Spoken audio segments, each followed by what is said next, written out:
Lower speakers are off.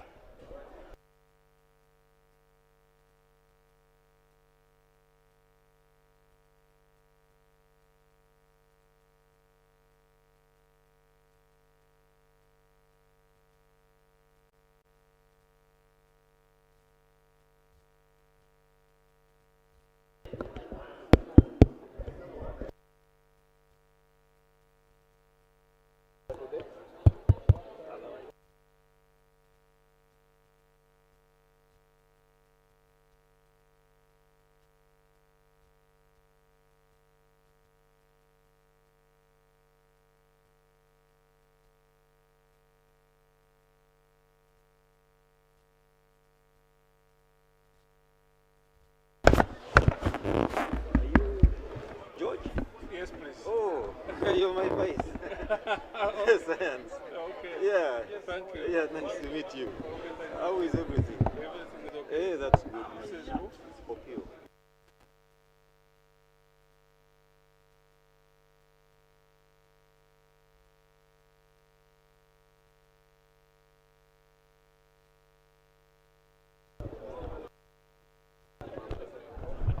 Hello, 1 2. 1 2.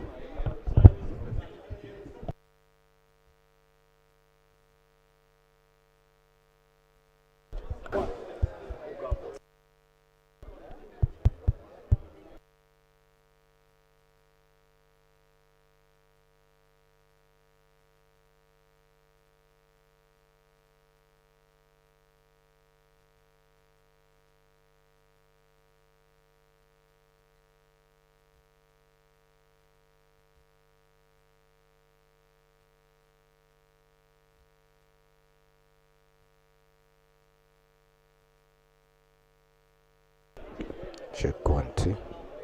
1 2. Looks like they're on. They're on now. What did happen? You can remove it. Very good. I am. I am.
What are you reading?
Job, it looks like.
Check. Check, check. So. Because I was just getting by her saying that by 1964 she was in the National Energy Board. Whether she was 20 or 18. It means it's the equivalent of 78.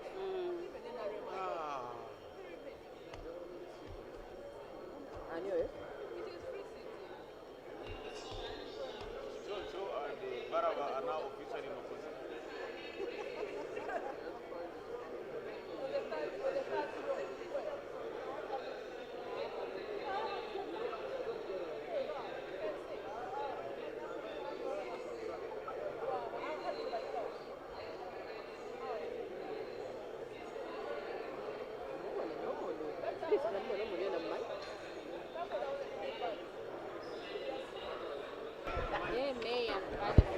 Check 1, 2.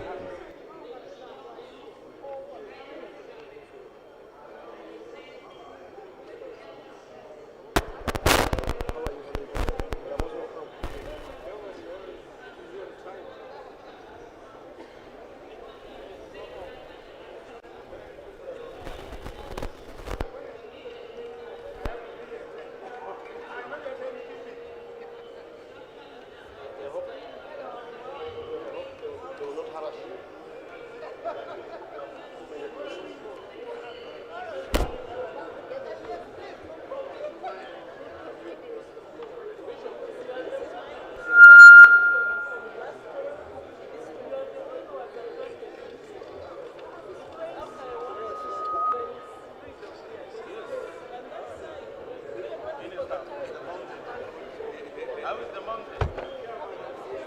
Yes, it's the mountain. Now we have, you know me, I have to say that side. No, I had a booking. TikTok. You are commenting on it.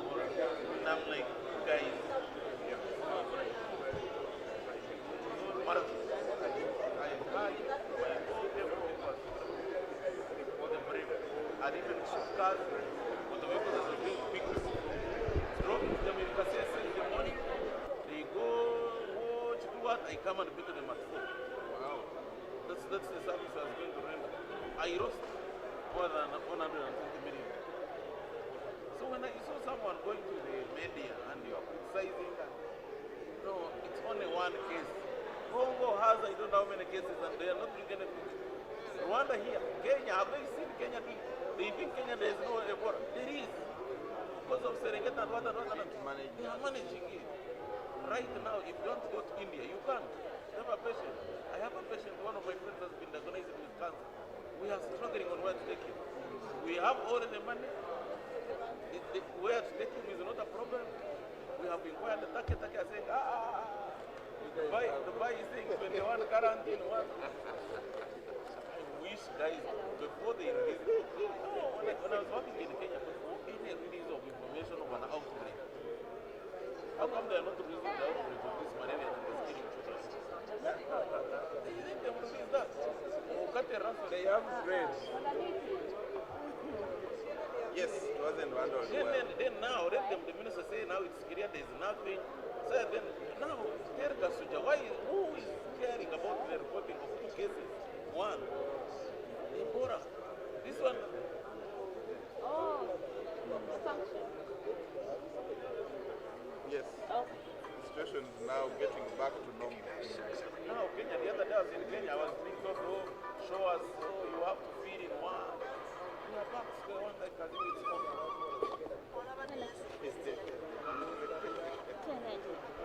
Sure. Sorry? And Kacha. Not today. Yes. You know, there's the body of the princess.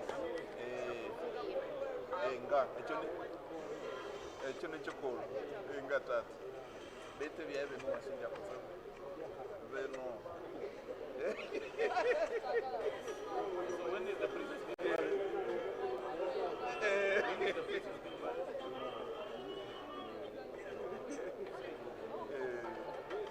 Yeah.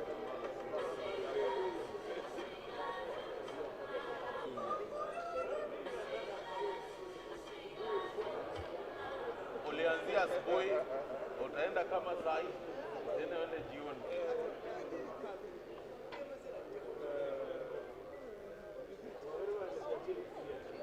Asia. I think Nana pigeon. So that is good. Next week, Chakabe. Chambalazi, Kanaka, Deputy, Secretariat, with a meeting for us to understand exactly the sector. So he will take us through. Then now, Chakabe, all the other members.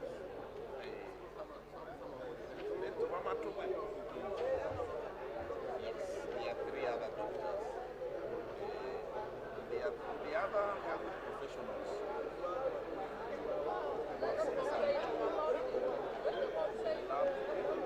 Laboratory, there's also pharmacists.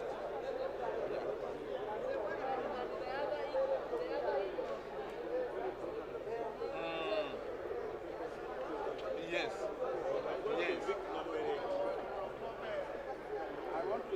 Yes. But we shall consult wide. We shall read. And then consult wide. Because there are small things that possibly need that adjust.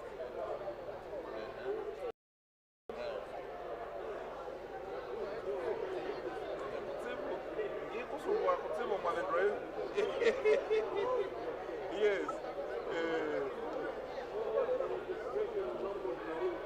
Yes. So LOC1, very key. Especially Chalumba,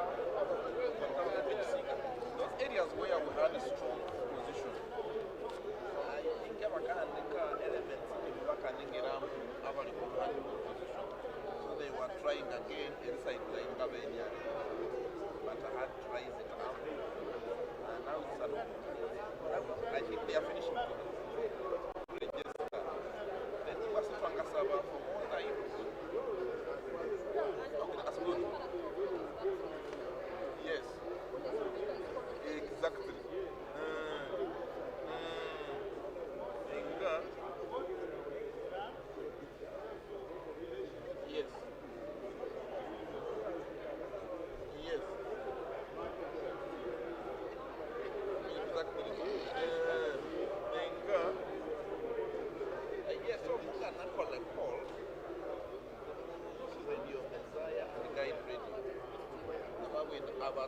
also behind the counter. Well, I can solo free and fair. Inga, we shall catch up.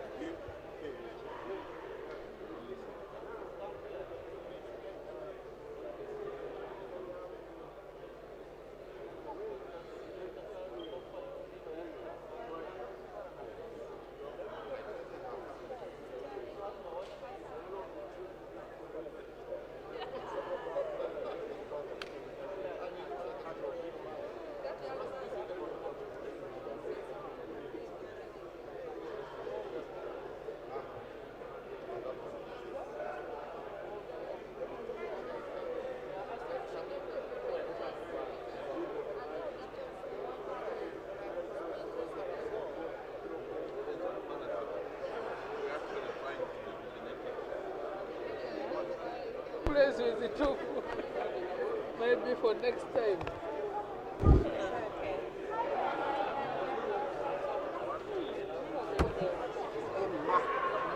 What's your second name? Liara. Liara.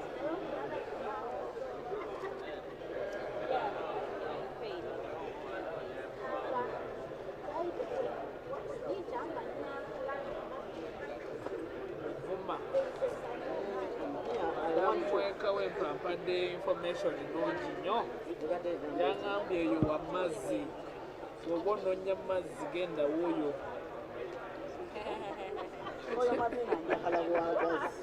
Omanye? Toviira ku mazzi, totambulira ku mazzi. Tambulira ku mazzi naye omanyi bino bintu omuntu mbu wamugambye mbuno nze muntu omutuufu walangalirawo ku mazzi mbajje wange. Oyo Madina nemugamba oyo Madina njagala bwagazi.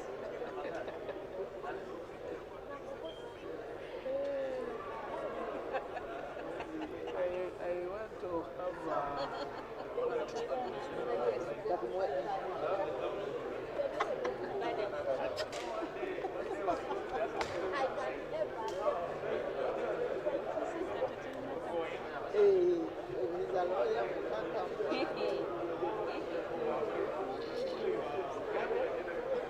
have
Now, our backbenchers, this space is for you so that you can enjoy peace and harmony.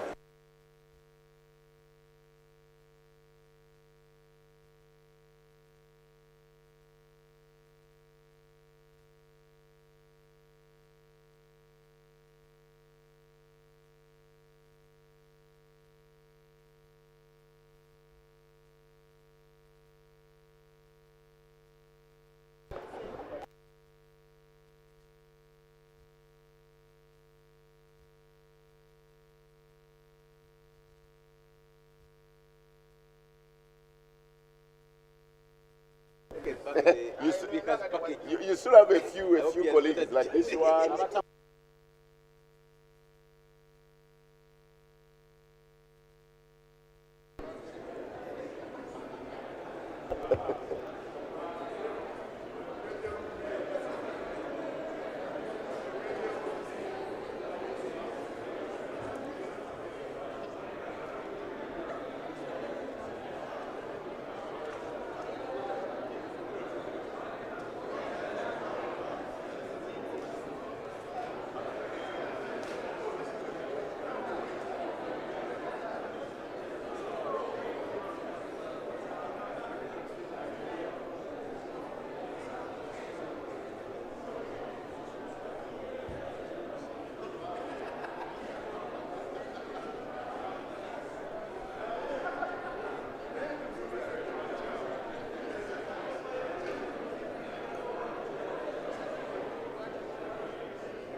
Honorable members, Mr. Speaker.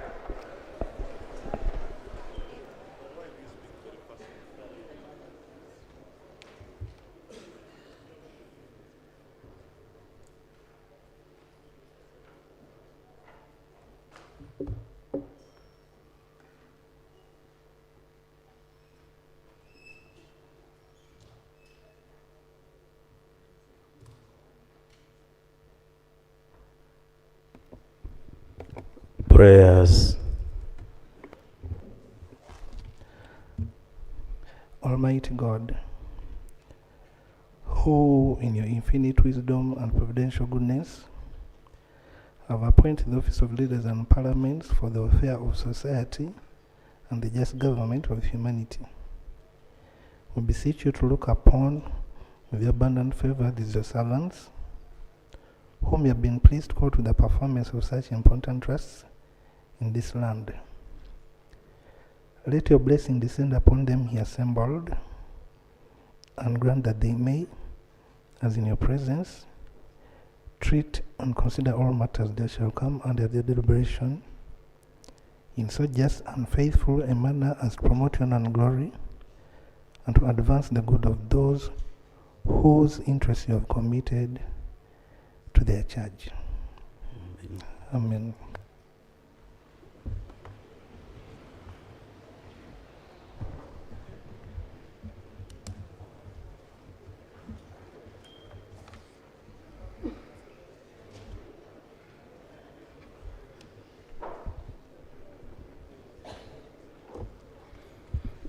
Item 2 on the other paper, communication from the chair. Colleagues, I welcome you to today's sitting. As I told you yesterday, today we had a business committee meeting where we agreed on the schedule of the business and the calendar. We are going to be updating you, and we shall share that calendar once it's fully polished up with the recommendations that were made by the business committee. We want to have a harmonized way of doing business, reconciling positions, for example, and ensuring that since you're a member of both the standing and sectoral committee, we find we don't have a schedule where you're appearing on both, and you start moonlighting from one committee, jumping from one committee to another. So I really want to thank the Right Honourable Speaker, the Right Honourable Prime Minister, who presented the business which government has for us, and the Honourable Leader of Opposition and his team, and the Government Chief Whip, and committee chairpersons and whips of the different parties. Now here we have whips are very, very important people, and because they are the ones who mobilize for us members. Honorable Ismakare here, the whip for ANT, A-N-T. Now he has not whipped himself into here. So the whips, I wanted to have a chance for the whips to stand up and be known by the rest of the colleagues. It's very, very important. The opposition chief whip, the Honorable Muiru, everyone knows. The rest, they can introduce themselves. The DP whip, he's whipping, he's outside whipping others. The UPC whip, Please. Honorable Eunice. Thank you very much, Right Honourable Speaker. Yeah. Colleagues, congratulations for making it to the 12th Parliament. My name is Eunice Otoko Apio, and if you're happy with me, you start with Dr. Eunice Otoko Apio. A scholar as well. That's why I use that DR. But I'm also, most importantly, the whip of the Uganda People's Congress Party, the UPC, the oldest party, one of the oldest parties in the country. And we certainly, Right Honourable Speaker, have a track record. We are the go-to party to draw on for lessons, you know, in terms of development. And Don't start Thank you very recruiting much. on the floor. I welcome everyone, and I look forward to associating and interacting with members. Thank you. We are 12. We've lent one of our members to the other side to help government draw on our on lessons from the UPC. So all the best for the next 5 years. Thank you. DP, whip. FDC. Oh, DP, yes, of course. It's important to know these colleagues. You know, usually meet colleagues in the chamber, but some are very powerful people here. Thank you very much, Right Honorable Speaker, colleagues, members of Parliament, the front bench on both sides. Okot Peter is my name. I represent Tochi constituency, and by the grace of God, I'm the whip of the Democratic Party. Looking around, looking at the history of this country, nearly either your grandfather, your father, was once a member of the Democratic Party. Few weeks ago, even the president of this country, His Excellency President Yoweri Museveni, did mention that he got a foundation with the Democratic Party. So we look forward to working with every party that has, over the years, been developed in this country. As the oldest party, our doors are open. Those who have jumped out of the party, we welcome you back home. And we continue working for this country. Thank you very much.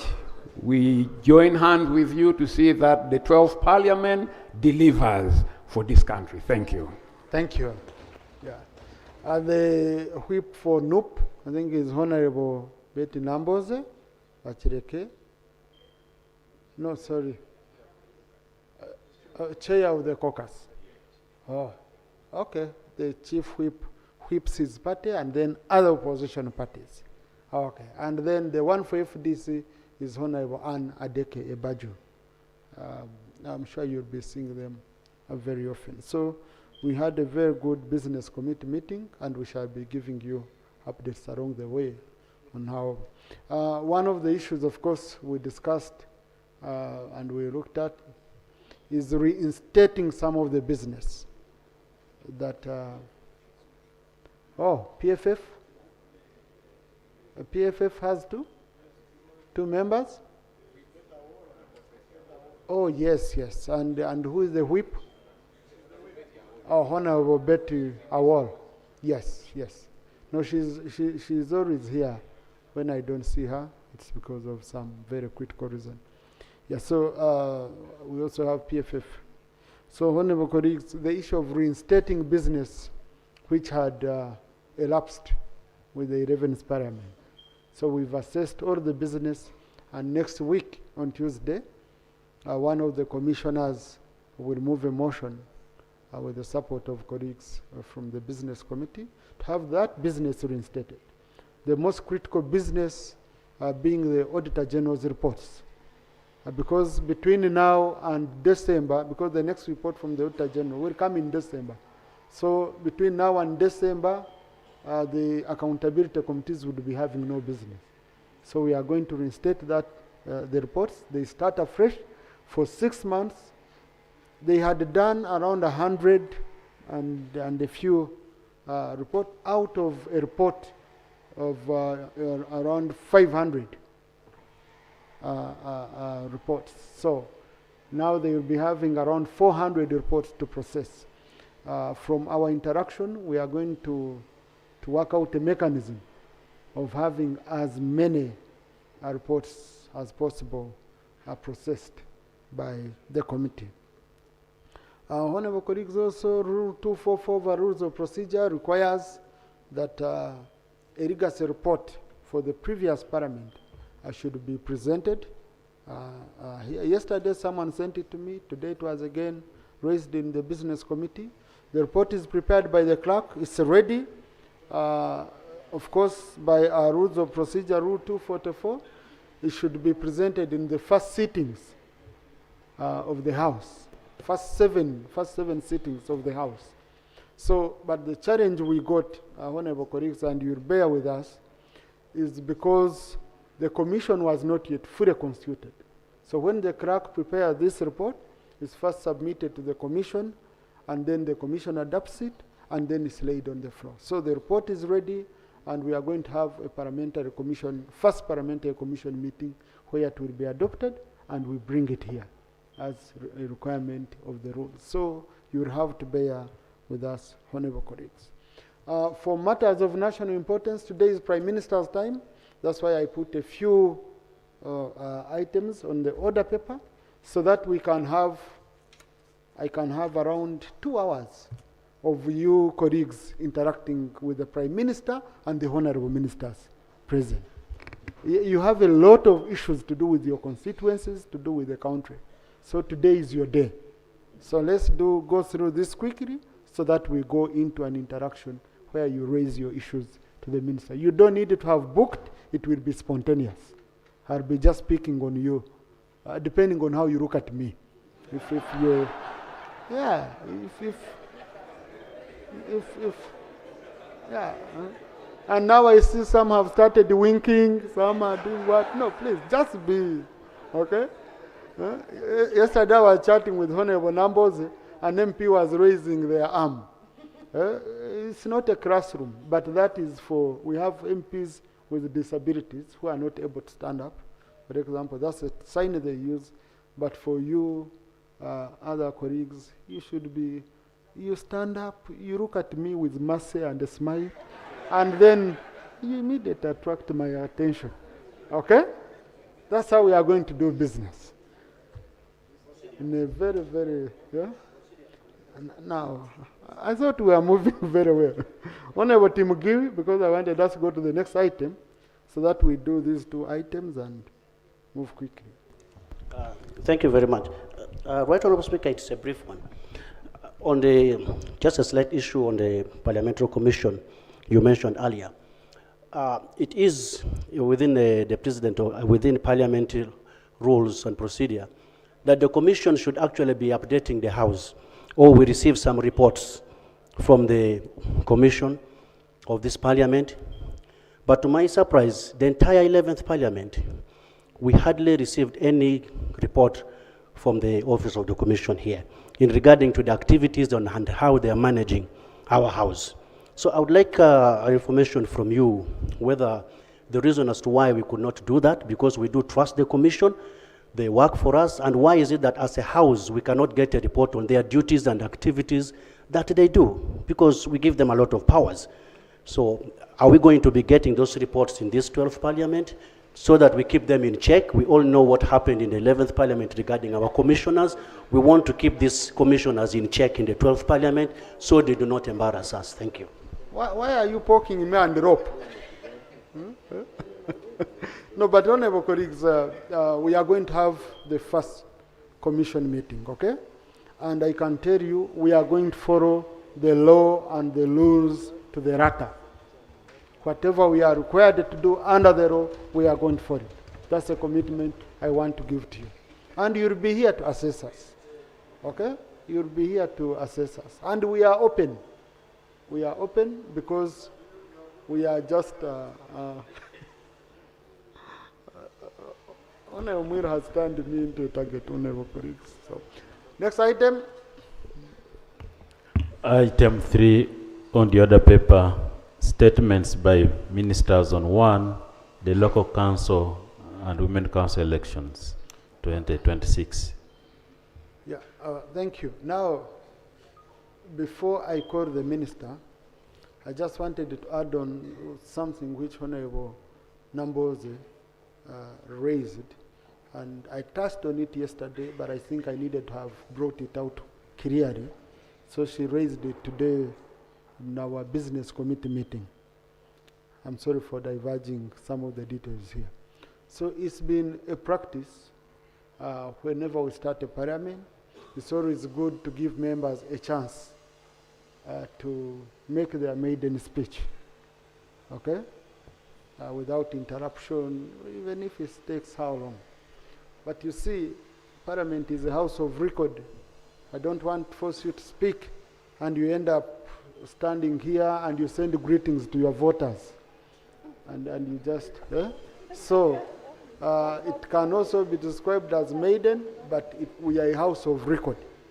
So to improve on that, we agreed as the leadership of Parliament that will be done from what I told you yesterday, State of the Nation address, starting on Tuesday, where each one of you will get 3 minutes uninterrupted. Okay, uninterrupted. Go prepare. Whether you want to read, you will read. If you want to talk off cuff, you will do that. You know, if you want to shake, you'll be allowed to shake. Okay, but I'm very, very sure none of you has stage fright. If you stood before voters and you go to the votes, how can you fail to just stand before this Parliament and you address the nation? So we shall do it that way. And like I guided yesterday, it is, we are even looking at taking, even if it's 4 weeks, 6 weeks, okay? And that way, you'll be able to raise issues to do with your constituents, okay? So please go prepare, and we start on the State of the Nation address, and the response from the Leader of Opposition, we start on it on Tuesday.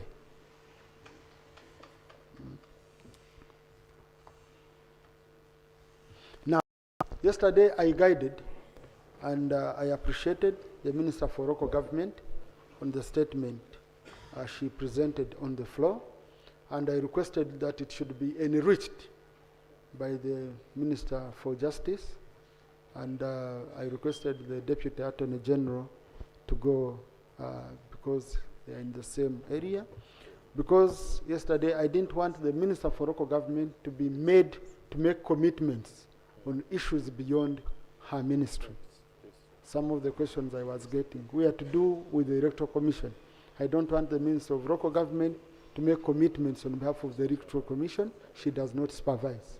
So, Attorney General, I don't know if you prepared additional, you told me you prepared an additional statement on top of what the Ministry of Local Government had done. Yeah, so please, this is the time, and then I'll open up a short debate. Attorney General?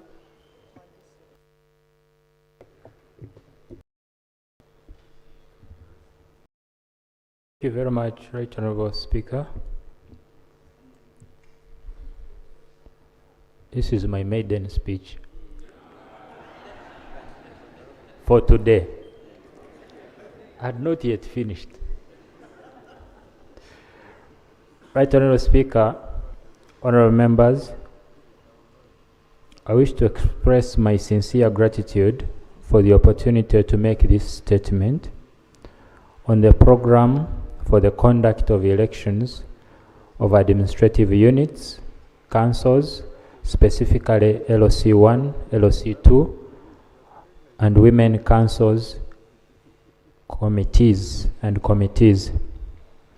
Right Honorable Speaker and honorable members, the term of office of the administrative unit councils and women councils and women committees expired on the 23rd of June 2026.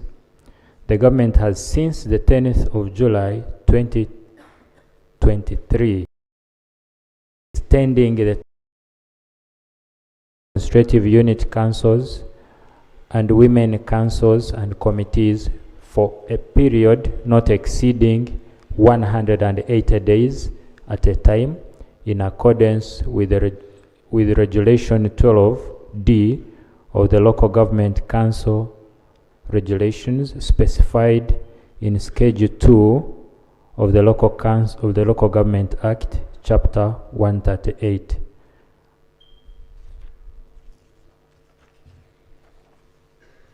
I therefore wish to brief this August House on the key activities, dates and arrangements under the electoral program scheduled by the Electoral Commission. 1. Verification of residence and compilation of registers.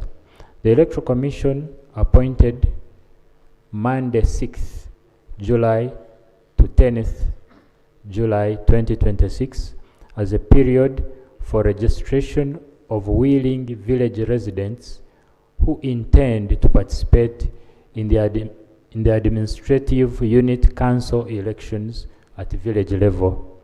That is this week ending tomorrow.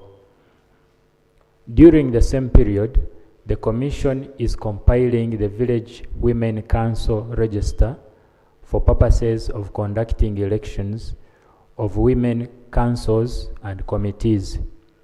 The Commission has urged all eligible and willing residents to appear in person at the designated registration centers within their respective village or cells of residence to register or update their particulars before the close of the exercise on Friday, 10th July 2026. For emphasis, the registration exercise covers the following: the compilation of Village Council General Register for purposes of electing the LOC1 chairperson and approving members of the Village Executive Committee. B, the compilation of Village Women Council Register for purposes of electing Village Women Committees. C, the registration of willing village residents and willing women residents in separate register books provided by the Electoral Commission. D, the registration of willing women residents in both registers to enable them to participate in both elections. I notice the statement is not yet uploaded, but I handed it over. The registration exercise is free of charge and is conducted from 7 a.m. to 6 p.m. on each of the appointed days. A person qualified to be registered in the Village Council General Register a person is qualified to be registered in the Village Council Register if that person, A, is a resident of Uganda, B, is ordinarily resident in the village of registration, C, is 18 years of age or above at the time of registration, and D, is willing to be a member of the village council. For the Village Women Council Register, a person must be a female, a citizen of Uganda, 18 years of age or above, and ordinarily a resident in the village of registration. A person appearing for registration is required to provide the following particulars to the village registration officer, the village election officer. A, the names. B, the national identification card, NIN number or national identification number. C, age. D, gender. E, the village of residence. Display of voters' registers. The display of the Village Council Register and the Village Women Council Register will be conducted from the 13th to the 14th of July 2026. The display of the registers shall commence at 8 a.m. and end at 6 p.m. at a designated public or open place in the respective village. During the display period, voters are urged to turn up and verify the correctness of their particulars, including names, national identification number,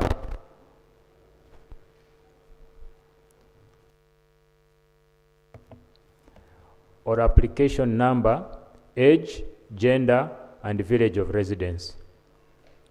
Residents are further urged to report to the village election official the following categories of persons for removal from the register: A, the deceased; B, the underage, and C, those who do not reside in the village. Number 3, village women committees, composition, nomination, campaigns, and polling. The village women committees shall comprise of 5 members, namely the chairperson, the vice chairperson, the secretary, publicity secretary, and secretary for finance. The Electoral Commission has appointed the 15th to 19th of July 2026 as the dates for nomination of candidates for election to the village women committees. The nominations shall be conducted at the respective sub-county, town council, or municipal division headquarters by the sub-county election official from 9 a.m. to 5 p.m. on each of the appointed days. In the case of cities, nomination shall be conducted at the respective wards. For emphasis, an aspiring candidate for any of the village women committees must be female. Do I need to overemphasize that? Must be female, ordinarily resident in the village, a citizen of Uganda, and aged between 18 and above. An aspiring candidate must be registered on the Village Women's Council register. No academic qualifications are required, and no nomination fee is required. Campaign meetings for the Village Women Committees elections shall be held for 3 days from the 20th to 22nd of July 2026. The campaign meetings or public rallies shall be conducted between 7 a.m. and 6 p.m. on each of the campaign days. The Electoral Commission has appointed Thursday, 23rd July 2026 as the polling day for election of the 5 members of the village women committees. The polling shall take place in a public or open place within the village and shall be by voters lining up behind the nominated candidates of their respective portraits, representatives, or symbols in accordance with Section 123 of the Local Government Act. Election of parish or ward to national level for women council committees. The parish or ward women's council shall consist of all members of the village women's committees in the parish or ward. The sub-county, town or division women's council, which shall constitute the electoral college at the level, shall consist of members of the parish / ward women's committees in the sub-county, town council, division, and a representative of women with disabilities elected from among women with disabilities in the sub-county, town council, or division through their structures. The district or city women council which shall constitute the electoral college at the level shall consist of chairpersons of the sub-county, town or division women's council, and a representative of women with disabilities elected from amongst women with disabilities from the district or city through their structures. The election of executive committee members from the parish or ward level to the national level shall be conducted in accordance with the program attached as Appendix B to this statement. I'll read through. The issuance of nomination forms to aspiring candidates from the parish or ward level to the national level shall take place alongside the display of the respective electoral college registers. Composition of village or LC1 executive committee. Each village or LC1 shall have an executive committee consisting of 11 members, the chairperson, the vice chairperson, who shall also be the secretary for children or welfare, the vice chairperson who shall also be the secretary for children welfare, the general secretary, the secretary for information, education and mobilization, the secretary for security, the secretary for finance, the secretary for production and environmental protection, the secretary for youth, the secretary for women, who shall also be the public health coordinator, the secretary for persons with disability, and the secretary for the council of older persons. Nomination of candidates for village or LOC1 chairpersons. The Electoral Commission has appointed the 15th to 19th of July 2026 as the dates for nomination of candidates for election as village or LOC1 chairpersons. The nominations shall be conducted at the respective sub-county, town council, municipal division headquarters by the parish election official from 9 a.m. to 5 p.m. on each of the appointed days. These elections shall be conducted under the multi-party political dispensation. Political parties and organizations are therefore urged to prepare accordingly.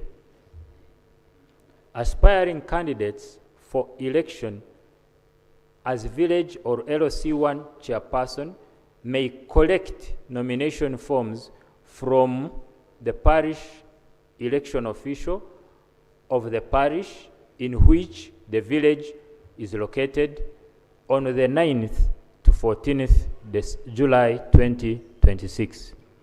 An aspiring candidate for village or LOC1 chairperson must be a citizen of Uganda, aged between 18 and above, resident in that village where he or she intends to stand, and registered on the respective village council register. No academic qualifications are required for election as village or LOC1 chairperson, and no nomination fee is required. Campaigns and polling for LOC1 chairperson. Campaign meetings for election of village or LOC1 chairpersons shall be held for 8 days from the 20th to the 27th of July 2026. The campaign meetings or public rallies shall be conducted from 7 a.m. to 6 p.m. on each campaign day. Campaigns shall be conducted and limited to the village from the respective candidate, to the village of the respective candidate. No candidate shall be permitted to hold physical campaigns outside or beyond his or her village. Polling for election of village or LOC1 chairperson shall take place on Tuesday, 28th July 2026, in a public or open place within the village, commencing at 7 a.m. and ending at 7 p.m.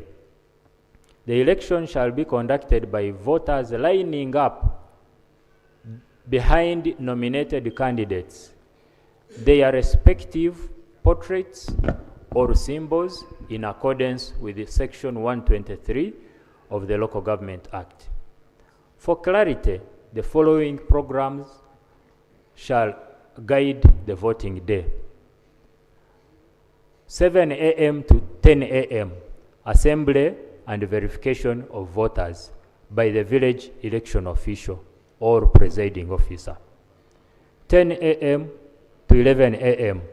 Voter education and briefing of voters on voting procedures by the village election official or presiding officer.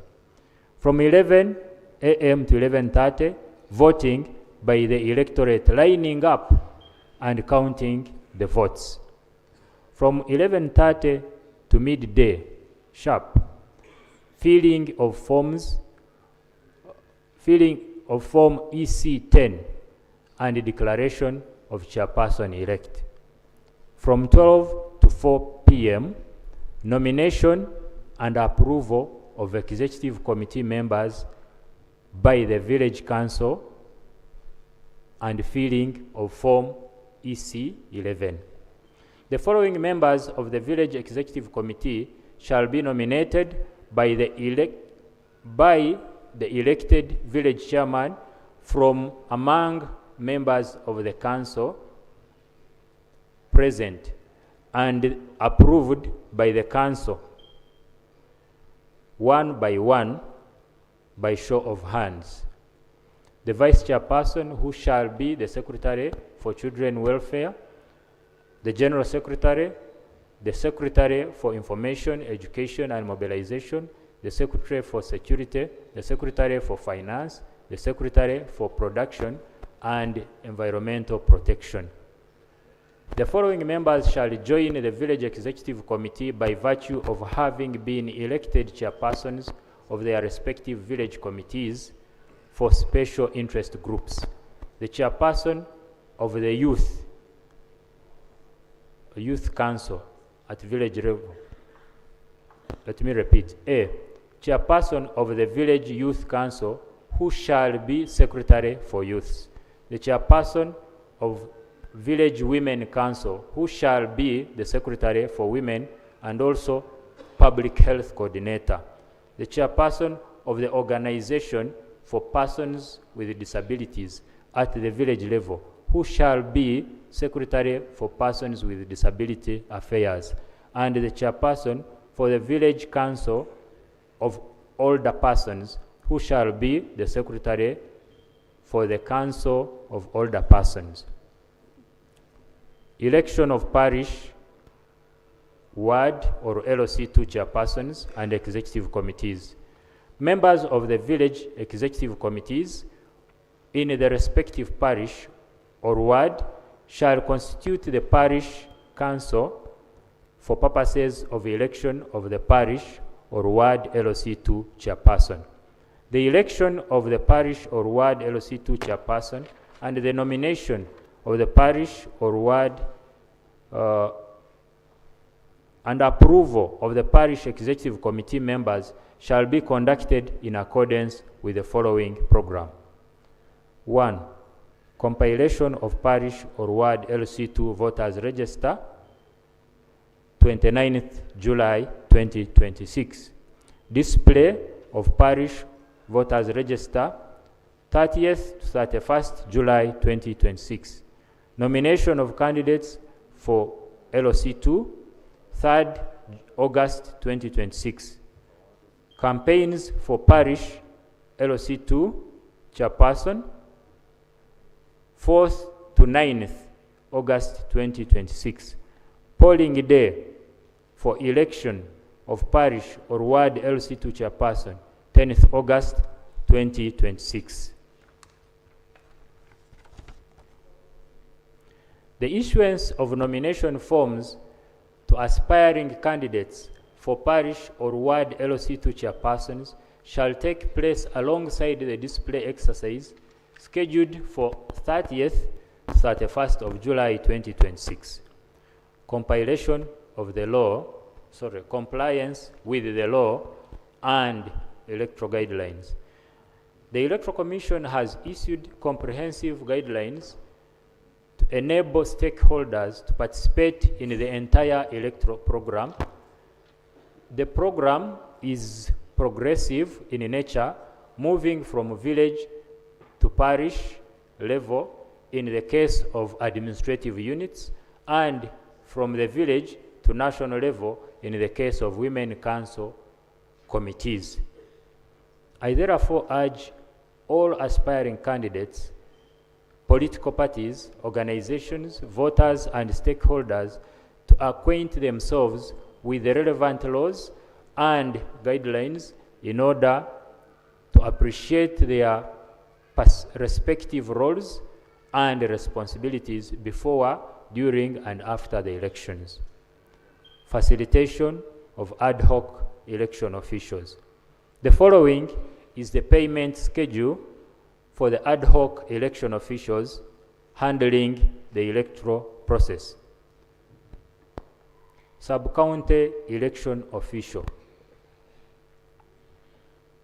546,444 per month. This one is deployed for 2 months because the exercise is for July and August. 433. So 546,433 per month. Parish election official, 288,125 per month for 2 months. Village election official,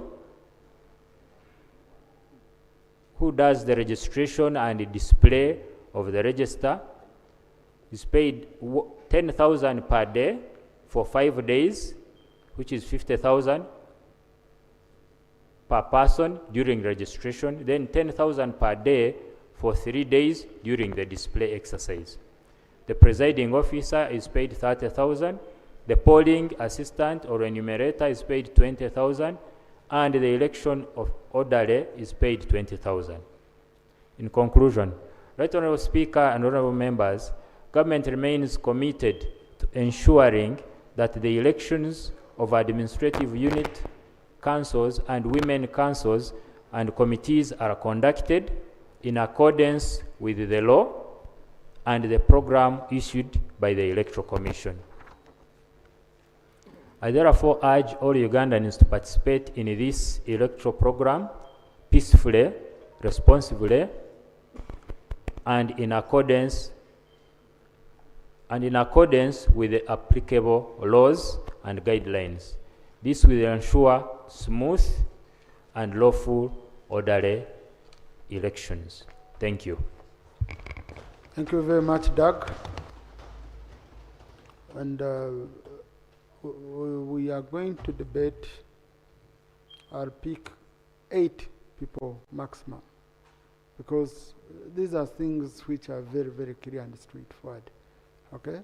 And we shall do jointly, because all this is under the statement that came from the Minister for Local Government. So, but before that, colleagues in the public gallery this afternoon, we have pupils and teachers from Good Hope Nursery and Primary School from Butareja District. They are represented by Honorable Sarah Anity Logose and Honorable James Wariswaka, engineer. They've come to observe proceedings of this house. Please join me once again in welcoming them. Thank you. Colleagues, also in the public gallery this afternoon, we have Mr. Asani Andrews, a student from Bishop Sharona Catholic Secondary School, Basingstoke, United Kingdom. He has come to observe proceedings of this house. Please join me in welcoming him.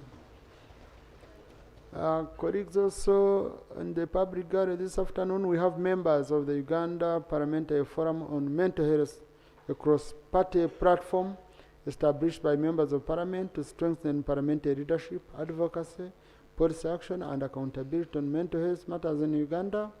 The forum is currently hosting the 4th Mental Health Awareness Camp at Parliament under the theme Advancing Mental Health Through Policy Action, with development partners and stakeholders from different parts of Uganda. They've come to observe proceedings of this house. Please join me in welcoming them.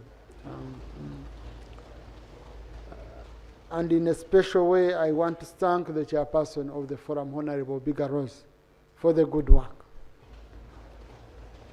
Thank you. So, honorable colleagues, I will start with the Shadow Minister for Gender. Honorable Tebandeke, procedure. Thank you, Right Honorable Speaker. This is also my maiden speech as you preside over Not on the procedure. House. Procedure is not. I congratulate you, Right Honorable. In the same vein, I call upon my previous candidate in the contest to support you, and we line behind you, Right Honorable. Right Honorable Speaker, as the order paper is displayed, it shows the statement by the minister was meant to be presented by the Minister of Local Government.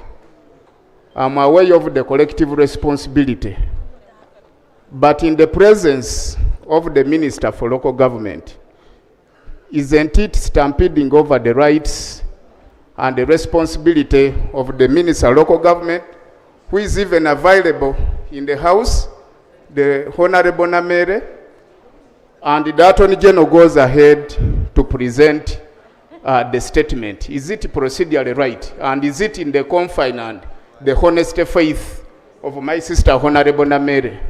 Honorable, were you here yesterday? So, since you were not here yesterday and you didn't bother for proceedings, maybe I can refer you to the Hansard on why the Attorney General. But make it very easy for you, Honorable Tebandeke. Yesterday, the minister presented. Honorable Tebandeke, can I have your attention here? Yesterday, the Minister for Local Government presented, but now the issues were mainly to do with the Electoral Commission, and we felt that in answering, we would need the Minister for Justice to come in and give additional information. So this is additional statement on the one of the Minister for Local Government. And the design of the order paper has to remain as it was yesterday. Thank you. So, Honorable Naruima Esther,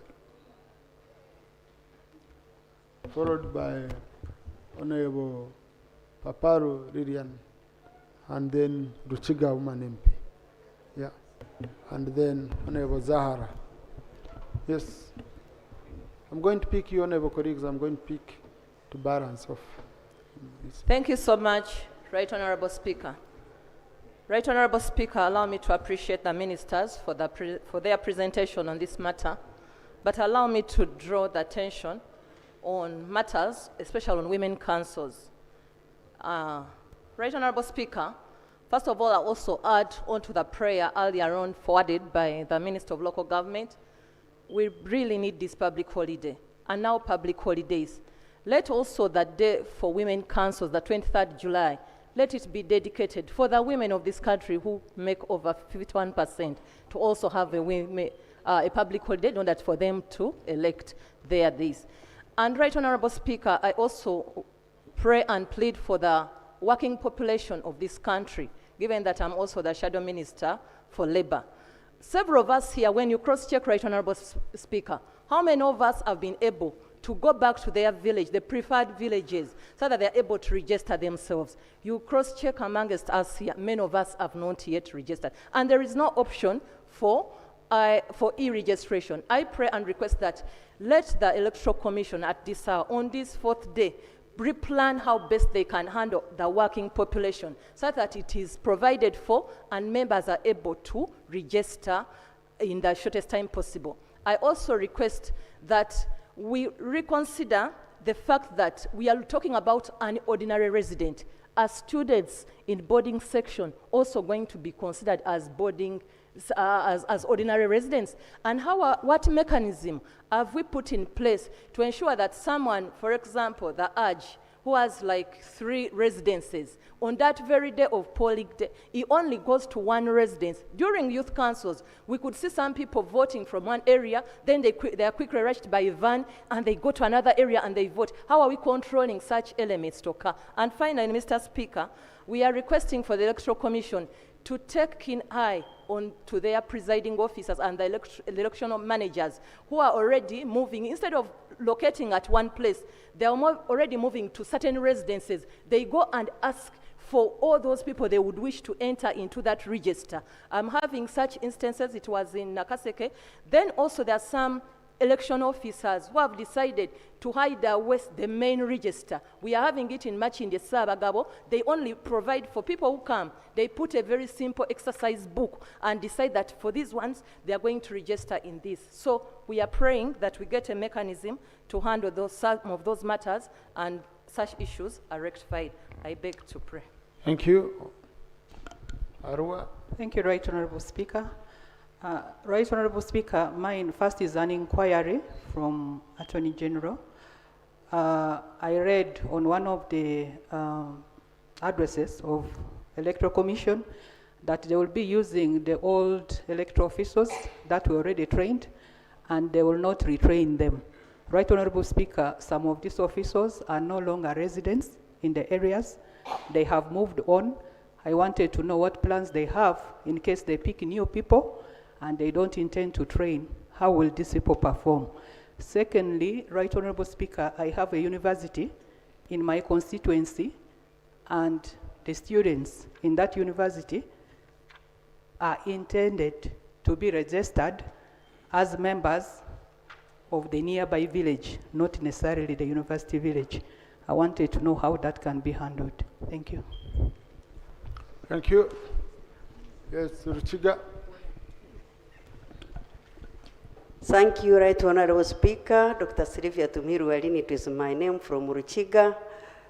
I want to inquire about the time for the exercise, especially for us who are highly, involved in this exercise. Is it going to be like a public holiday? Can we be given time so to go and supervise? These are very important offices, and we shouldn't let them be done mediocre. We need to make sure that we have serious people on the ground to supervise the exercise. Number two, a quick one.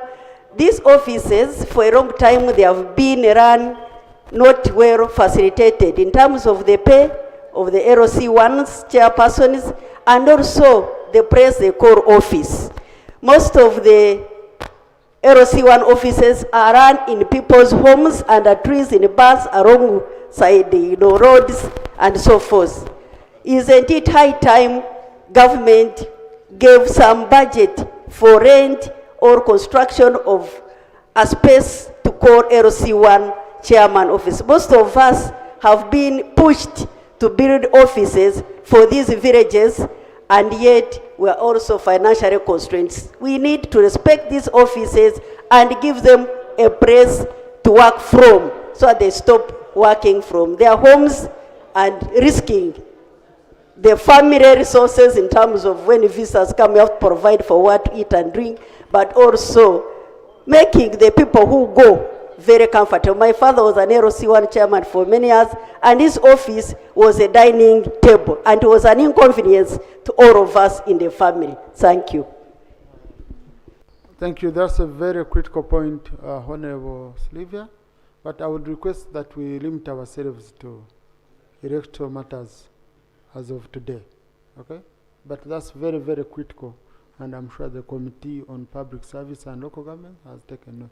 Honorable Zahara.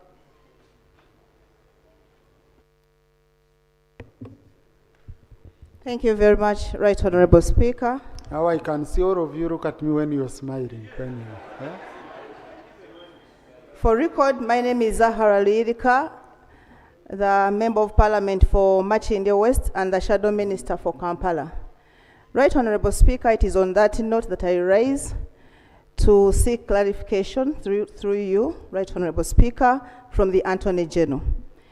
Allow me, Right Honorable Speaker, to draw the members' attention to the KCC Act 2020 as amended, where sections 38, 39, 40, and 41 were designed to work in tandem for good governance of the capital city.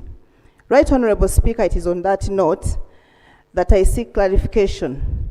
Section 41, because the Attorney General has given a brief about the elections, and now we are in the process. He has talked about the ward administrations, the cells, that is village, And he has skipped a very important matter in the KCC Act about the street committees constitution. Street committees, that is section 41 of the KCC Act. I kindly request to understand, Right Honorable Speaker, whether government rendered that section irrelevant in the Act, or whether they are intending to operationalize it in the meantime. And if so, Right Honorable Speaker, can we know when they can give us feedback such that that matter is not rendered irrelevant in the KCC Act? Thank you very much, Right Honorable Speaker. Thank you. I'm trying to see if there is, I'm trying to get a colleague from Karamoja. No, I know why I'm doing that. I have a short time, okay? Such, colleagues first sit. Such a statements take a short, we don't usually debate much on them because we are not going to make a resolution which we are going to extract, okay? So I usually want to pick a representative, I do a kind of representative arrangement. If I pick from each sub-region, I've picked from, for example, I've already picked from Ruchiga, I've picked from West Nile, you know, like that, okay? Yeah. Yes, Haji.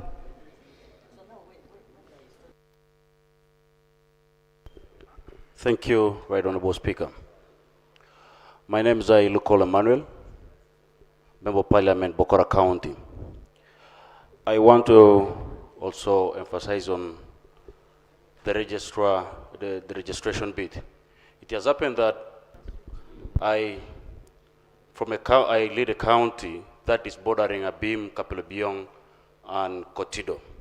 They are villages like Aolio that are sharing. Sometimes you find that the LC1 doesn't know where it belongs. So you find that it belongs. He finds that he registers the people from Abim and registers people from Napak. And so we find a confusion most of the time on where it belongs. So my prayer is to the Minister of Local Government to find a way they can open for us that border so that we can be able to know where some of our LC1 areas belong. Thank you. Have you seen what I was emphasizing, colleagues? The uniqueness of some areas. I'm trying to see. I'm trying to see areas. Wow. Let me pick that honorable colleague behind Honorable Choni. Yeah, yes, sir. I'm sorry, I don't know his name, but he will introduce himself and I know him. Now I want those ones I don't know. I'm going to pick those ones whose names I don't know. So if you know that I know you very well, then I'm not picking you. Thank you, Honorable Speaker, sir.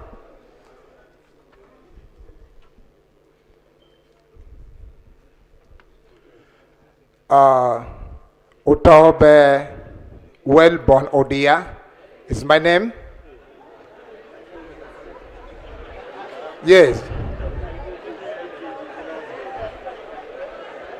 Honorable Speaker, I can repeat my name. I said Utobe Wellborn Odia is my name. That one is a sentence. I represent. I think Honorable colleagues, you could see why I couldn't get his name much early. Thank you. So, maiden speech, go ahead, Honorable. Thank you, Honorable Speaker, sir. It's a paragraph. I represent the people of Arunof in Pade. Honorable Speaker, this is also my maiden speech. On a special note, Honorable Speaker, on behalf of the new members in this parliament, I want to appreciate you that you are giving us ample opportunities to also air out our views. Can we appreciate the Honorable Speaker? Honorable Speaker, members are proposing that if the law permits, then we also need to have the chief whip of the Frasers on the floor of Parliament.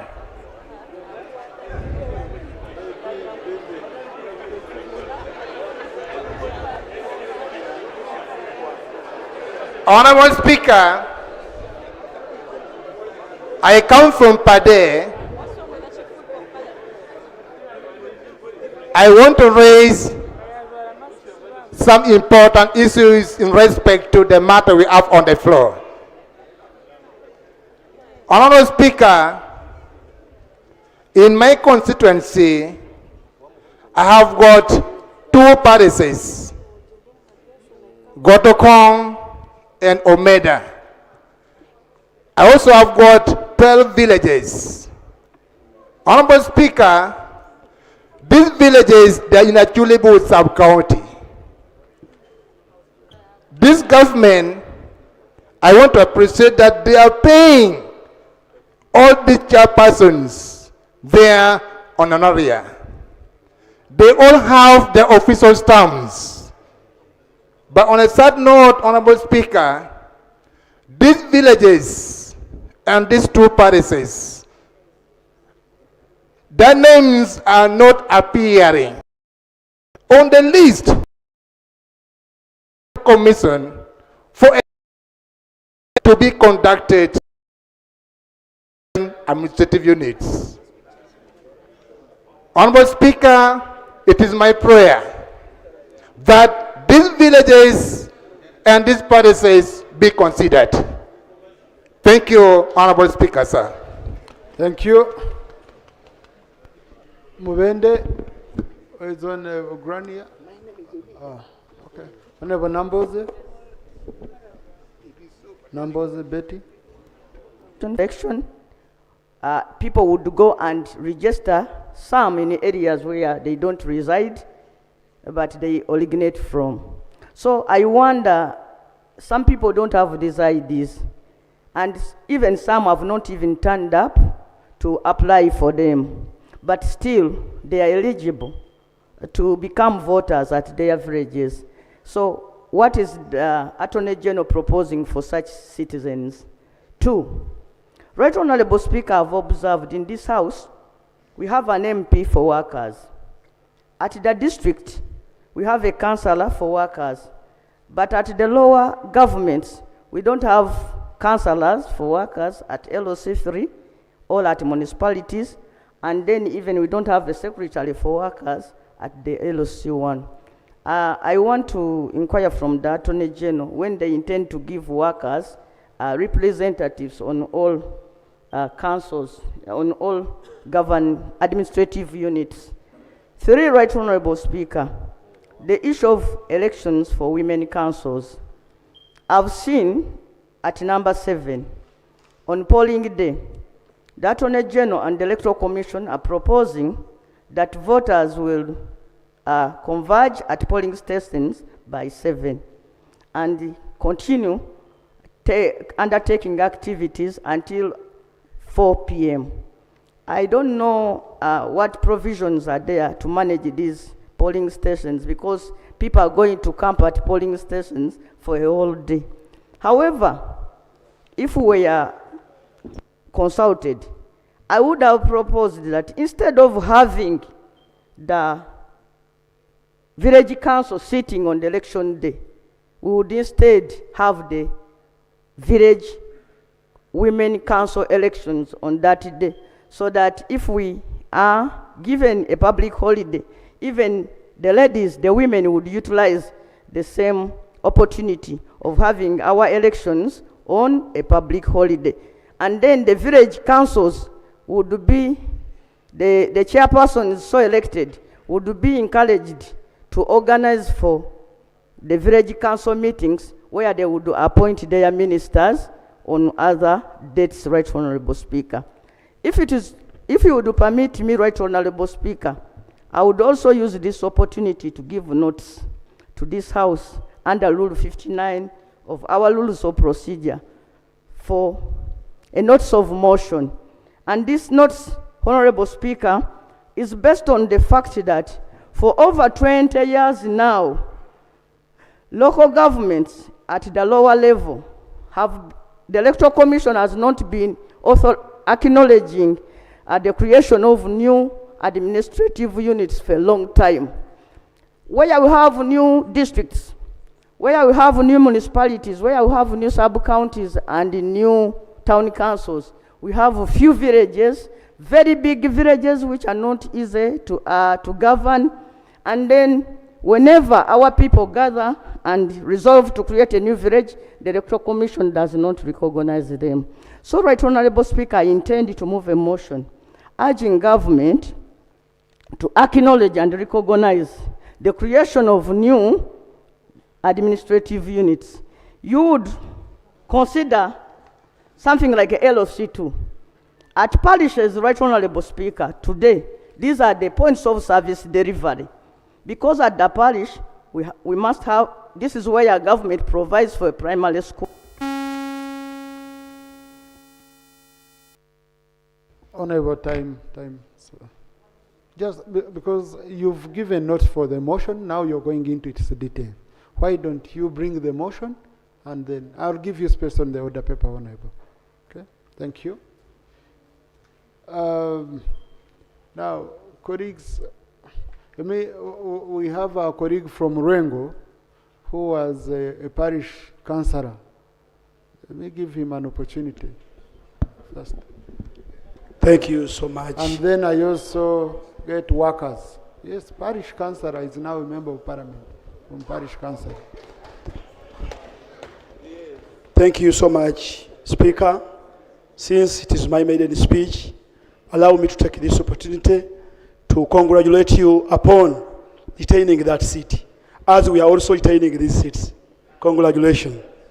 My name is Kimba Emmanuel. I'm a member of parliament representing Bukoto Midwest constituency in Rengo district. Honorable Speaker, I want to thank our Attorney General for the speech, for the clarification he has given out. But still, on that note, I've heard that the exercise of registering started on 6th and it is ending tomorrow. Speakers, you are seeing us here, we are coming from different villages, and there are some members of parliament who are coming from far away. My request is, Mr. Speaker, I'm requesting you kindly, at least today, you adjourn the parliament when it is early, so that we can fix time of driving, and then we go back to our constituents, to our villages. Yeah, Honorable, when you say we adjourn, I cut you off, we adjourn. So continue and conclude your point. You want us to adjourn? No, not now. So you adjourn the time, so as we fix time of driving, and then we go and we register ourselves in the village registers. I thank you. Yeah. Just, really, Attorney General will make me understand. Because I'm a registered voter in my constituency. We have just finished elections. So you mean I must first go back to Mitoma to register? Yes. Huh? Yeah, so Attorney General will help us clarify on that. I had allowed workers. Honorable Naku.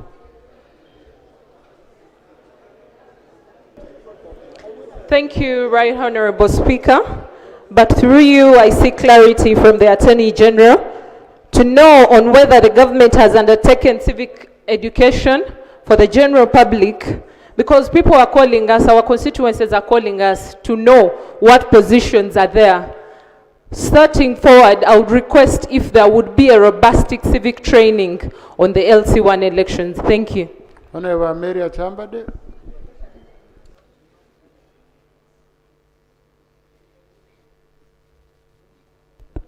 Hello. I rise on the matter of the uniqueness of my area, where I have an island. We have an island called Buiga, Right Honorable Speaker. And normally on voting day, people, the electoral personnel, electoral team of the personnel get there very late, and people vote late, and sometimes it's difficult to bring the results back to the mainland. So I seek the intervention of the Electoral Commission or the Attorney General, through you, Right Honourable Speaker, to have unique or affirmative action for the islands, or management of the elections in the islands. I rest my case. Amelia Chamba Dema, Wokota North. Thank you. Ntoroko, then Honorable Chirumira.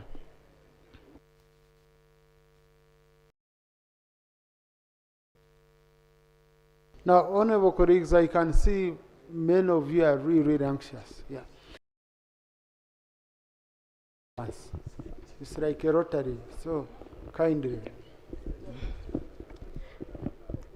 Thank you, Ms. Right Honorable Speaker.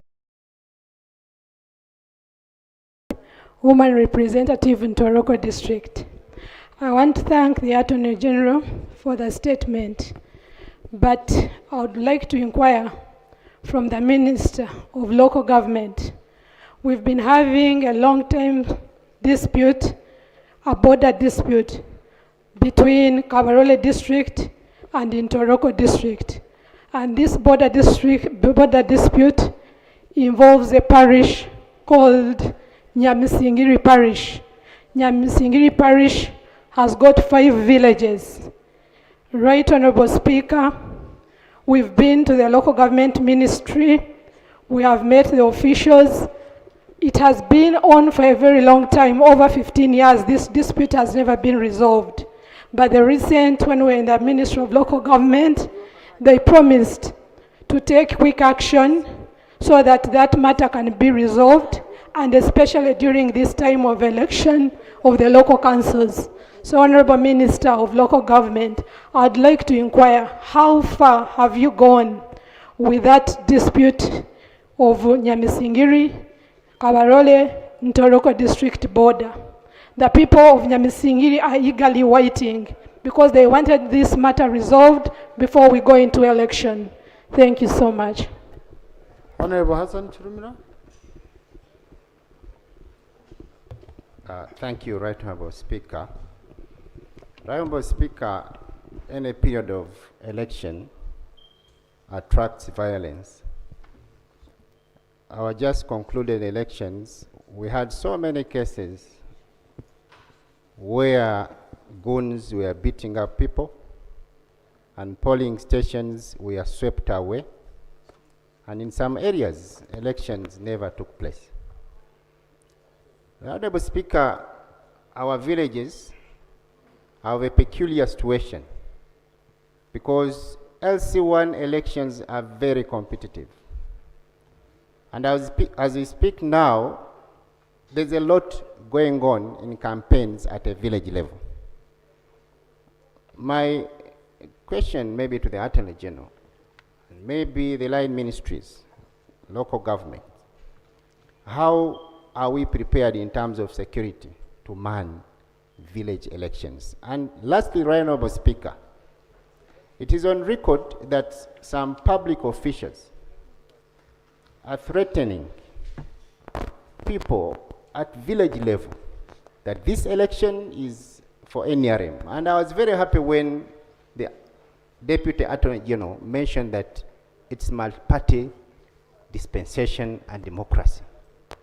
Now, if we are believing in multi-party democracy, and this election is for all parties, why then are public figures threatening our people that this election is purely NRM and NRM people must be elected?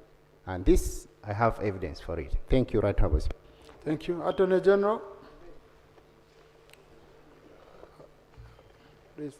And Woman MP Kayunga was asking, okay, you can agree on who comes first, but Woman MP Kayunga was asking that you've not yet paid electoral officials for 2026 elections. So, how, yes, Honorable already was asking. My OG Nakwede? Yes. She's starting from where we stopped. She's saying you have not paid them, so how are these ones going to work when we've not yet cleared dates of the other people? Right, So Honorable, please, let the local government go first. Okay. Meanwhile, I will harmonize with the Nakwede. Thank you. It should be a national problem, I think. So it's not an Akwede problem.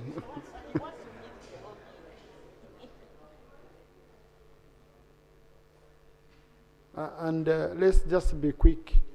I have around 7 minutes maximum for this. Thank you, Right Honorable Speaker. Right Honorable Speaker and Honorable colleagues, thank you for according the Ministry of Local Government ample time to dissect these matters that are very important to the people that sent us here, because they regard the very last mile of governance for our people. Right Honorable Speaker, the issue of boundary disputes is very notorious. In almost every sub-region, there's an issue of boundary disputes. But this is the position, official position from the Ministry of Local Government. Whenever and wherever local government boundary disputes exist, they are handled in conjunction with the Ministry of Local Government and the Ministry of Lands, Housing and Urban Development. The Ministry of Lands, Housing and Urban Development conducts a scientific survey to open the boundaries, while the Ministry of Local Government handles the community perspective of the conflict and public engagement. Government remains committed to ensuring an amicable and lawful resolution of such disputes. Permit me, Right Honorable Speaker, to inform you that the Senior Minister, Honorable Balam Bargahari, and I have plans underway to write to all members of Parliament to implore them to inform us of such disputes, and even those to do with parish model committees, so that we resolve them on ground accordingly. Because many of them have been ongoing for a while, and sometimes the previous administration keeps mentioning them, but the physical engagement on ground sometimes does not come to light. So, honorable members, you're going to hear from us officially. Some of them that had already communicated to us beforehand, before today's communication, the senior minister is out there on ground. Besides resolving issues of corruption, he's also engaging and embarking on those issues of boundary disputes. We actually have a meeting tomorrow for the Bugisu sub-region, tomorrow at 2 p.m., and part of the agenda are boundary disputes. Thank you, Right Honorable Speaker. On the issue of politicians intimidating candidates from other political parties that my good friend, the Haji from Luwero, talked about, that I would decry as well. Personally, as the State Minister for Local Government and Woman MP Masaka City, I have about 5 paid announcements on CBS myself. And my announcements are clearly telling people, go and vote for good citizens to be your LC1 chairpersons, no matter the political party. That's what my announcement is saying. Yet I'm a member of NRM and even a woman MP on NRM ticket. So if the State Minister for Local Government can encourage people to embrace good Ugandans, whether they are from other political parties, I don't think any other politician should be intimidating our people that as a must, hook or crook, they must vote members of a given political party. I kindly urge the honorable member that raised this matter, it is a serious matter, it's bordering on crime, to accord us with that evidence so that we are able to engage the political leader who is intimidating people. It is a crime. Right Honorable, the Honorable Woman MP of Wakiso raised an issue of men with more than one wife. that exactly where will they vote from? With more than one wife, like Honorable Nsamba is saying, living in different LCs, he's probably an authority on that topic. So these men will have to choose exactly what is their residence. In law, the Attorney General could back that up, but I think in law we have what they call a principal holding. So the Haji will have to decide, okay, even if it's a Christian who has many women, wives, they will have to decide. The Minister for Foreign Affairs, the shadow minister, is saying the men should choose the younger wife. She's probably the younger wife in her arrangement, but the issue on elections of LC1 majorly surround the factor of residence. Where do you live? Where is your residence? So if that husband chooses his principal holding or residence, he will have to be registered in that area. I think the Attorney General will expound on what the law says about those who might want to vote in more than one area, but I suppose that is crime. He will expound on it. Right Honorable, we have a major issue that I even heard Ugandans debate over the radio, but I welcome the members of parliament that have brought it to light in this house. An issue where there are areas, there are villages with schools located in those areas, especially the urban centers.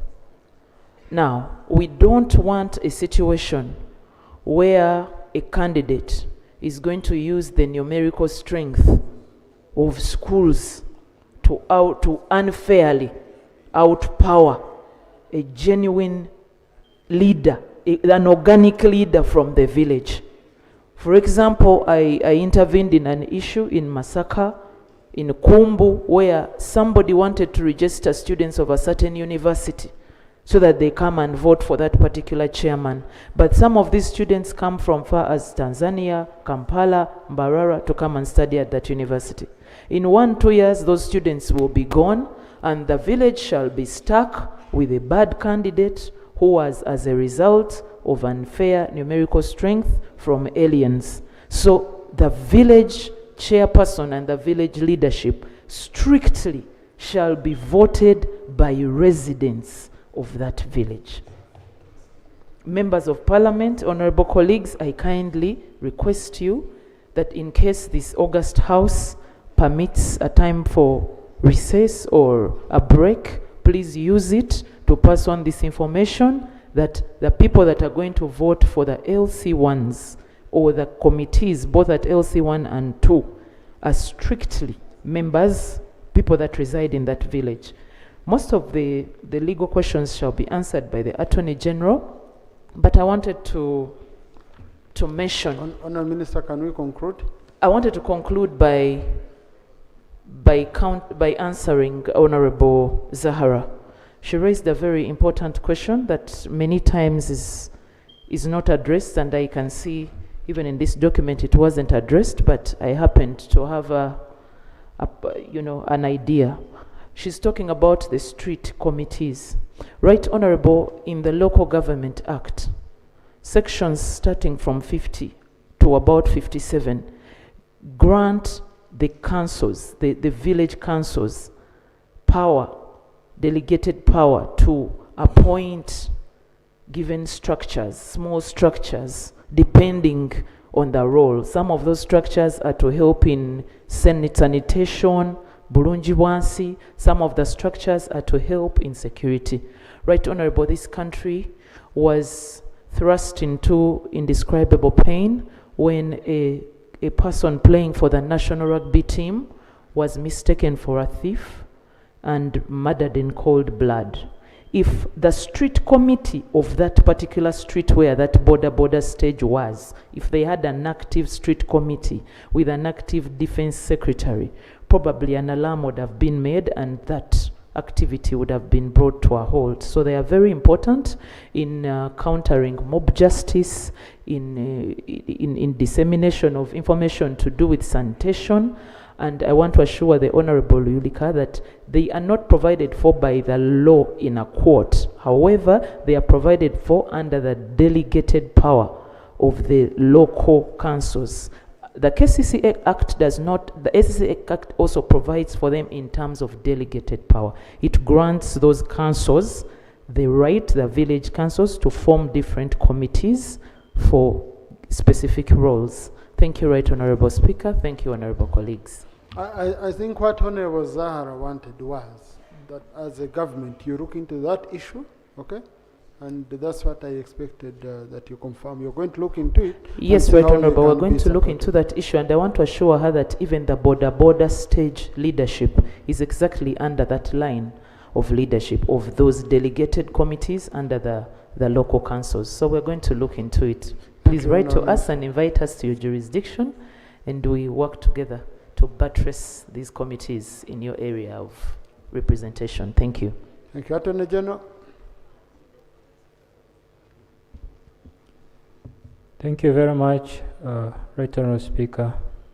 Right Honourable Speaker and colleagues, I noted a number of issues. The first was a suggestion that the 23rd of July should be made a public holiday since it is designated for women council elections. I do not have the authority to make that declaration. Through the Prime Minister, I will take it up to Cabinet and see what comes back. The other was the Electoral Commission should extend the registration period beyond Friday, which is tomorrow, to enable us, the members of Parliament, to go and register, and the working class. Right Honourable, we are speaking of ordinary residents, not where you come from. That means you are at liberty to register and vote from Nabingo, Vataka, where you reside, despite the fact that you come from Mpara sub-county, Chegegwa district. It is ordinary residents.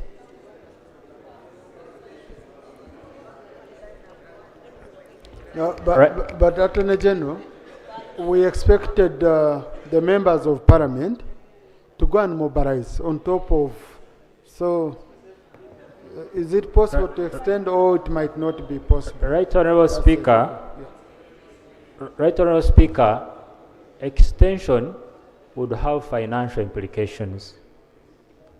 Secondly, maybe to combine this issue with the question someone asked earlier about civic education, the Electoral Commission has been running programs through radio stations in our areas. We believe the people are aware. And Right Honourable Speaker, in all honesty, I do not think there's any member of Parliament who needs more than 24 hours to travel from here to his place.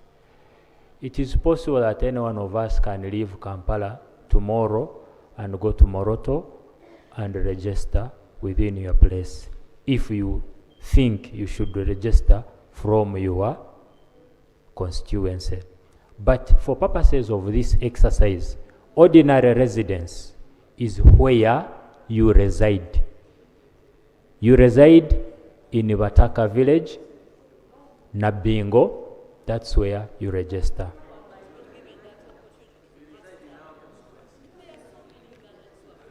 But in all honesty, Honourable Attorney General, continue.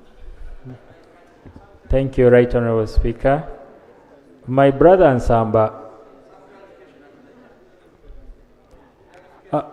the other question was...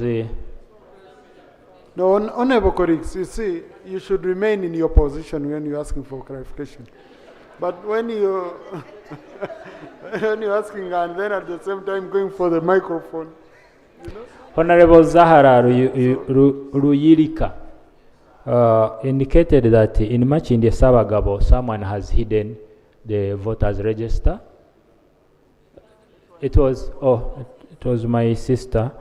We are going to follow that up. I'm glad you have brought it to our attention. someone asked, will the Electoral Commission recruit new people for the voter exercise? I want to read the schedule, which I did not read earlier, just 4 paragraphs. Recruitment of sub-county and parish supervisors was done on the 25th of June, 2026. Recruitment of village election officials was done on between 22nd June and 1st July, 2026. Display of names of recruited village election officials at parish stroke ward level was done on 2nd July. And finally, training of village election officials at parish level was done on 3rd July. So that was done. The issue of students has been answered by my colleague. Students are not residents, so we do not expect them to vote from where they are. Will the MPs be given public holiday? Right, Honorable Speaker? I believe we will be given either recess, depending on the administration of Parliament. That will be your decision. Will LOCs be given offices? Right, Honorable Speaker, that is not a matter I can respond to right now. It has financial implication, but I will take the concerns to Cabinet through the Prime Minister and the Chief Whip for discussion. You know, the good thing is that life is dynamic. Things change. We tend to see new things and want to adjust accordingly. So you have highlighted something new, and you should take it under consideration. The issue of street committees has been responded to. 2 parishes in Aru are not appearing, that they are not probably gazetted. We will take time and find out through the Electoral Commission. That was the Honorable Otto Bear. And if I understand correctly, that means I have died well. And then he's called I was born well. Okay. The EC does not recognize creation of new administrative units. Right, Honorable Speaker, new administrative units, that decision has to come from Cabinet. Because the bigger, the more administration units we create, the bigger the charge we impose on the consolidated fund. Administrative units from villages, when you create more villages, you create more parishes, you create more sub-counties. It is a process and should come from Cabinet. Has government done civil education, educating people? Yes, we've been educating people through the media, civic education.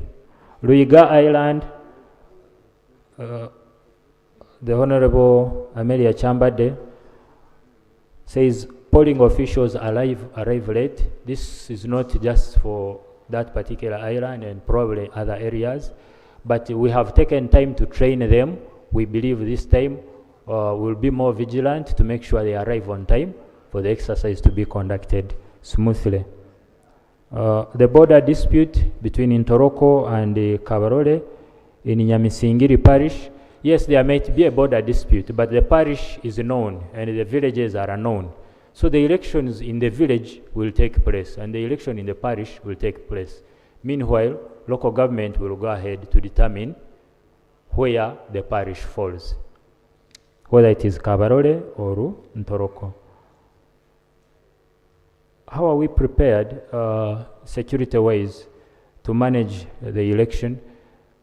When I read earlier, I spoke about orderlies. We shall have security officers to manage the exercise. And we have even set aside a budget for them. They will be paid for that day. Public figures intimidating individuals or people, that is criminal. It's not allowed. We are in a multi-party dispensation. We are holding the elections under multi-party. That's why we have, when I was reading the statement, you can stand behind your symbol and people line, or but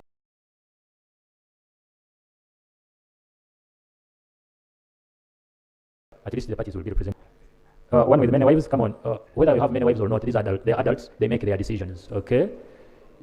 The question is ordinary residence. I live in Nabingo, Bataka. I might have another wife. You might have or you have. Ethel, which one is your village? So I might have another wife. Okay, they will vote from where they reside, ordinarily. Attorney General, let's conclude. I'm sure you've done a great job. So. Thank you very much, Right Honorable. That's it. Honorable Samba was asking whether we can do oath in ordinary languages, because the pain of English, if the chairpersons can do oath in ordinary languages, in local languages. Yeah, we will make a statement to that effect. We saw what happened during the recent swearing-in exercise. We'll make. Right Honorable, someone whispered something to me about LOCs, chairpersons who lose and then do not want to hand over the stamps. That is another thing that we are going to take up seriously. Thank you very much. Next item. Next item. No, Rope comes in before the minister. I picked the minister, a shadow minister. Okay? So Rope should always give me a sign. It's not automatic. I always wait for Rope to give me a signal that he wants to contribute. Next item. I need to pick a minister from the Minister for Environment urgently. Statement on the recent climate outlook in the country. Now, colleagues, 4 p.m. If the Prime Minister enters, I have to stop everything. And we go. So I want to take advantage now for Minister for Environment to quickly present her statement.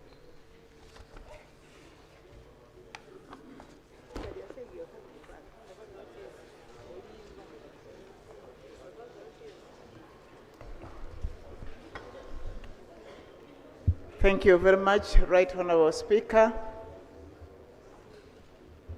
for this opportunity. Right Honorable Speaker, I'm making a statement on the effect of climate change and the status of the weather forecast on behalf of my senior minister, who is also still engaged.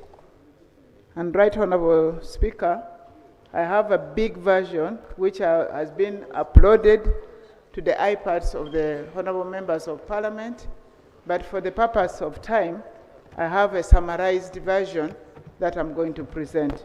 The details, honorable colleagues, you go to your iPads and get all those details.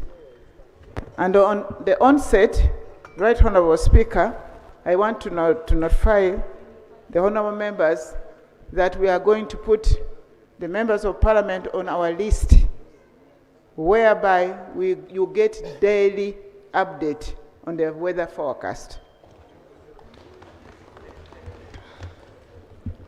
So, Right Honorable Speaker, this brief has been prepared to update you on the weather patterns expected in July 2026 across the country.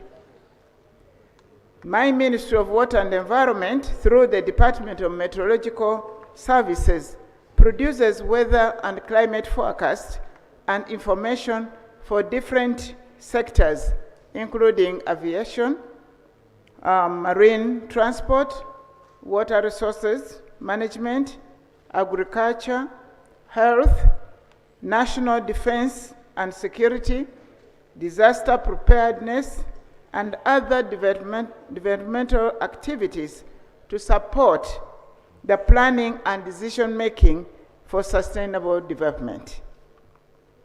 The forecasts are generated and disseminated at a different timescales, including 6 hours, 12 hours, 24 hours, that is confirming the daily reporting, 10 days, 30 days, which amounts to monthly reporting, 90 days, that is seasonal, and other tailored weather climate information depending on the user needs. For easy interpretation and update of seasonal forecasts, especially by the farmers, the forecasts are usually translated in 35 local languages depending on availability of funds at a time. Right Honorable Speaker and Honorable Members of Parliament, as you are aware, Uganda experiences two major rainfall seasons, namely March, April, May, and September, October, November, and December. However, northern and parts of eastern Uganda usually receive substantial rainfall during the months of June, July, August. The two major rainfall seasons are separated by two dry periods, namely December to February and June to August for the southern sector.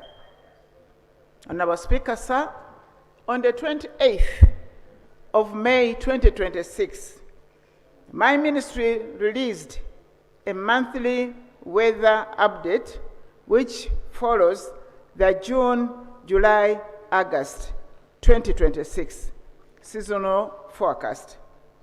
In June, July, August seasonal forecast, we indicated that there would be suppressed rainfalls during June, July, August seasons across the country, partly due to the developing El Nino condition, that is warming of the sea surface over equatorial, central and eastern Pacific Ocean. As a result, the rainfall recorded during the month of June 2026 across the country was largely suppressed as we had predicted.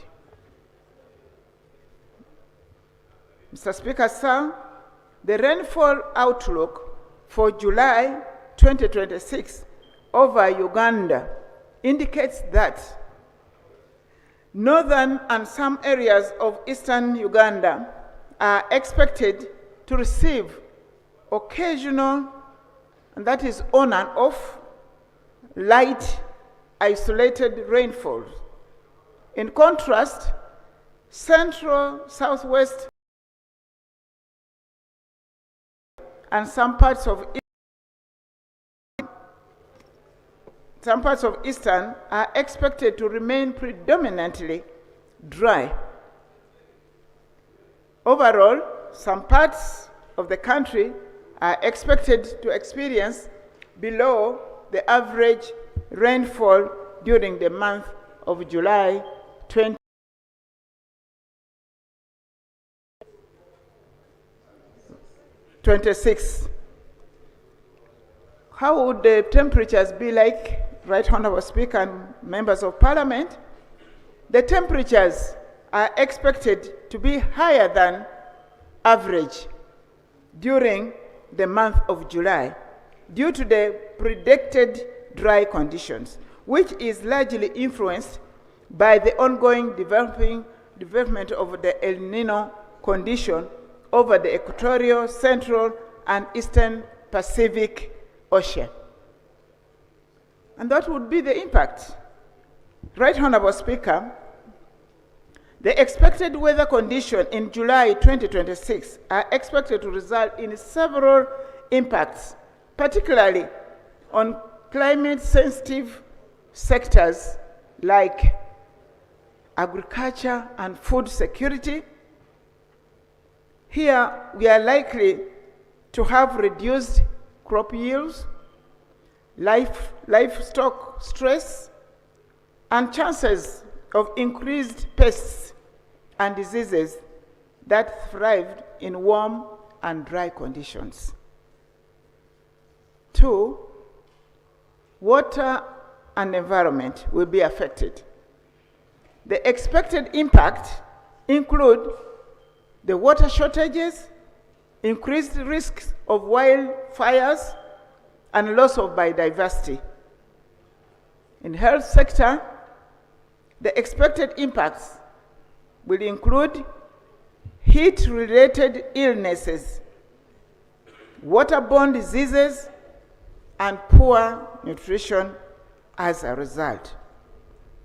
The social impact is that food insecurity will be imminent, conflict over the limited available resources, and migrations will be visible. People moving from one place to another in search of water and food. And the overall economic impacts will include reduced household incomes because the food prices will also go up. And we therefore, as the Minister of Water and Environment, advise as follows. Right Honorable Speaker, sir, in response to expected weather condition is that, one, our communities are encouraged to practice water conservation strategies. Let's use our available water sparingly. Our people should promote efficient use of water for domestic and production purposes. The public are hereby educated on the heat safety which they need to take. We need to take shelters seriously because the heat will have a great effect.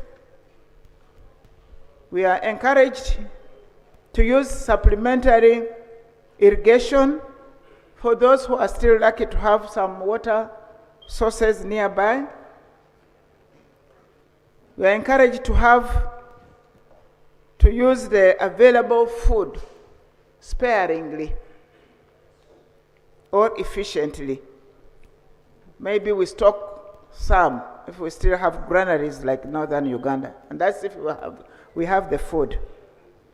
We also encourage continued dissemination of the early warning information to our constituencies and all Ugandans.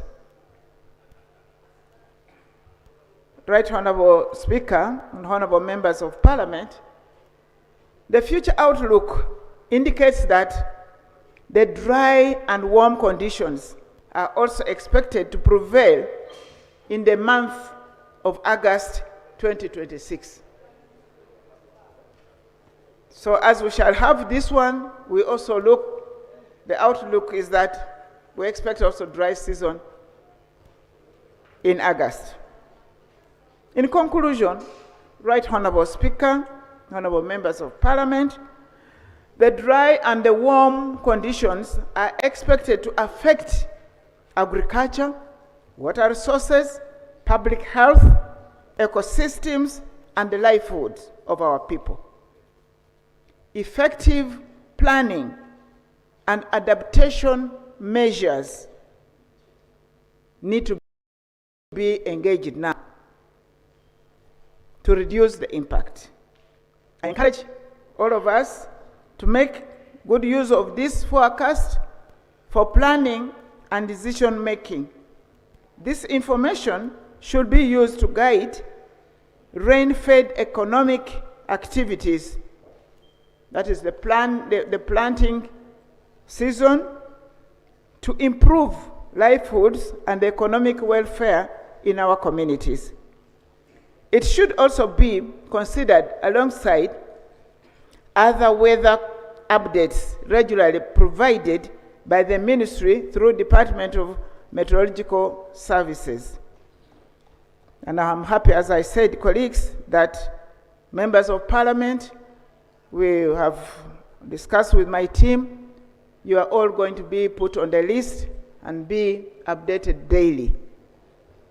Right Honorable Speaker, my ministry will provide detailed weather updates for August 2026 at the end of July 2026 before releasing the seasonal forecast for September, October, November, and December 2026 at the end of the August 2026. Finally, Mr. Speaker, sir, the ministry requests that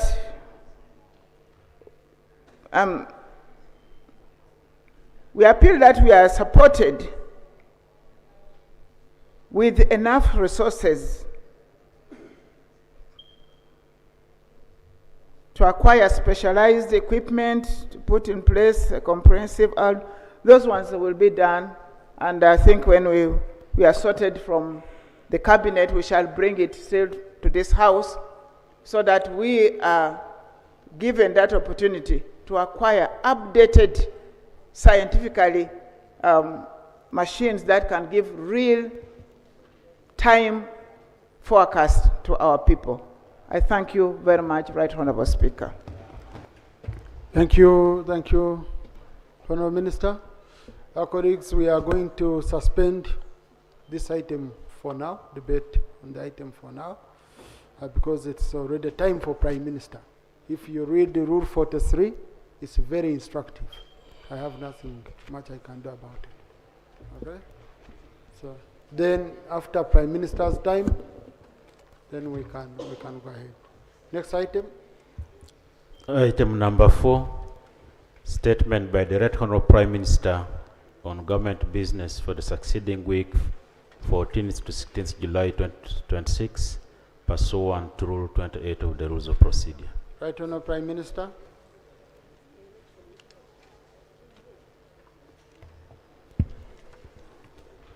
Right Honourable Speaker and members, pursuant to Rule 29 of our Rules of Procedure, I present the government business for the succeeding week of 14th to 16th July 2026.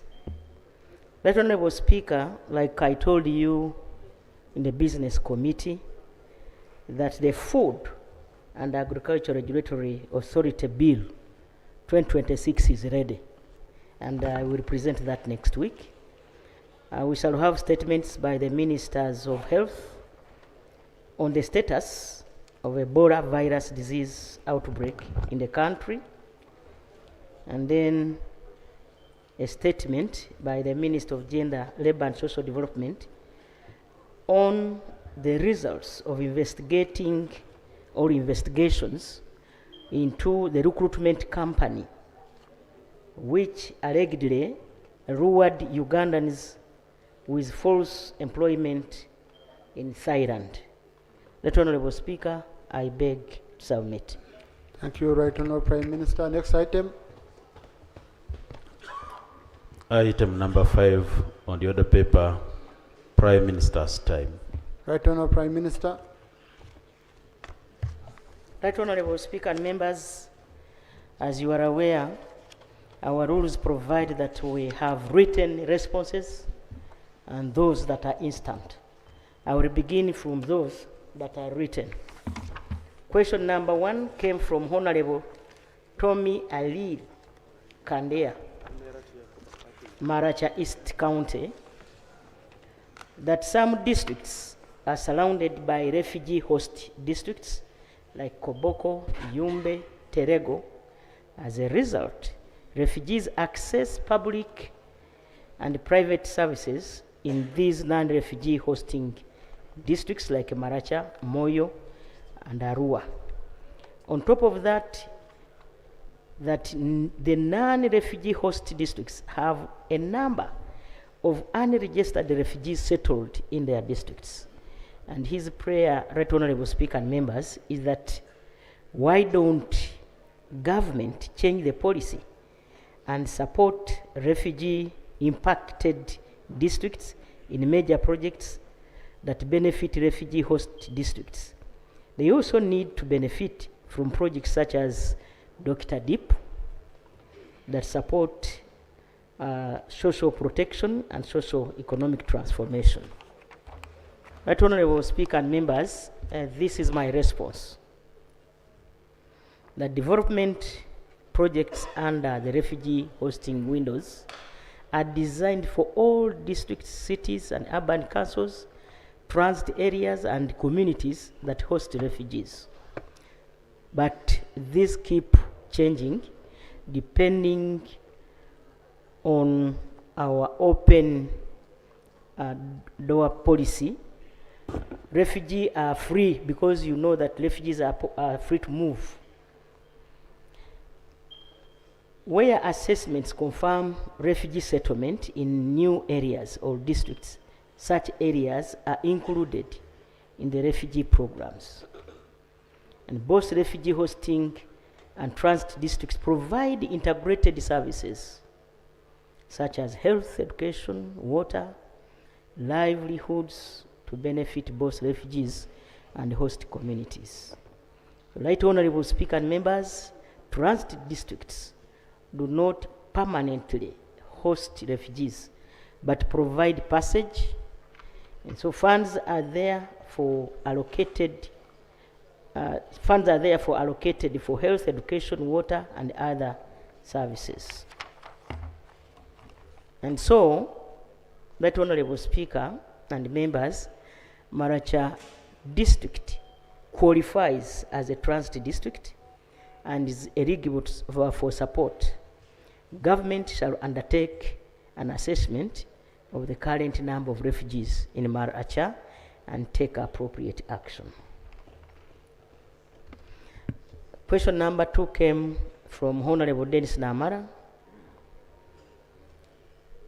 And he says, Right Honorable Prime Minister, the people of Muhoro Town Council, particular residents of Chama Jaka LC1 have been gravely affected by repeated chimpanzee attacks, resulting in loss of lives, and that while government initiated compensation processes, tenants have raised concerns of being cheated and unfairly treated. His prayer is that can government provide assurances that the compensation process for affected tenants is conducted transparently with full disclosure of survey and evaluation reports and equitable treatment of all claimants, and that could government further clarify what measures government is taking to resolve disputes among tenants who feel undervaluated and ensure accountability in the compensation. But my response is that the compensation process for tenants on Horo land in Kagadi district was conducted without involvement of all relevant government institutions involved. Let me repeat this. The compensation process for tenants on Muhoro Kagadi land was conducted with the involvement of all relevant government institutions to ensure transparency. Officials from the Department of Surveys and Mapping under the Ministry of Lands, Housing and Urban Development carried out a detailed survey. The chief government valuer conducted evaluations of all land and property interests. Those who accepted signed agreements and were duly compensated. For those who initially resisted, teams revisited and conducted fresh assessments with additional reports released. Some still claims that the values were inadequate. The majority of tenants have received compensation and vacated. This demonstrates government's commitment to transparency, disclosure, revisiting disputes, and accountability through the chief government valuer. I got another third question from Honorable James Ongu Ta, MP Kwania North. He stated that, Right Honorable Prime Minister, full mechanized maintenance of the 47-kilometer unpaved national road from Nambieso sub-county to Aduku Town Council to Inomo Town Council, all in Kwania district, and connecting to Teboke in Apache, was done more than 7 years ago. Now the road is in a very deplorable state. His prayers that will the roads be repaired? If so, what specific timelines and milestones is set by the relevant ministry for commencement and completion of works? Right Honorable Speaker and members, my response is that I'm confirming that the above mentioned road is a national road under the Ministry of Works and Transport, specifically under the Lira Station. The Ministry of Works and Transport has carried out the assessment and found the road to be in bad state. Maintenance has been programmed in Q1, this quarter of 2026-2027.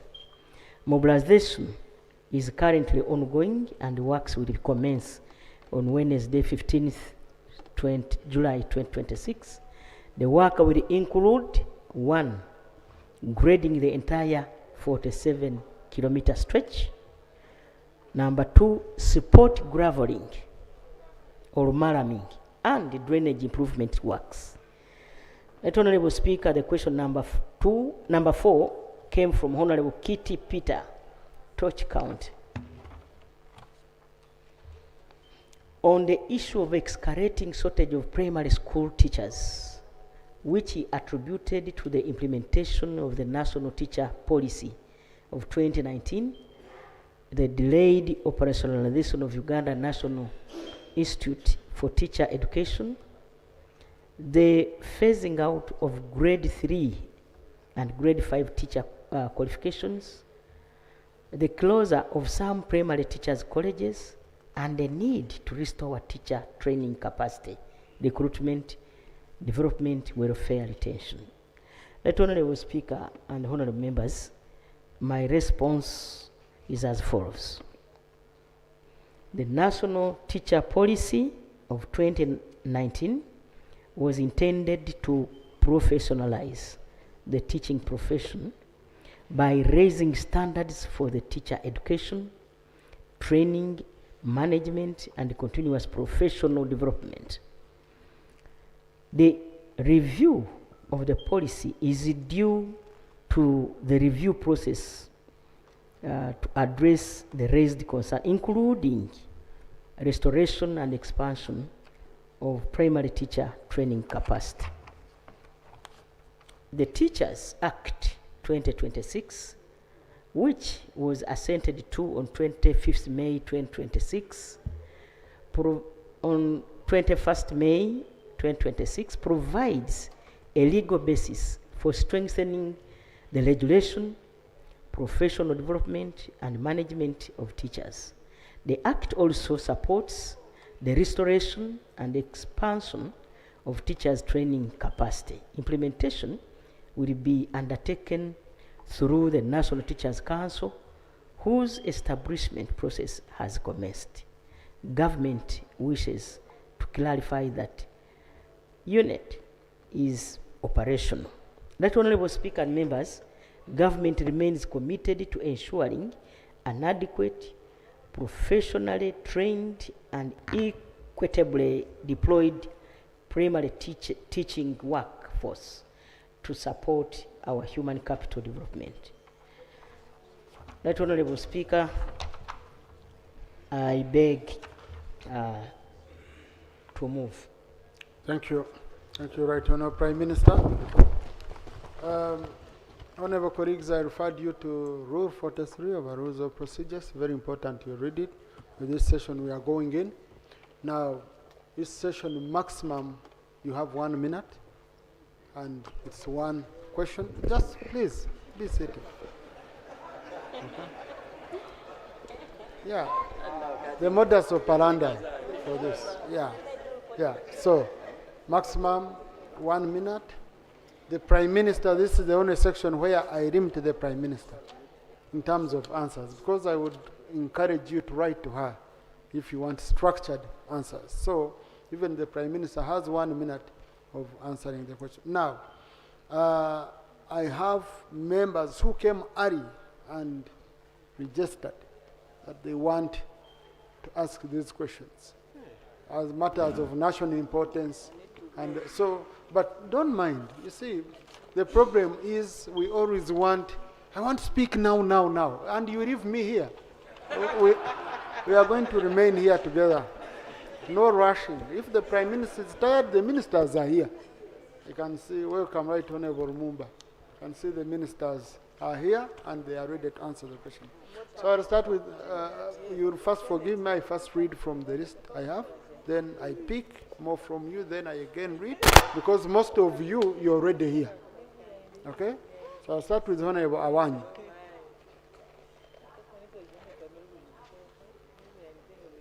She'll be followed by Honorable Amanio. Speaker.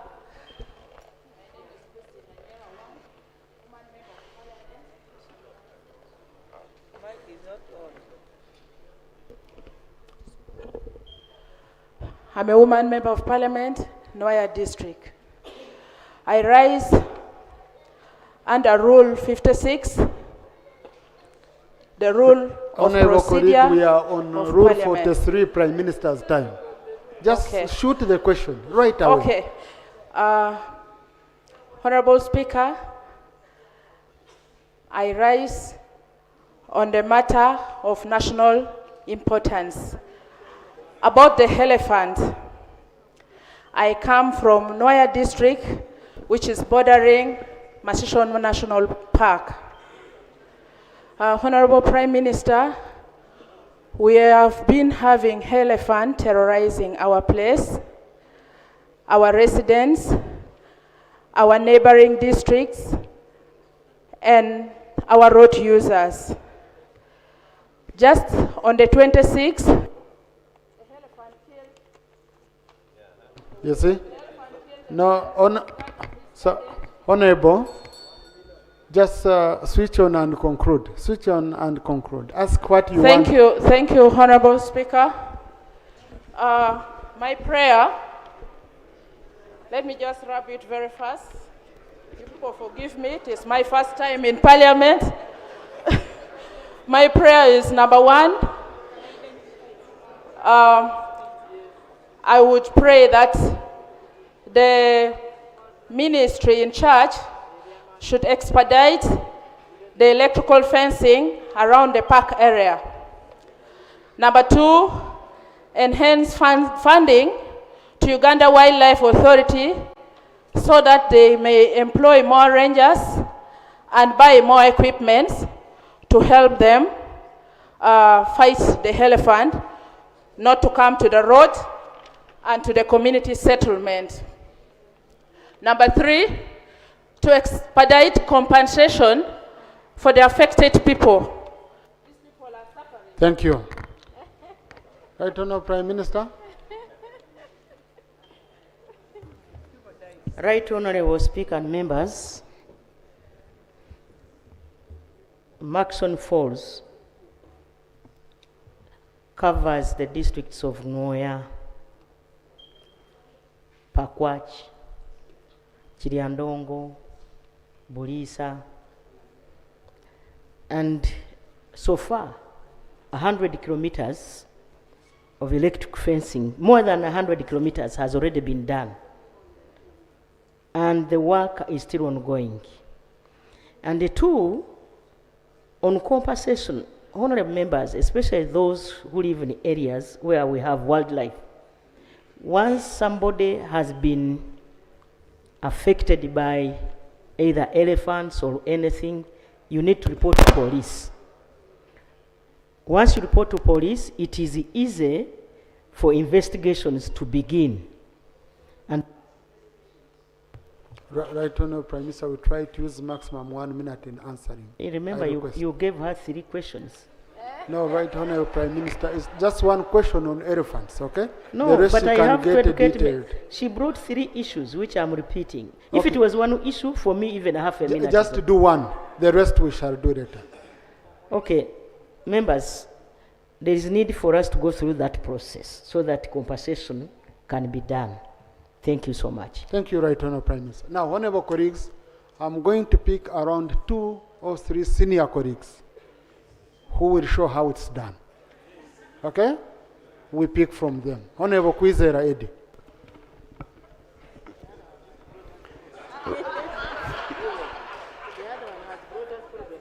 Right Honourable, thank you very much. We have a functional national body, which is NIRA. For some time, they are not processing in 40% of the districts.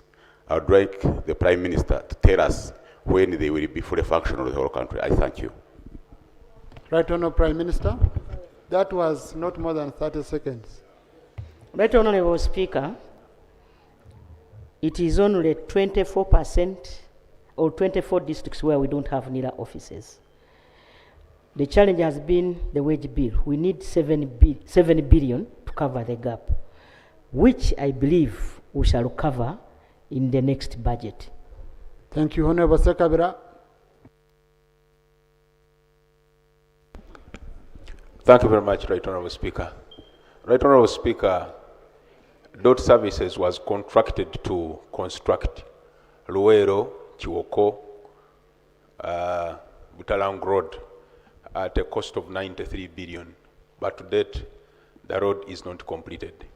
To make matters worse, a section of the road that is between Chiwoko roundabout and the Dawn Fuel Station is carved off. The soil was excavated and the dust is too much. So we want to know when will this road be completed and also what intervention plans can be implemented by DOT to make sure that the dust is at least controlled. Thank you. Right Honourable Prime Minister. Right Honourable Speaker and members, I travelled on that road 3 weeks ago. Yes, and I found out that almost 69% is now covered. So the road from Chiwoko up to Butarangu is the section that is still remaining, but the contractor is on site. The challenge was money, which money has been given to the contractor. I believe he will complete the work in the near future. Mr. Kavasa, Honourable Kavasa.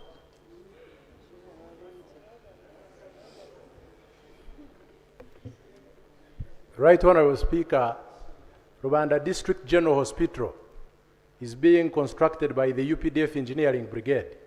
Rwanda District Local Government signed a memorandum of understanding with the Ministry of Defense, and payment was made in full. And the contract, the MOU that was signed has expired, but the works done are just 22%.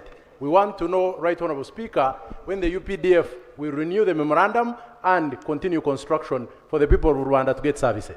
Right Honourable Prime Minister.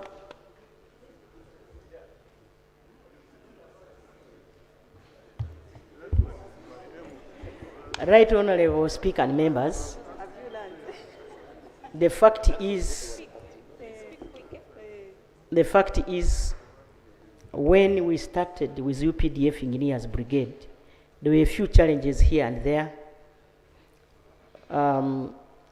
They preferred to start with AFCON because AFCON had time limits, and they withdraw most of the workers to make sure that the stadiums are complete in time, because as you are aware, we are hosting AFCON next year. By December, all these other, I also have a health center 4 where they withdraw staff. That is Kisita Health Center 4 that is being upgraded. But I'm aware they will go back and complete the civil works in those districts. Thank you, Honourable Manio. Thank you, Right Honorable Speaker, for the consideration. My matter is concerning the disruption of Nation Media Group, which was raided by armed forces on 28th June. And up to now, we have not had a statement from the government about the raid and when they are planning to, to address the issue. We have thousands of people employed by that media house. Instead of rendering them unemployed, and we're saying it's... Right Honourable Prime Minister.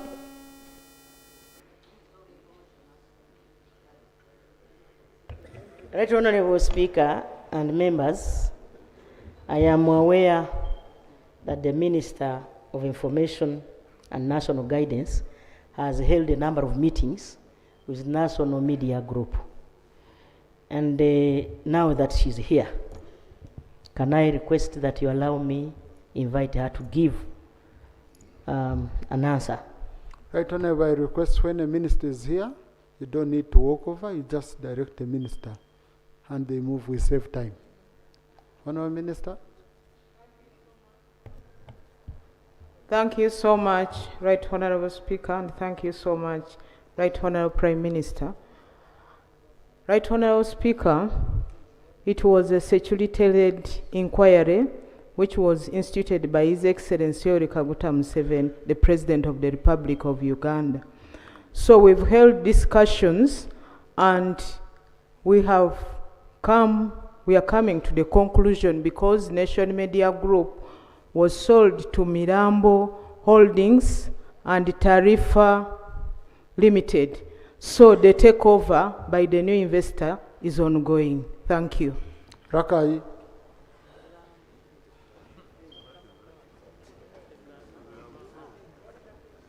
Colleagues, be near your microphones. I don't want to lose time. Can I have one who is ready? Thank you very much. Thank you, Right Honourable Speaker. Let me allow Honourable Biara. Okay, thank you very much, Right Honourable Speaker.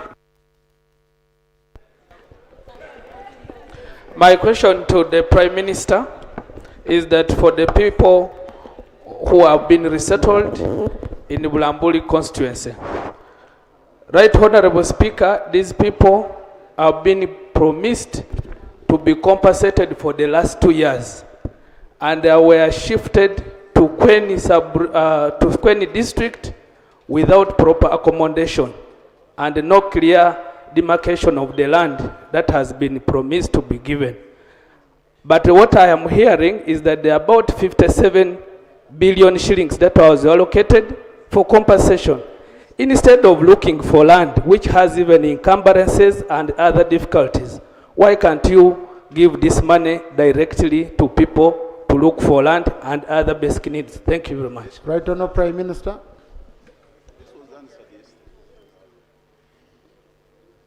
Right Honourable Speaker and members, I remember yesterday I talked about the same. I think the member was not in the house. I told you the challenge we have had is that almost all the land in that area is encumbered. When you find a big chunk of land, a lot of encumbrances. And I am the one who told you that we have 56 billion to buy land, and also it's not compensation. It is compassionate support by government so that we don't lose more life. So the issue is going to Cabinet on Monday. I will come back here and give you an update. Thank you, Rakai. Thank you so much, Right Honourable Speaker. Rakai district is extremely water stressed, and yet since 2016 there has been a Kagera water project that was meant for Rakai and Isinjiro. That project, as I talk, it is fully complete in Isinjiro district and not happening in Rakai, yet it was fully funded. We want to know when that project is being started in Rakai district. Thank you. Right Honourable Prime Minister. The Minister for Water here. Next will be Honourable Anywa, followed by Honourable Kungu. Thank you, Right Honourable Speaker. I'm aware of the project the Honourable Member from Rakai is alluding, and indeed we have been doing a bit of securing, but the project is on schedule. Thank you. Honorable Anywa.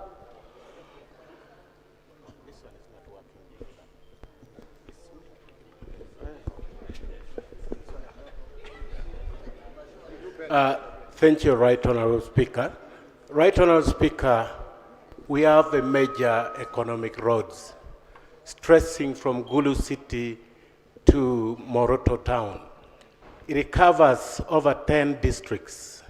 The government of Uganda has promised to tarmac this road. The community would like to know when the work will commence. Thank you so much. Right Honorable Prime Minister. There's no Minister for Works. Can I request the Prime Minister sits in the middle so that she finds it easy not to move a lot? Honorable Speaker, it is helping me to be fit. Oh, very good. Honorable Speaker and members, that is a priority road. We included it in our manifesto, and I believe the moment we get money, the designs are already complete. When we get money, that road will be worked on. Thank you. Yes, Honorable Kungu, followed by the Honorable gentleman in grey. Yes, yes. Thank you, Right Honorable Speaker. The National Health Policy provides for at least one health center free for every sub-county with a population of at least 20,000. Right Honorable Speaker, Chidaugo sub-county has a population of over 28,000, but with 0 health center free. I want to know from the Prime Minister, when will the government ever think of Chidaugo sub-county since it meets the threshold for a health center free? Thank you. Thank you. Next will be Kidiandongo. Right Honorable Speaker and members, it is through the policy of government that we have a health center 3 per sub-county. And so far, 1,780 sub-counties are already covered. We have a balance of 488. And we are in the process of getting money so that we can cover the same health facilities under your gift too. So we shall depend on you members so that this work is done and everybody enjoys the benefit from NRM government. Thank you. I had allowed the honorable gentleman in the grey suit, then Kidiandongo, then Rampara. Thank you very much, Right Honorable Speaker. I'm the Member of Parliament for Dokolo North constituency. My issue is on electricity.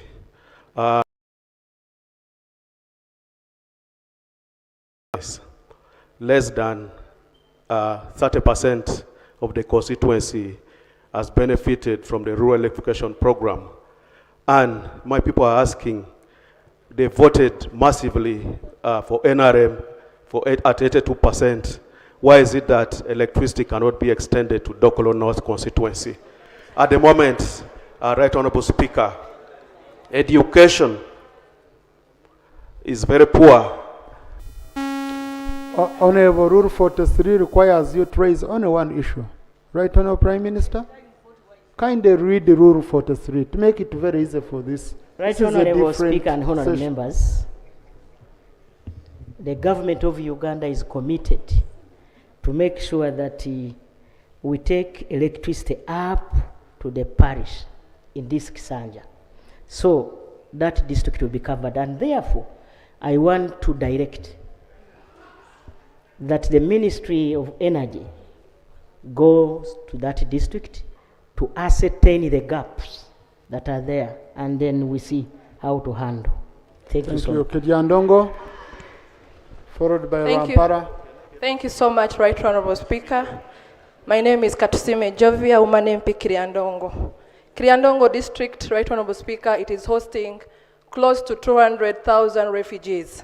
And Right Honorable Speaker, especially the Nwere tribe and the South Sudanese have caused insecurity in Kiryandongo District and especially Boyale Town Council. Right Honorable Speaker, I want to report that 50 cases have been reported to police by the office of the Prime Minister. And this year, May, over 10 people were killed.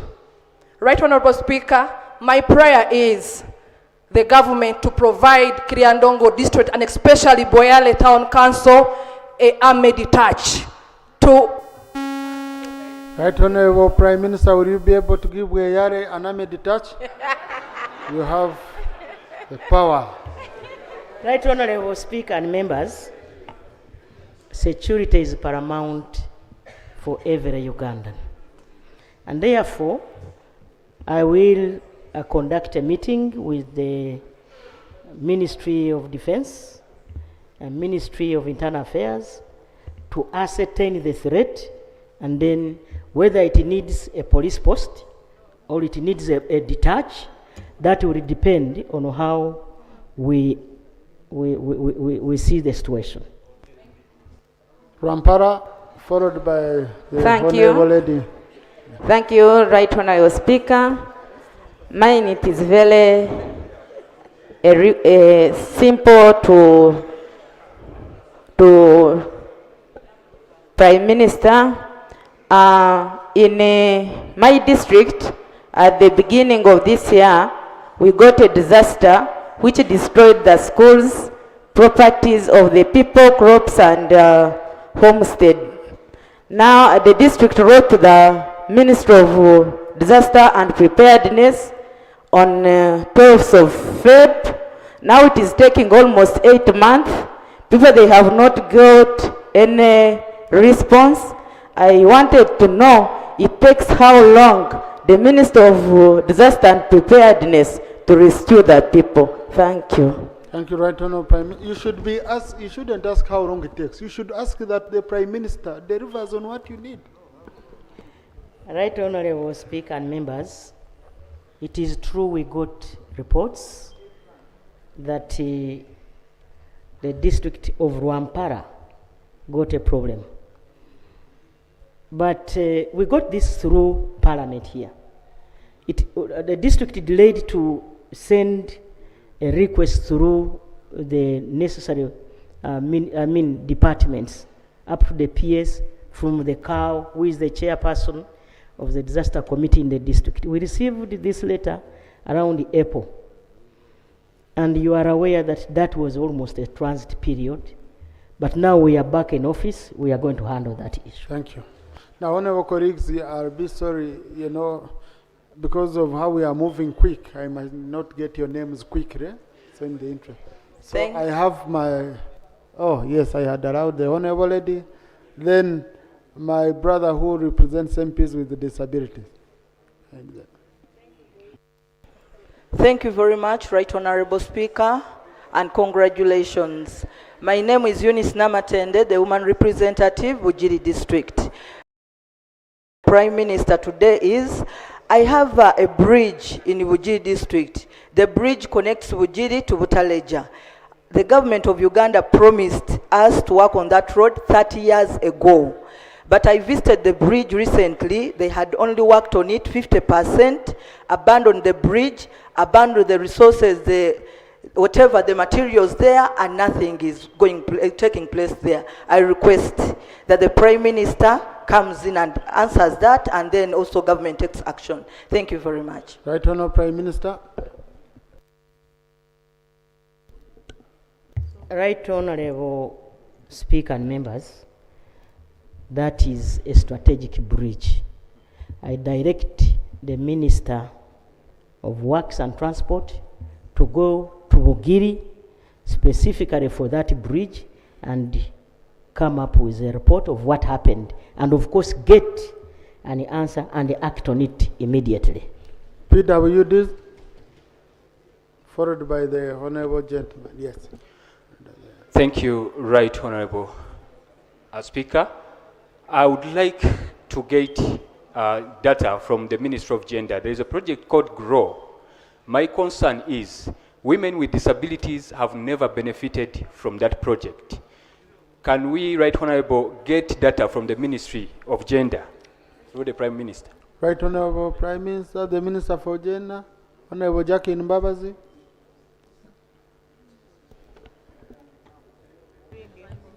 Right Honorable Speaker and members, we are right now looking into the GROW project.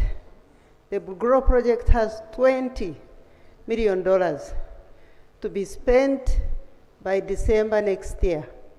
And so we are working on it very quickly, and we shall include PWDs. Thank you. Thank you. I also request the Minister to prepare a statement on GROW to update these members, because we should be operating across the country. Okay, Right Honorable. Thank you. Honorable. Thank you very much. Thank you very much, Right Honorable Speaker.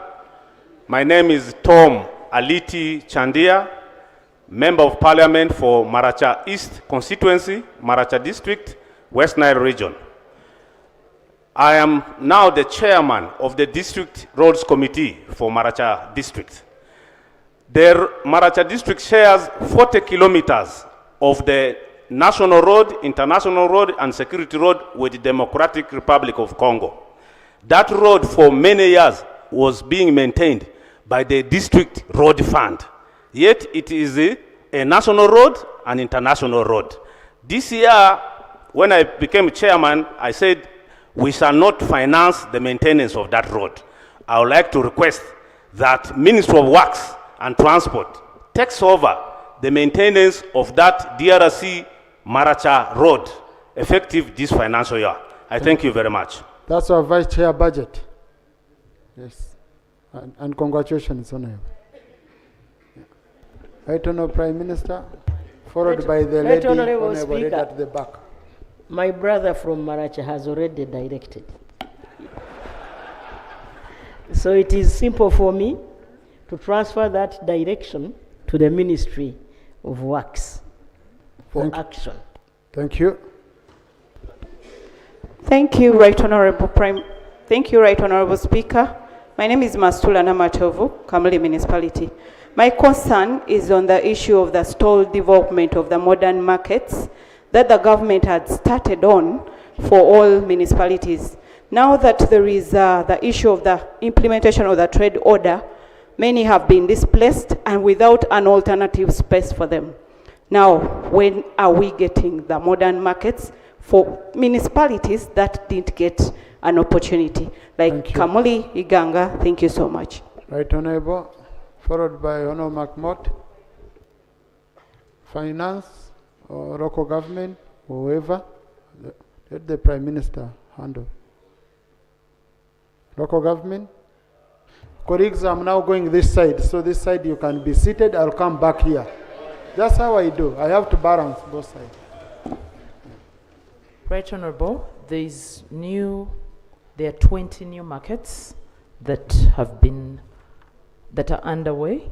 So many of the municipalities, divisions, especially the urban centers, though the divisions that don't have markets, many of them have been slotted to get markets in the new market divisions. However, for the sub-counties that have not yet been authorized or officiated as administrative units, those are not part of them.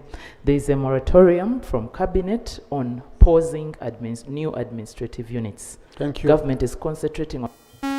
Honorable McMott.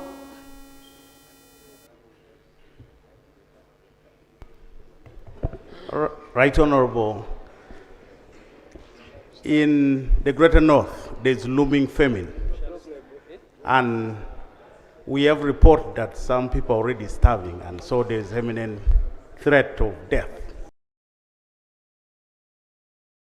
The government have to avert this potential loss to life due to famine. Thank you. Thank you. Right Honorable Prime Minister, will be followed by Entebbe Municipality, and then Eridari Kakoza.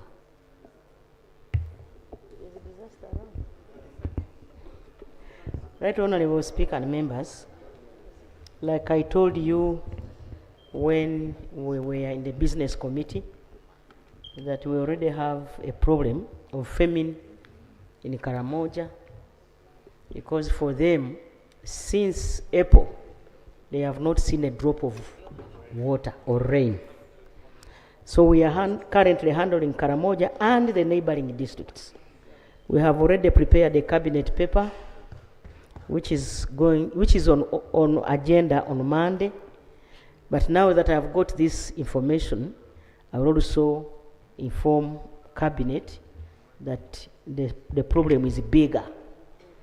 Thank you. But however, in our assessment, we are saying Ministry of Agriculture and Local Government, we are going to have a meeting where we can see how the country with quick maturing seeds. Thank you. On Ente Municipality, followed by Honorable Kakoza. Right Honorable Speaker, my name is Shaka Stephen, MP Ente Municipality.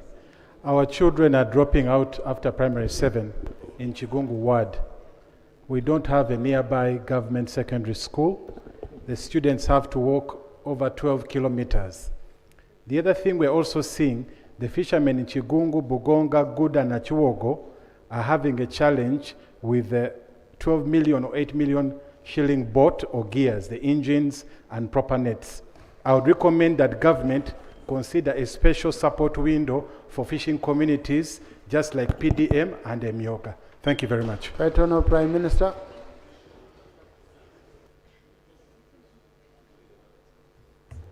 Right Honourable Speaker and members, we got a petition some time back, and the Ministry of Education is mapping and coming up with an idea of getting land in Entebbe municipality where we shall put the school. That area and Kawempe in Kampala. Kawempe, they don't have a school. There is Madina here. I don't know where she is. Honorable Madina brought a petition to the president, and the president directed already that we identify land where we can put a school. Those people of Kawempe, they don't have a school. They travel almost 14 kilometers in Kampala. Now, because they did not have a member of parliament who approaches us, now that Madina is here, we are going to handle.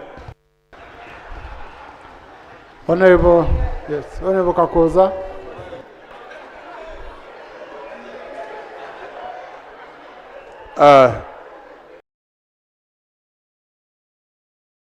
Right Honorable Prime Minister, I've listened to what the Honorable Minister for Environment, and he has updated us. But my question is, the climate change is affecting all the cattle corridors. And where we are in a terrible situation. Is there any immediate measure that can help the cattle corridor people, the water stressed area all over the country? Because in the next season, you might not find people in those areas. Because we started facing a dry season from May. And what you read yesterday as the production of dairy farming is affected terribly. Is there any immediate measure between now and September in government to think about us? Right Honourable Prime Minister. Right Honourable Speaker and members, we already had a meeting yesterday. This came from Honorable Enos of Kavura. He came to my office, and quickly I organized a meeting involving ministries of agriculture and local government. And we are going to have another meeting on Tuesday. The few water boozers in the country provided so that some little support in terms of fuel. So for us, we are going to provide a few water boozers that are in those two ministries for you to survive during this period. Thank you. That Honourable Speaker, I did not answer the question of fisheries. I remembered when I was sitting there. Now, the president came up with an idea of supporting our people, the fishers, because for them, a boat is quite expensive than even PDM.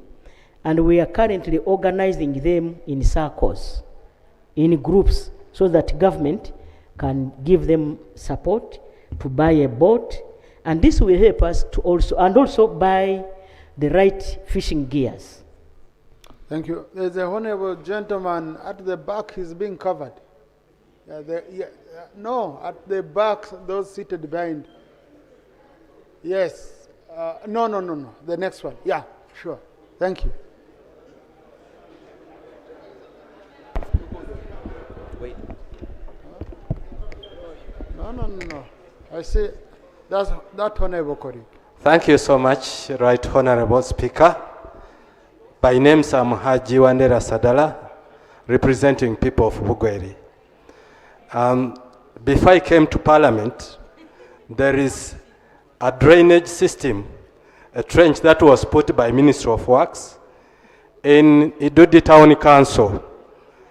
And Idudi Town Council is on the highway going to Busia at the border. That road is so busy, we get accidents almost on a weekly basis.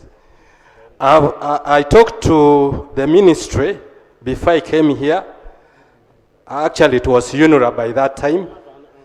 But they kept on promising that they will put it in the budget, which they have not done. You see the problem of giving stories? Here we shoot directly. Please ask your question now that you're here.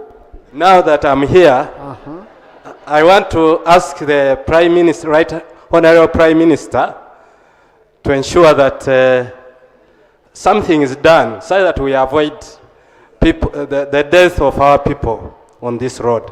Thank you so much. Thank you, Honorable. Right, Honorable Speaker and members, I will request the member to put that in writing to help me use that to direct the ministry to go and put that right. Idudi is a very busy trading center. Thank you. Not at this time. Kindly first spare me.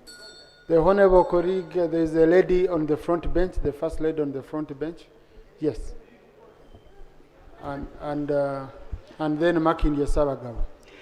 Thank you so much, Right Honorable Speaker.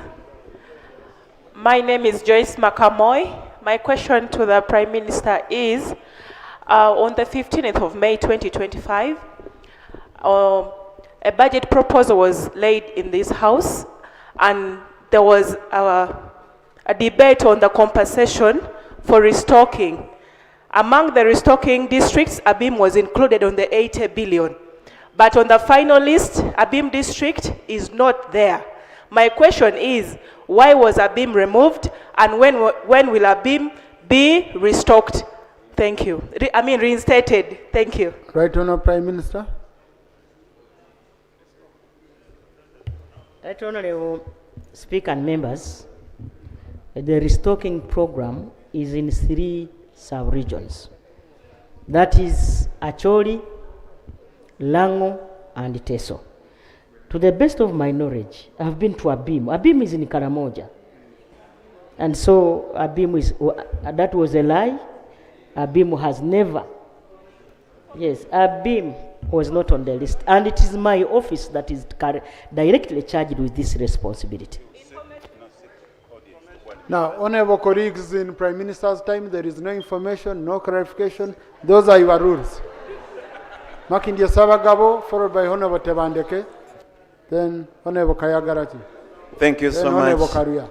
Honorable Speaker, And Serukenya Honorable David, Isma. Makindi Sabagabo. I want to know the status of the allowances, 1, of the medical interns that are due to be deployed in 1 week's time, 2, for the senior house officer, 3, for the backlog of the interns for the cohort 2024, 2025, and 2025, 2026. Thank you so much. Right Honourable Prime Minister. Members, you are aware this question has been recurringly coming in this House. And we have prepared a cabinet paper which will be discussed on Monday, and we shall come back here and report. Thank you. Honorable Tebandeke.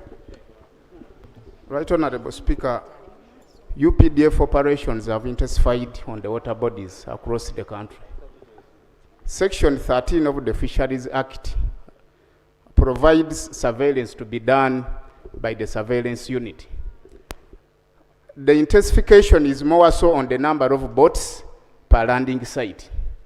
Section 120 of the Fishing Landing Act provides that the minister shall lay regulations in consultation with the stakeholders for Parliament to approve.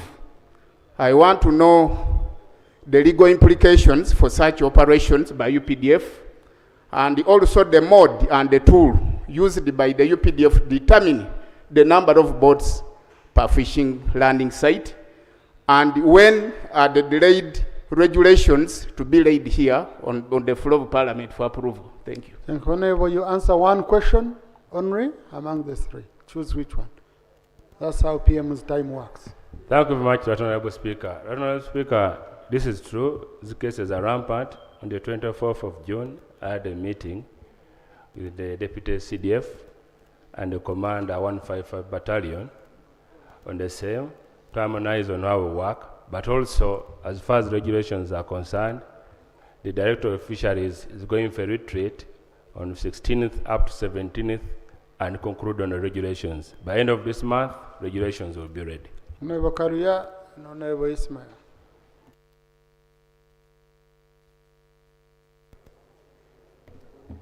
Thank you very much, Right Honorable Speaker, and for the benefit of my colleagues, my name is Andrew Kizakaluya, Member of Parliament, Chigulu South.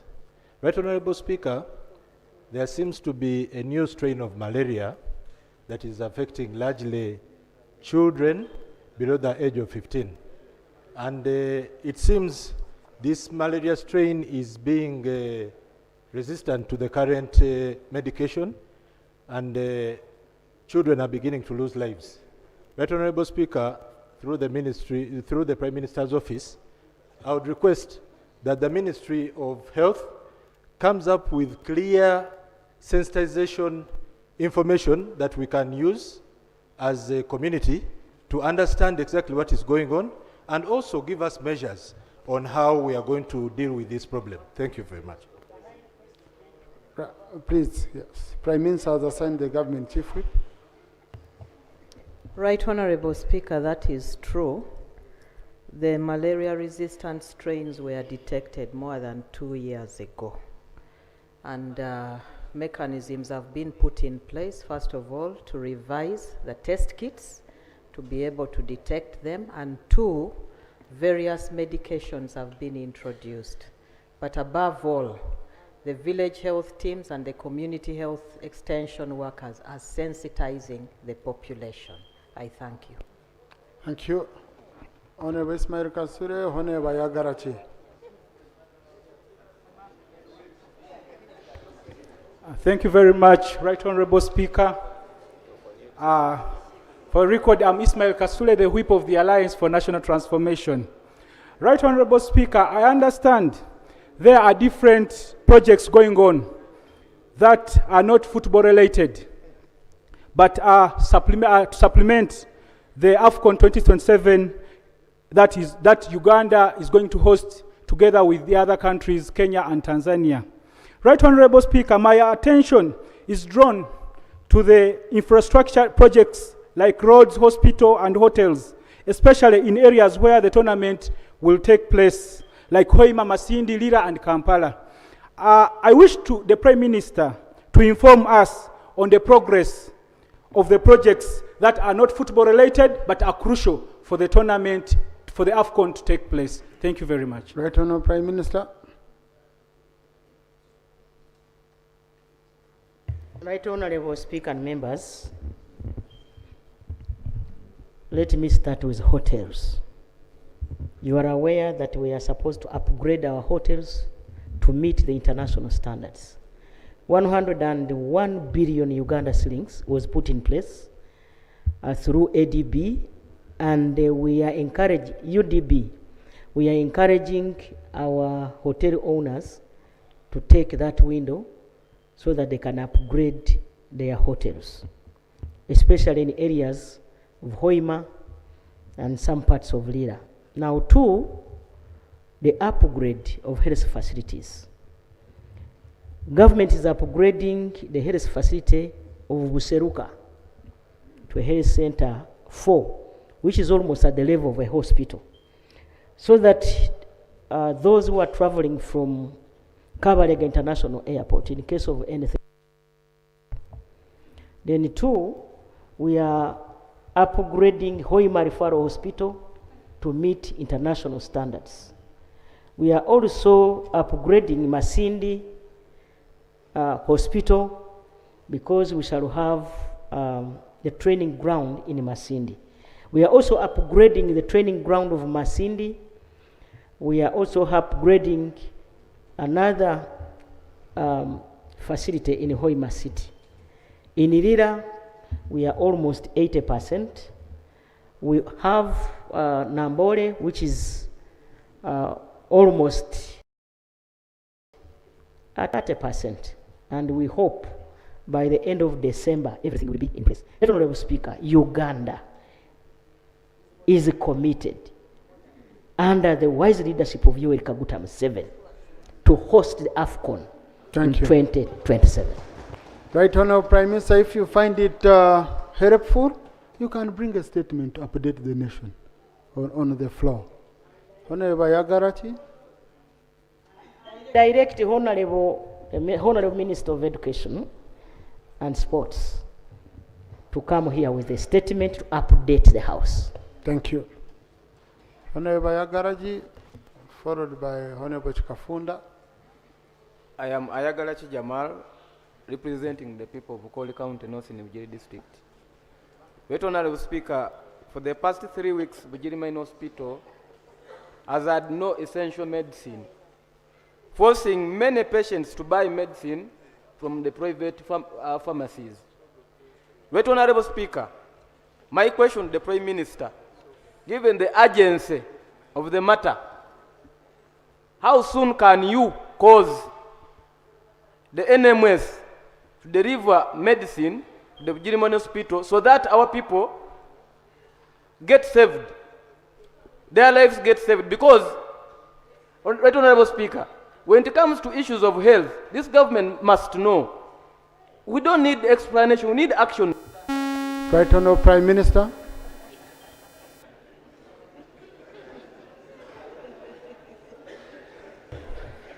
Right, Honorable Speaker and members, I want to inform the member that on top of the provision of essential drugs to Bugiri Hospital, that hospital is going to be rehabilitated, refurbished, and equipped. So NMS will provide drugs, essential drugs, before the end of next week. Thank you. Thank you, Right Honorable Speaker. I'm called Nisima Evelyn, the woman member of Parliament of Rwanda District. Does the Prime Minister agree with me that the Muhanga, Uchinda, Kaharo 7-kilometer road that was detarmacked 4 years ago should be tarmacked as soon as possible? It is on the Kabarembara road, and at the moment there are several accidents. Actually, 2 weeks ago, as I drove back to Rwanda to do the government programs, I almost got an accident. My prayer is the road to be tarmacked, and if not, at least to have Maram as soon as possible. Thank you very much. Right, Honorable Prime Minister.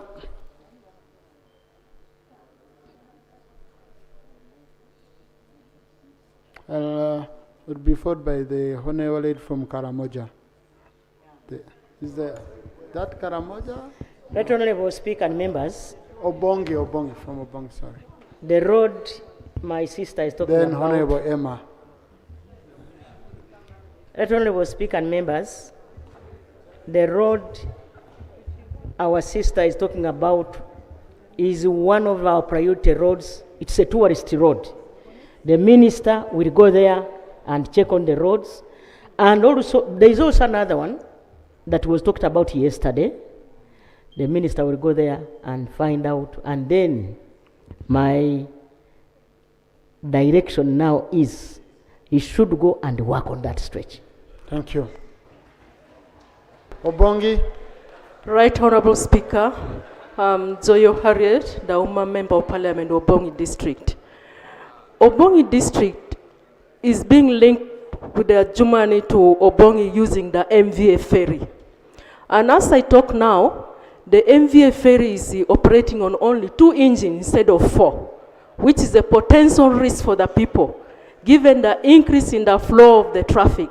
So, Honorable Speaker, I want kindly request the Prime Minister to have a response as to how, when shall we be rescued, given the ferry operation. Your Minister for Works is offering, right, Honourable Prime Minister.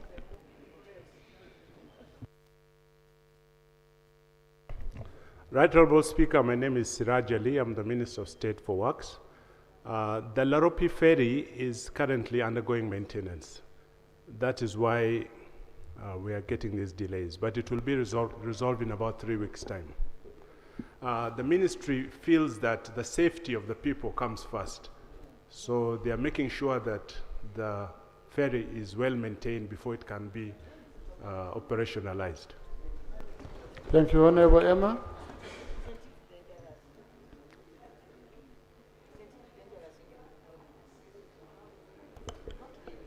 Thank you, Honorable Speaker.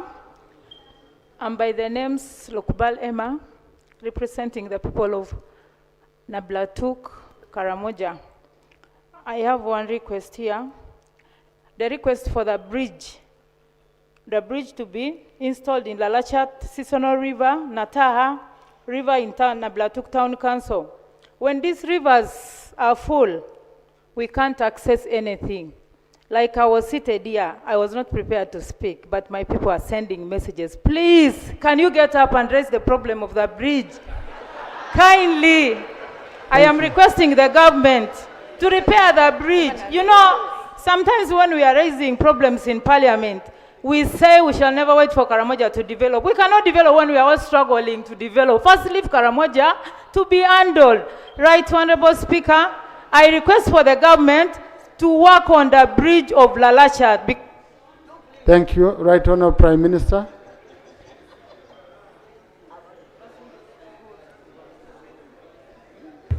Right Honourable Speaker and members, the Honourable from Nabiratuk, what I want you to ascertain whether that bridge is on the Ministry of Works road, whether it is on access road, or whether it is on the district road. From there, we shall take the next course of action. Right Honourable Prime Minister, I will request the member to write, okay, so that it's much easier for you. Yes, Honourable, then followed by Shema. Thank you, Right Honourable Speaker, for giving me this opportunity. I am Opio Dennis Geoffrey, the Member of Parliament for Noya County. Right Honourable Speaker, on the 16th of June 2026, we woke up with a sad news on the demise of 2 young citizens, the late Okot Dennis, aged 40 years, and the late Robinson Achire, aged 48. They were killed by Uganda wildlife rangers from Masishon Falls National Park.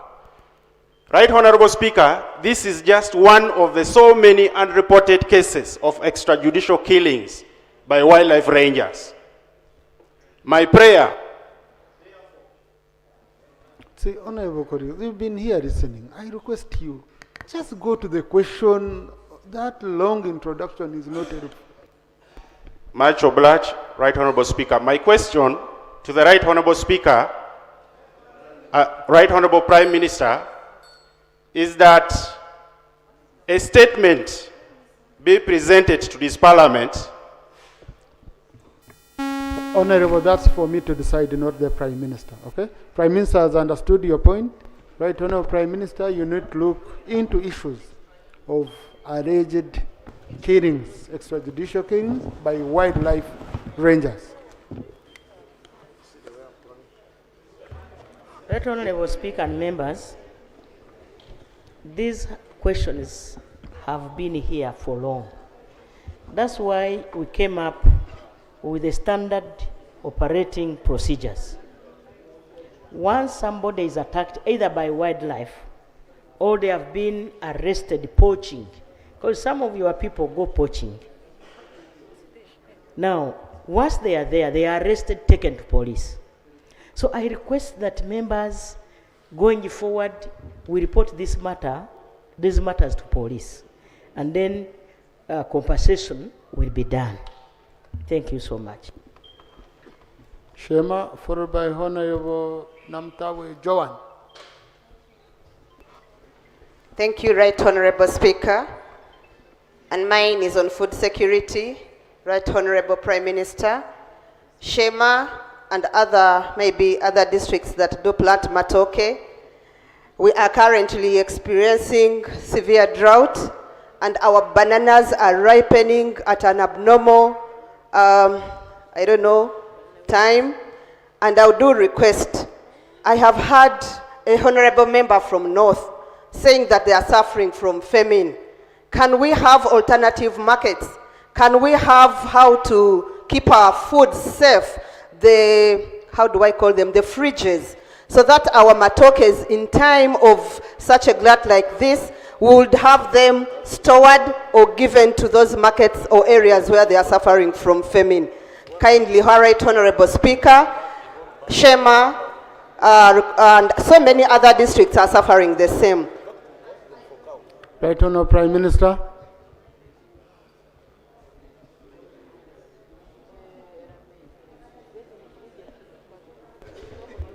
Right Honorable Speaker and members, what the proposal the member is making is a long-term plan. I cannot deceive on the floor of Parliament that tomorrow we shall quickly get you fridges. But the idea is taken note of. It's a very good, welcome idea. You know how we process our policies in government. That idea can go through the Ministry of Agriculture for further management. However, as we speak now, by the way, I'm a farmer. The fact is our bananas are ripening at a high speed because of the weather conditions. Currently, I know in those areas where we grow bananas, people are using the bananas to feed their cows now. And so I want to suggest that the business community in the country can take advantage of the bumper harvest in Western Uganda and take this matoke to those areas that are currently not having food. Thank you. Honorable Namtawe Joan, followed by Honorable Gilbert Oranya, and then this honorable gentleman, the one in a black suit. Yeah. Thank you, Right Honorable Speaker. Right Honorable Prime Minister, there is an outcome from Ugandans buying new cars. Right Honorable Prime Minister, one to secure a digital number plate, it takes 1 month and beyond.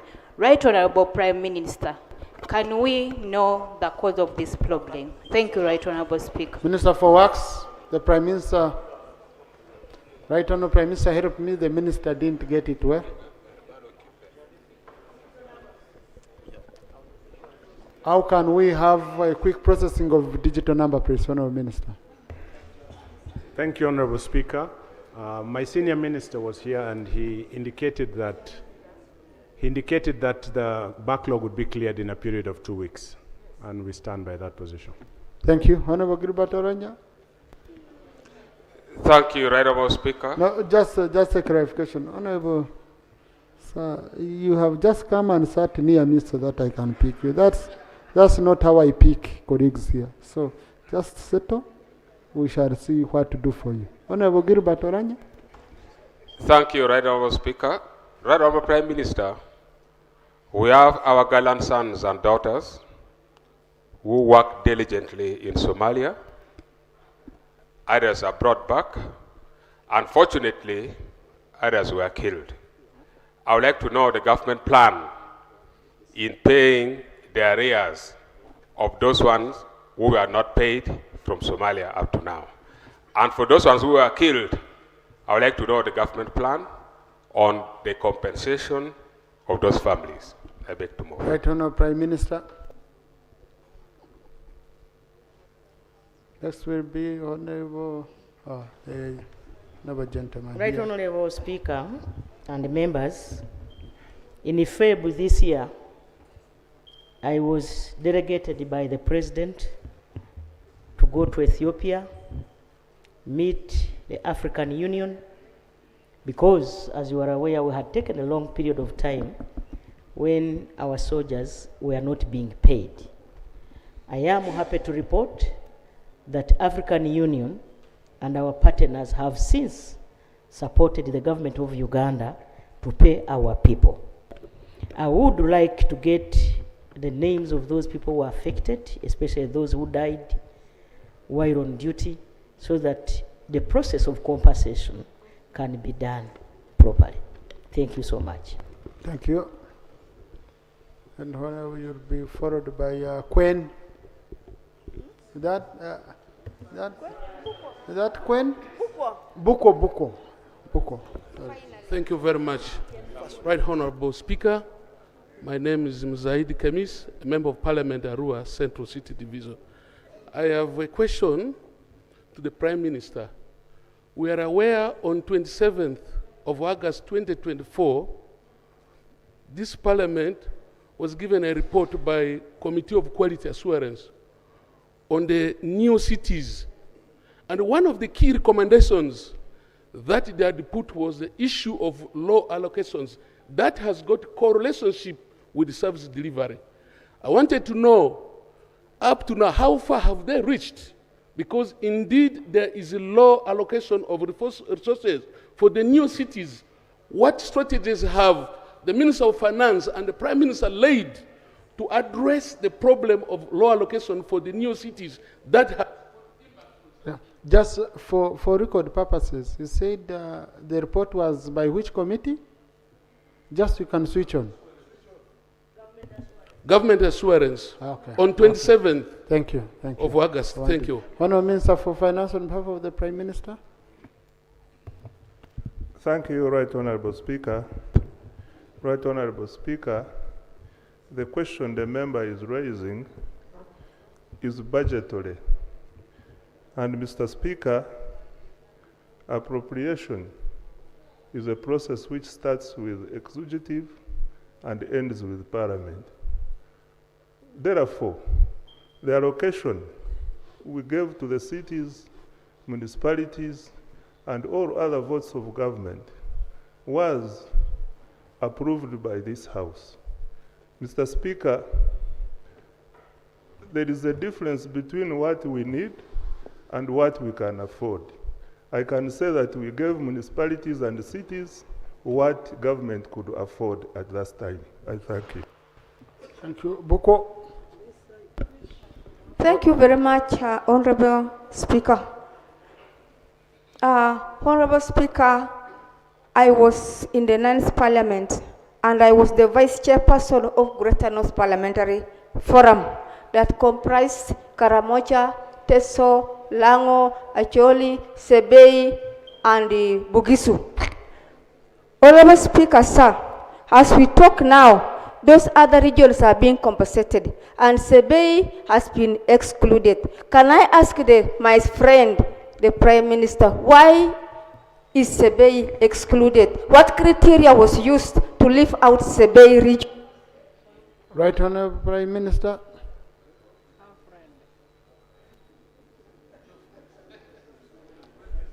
Or your friend can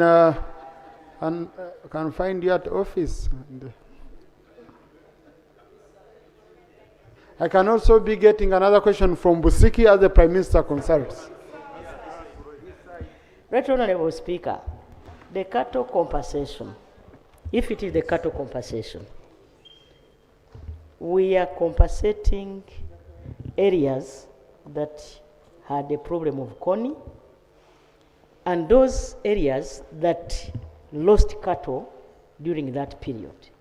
And the area war, so this was an agreement between the president, because this compensation has been on for the last 10 years under the Ministry of Justice and Constitutional Affairs.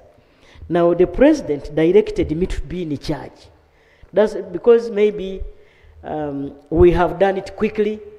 That's why everybody may think maybe their area could also benefit. But this has been on for the last 10 years. I beg to submit. Thank you. Bosiki. Thank you, Right Honorable Speaker. Followed by Kitanywa. Thank you, Right Honorable Speaker. Waisa Joel Azaura is my name, representing the people of Busiki Namtumba. Right Honorable Speaker, Busiki.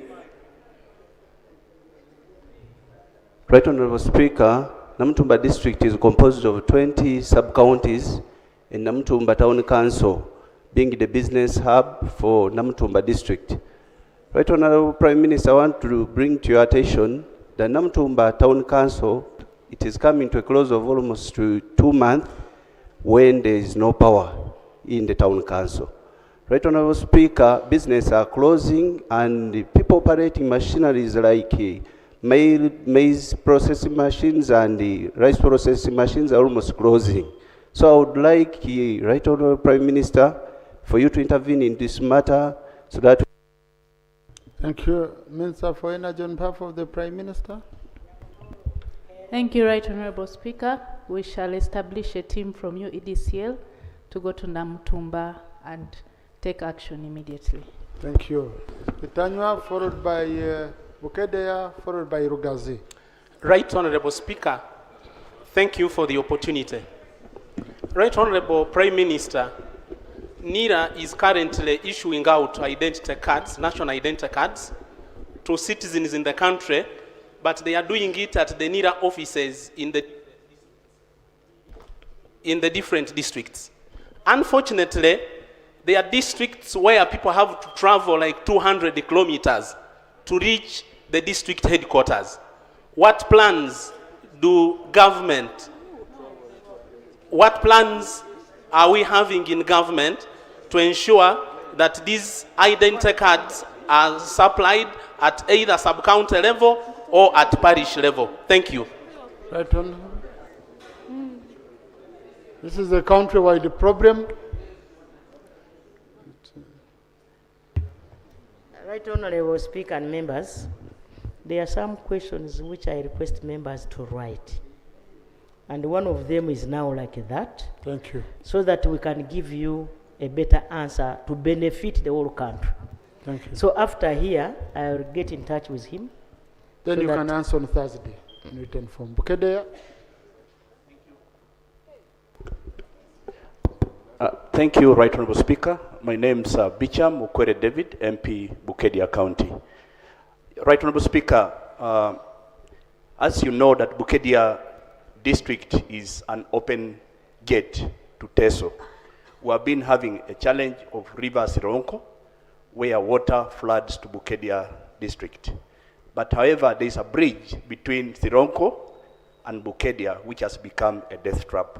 Almost every week, whenever people try to cross to Bukedea for business purposes, we end up registering a lot of death where people fall into water. We request the Honorable, the Prime Minister, to see that this is taken into.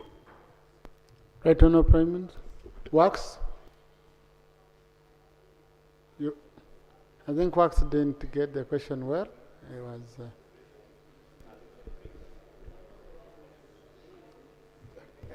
Honorable Speaker, I'd like to ask that the question be asked again. I request you put it in writing to the Minister for Works, Honorable Bicham. Okay? Thank you. But Honorable Ministers, I request let us be very, very attentive so that you're here to help the Prime Minister. Yeah. Okay? Yes, so I had already No, let me go this side a bit. Yes. Okay. I had picked Rugazi, then I got this side, and on a selfish note, I'll start with Mitoma. Because he's speaking for me, I can't ask here. Honorable Kazora has to speak for me too. We are starting with Rugazi. Honorable Kazora, be rehearsing. You're next. Right Honorable Speaker, thank you very much. I am Salongo Richard Senteza from Rugazi.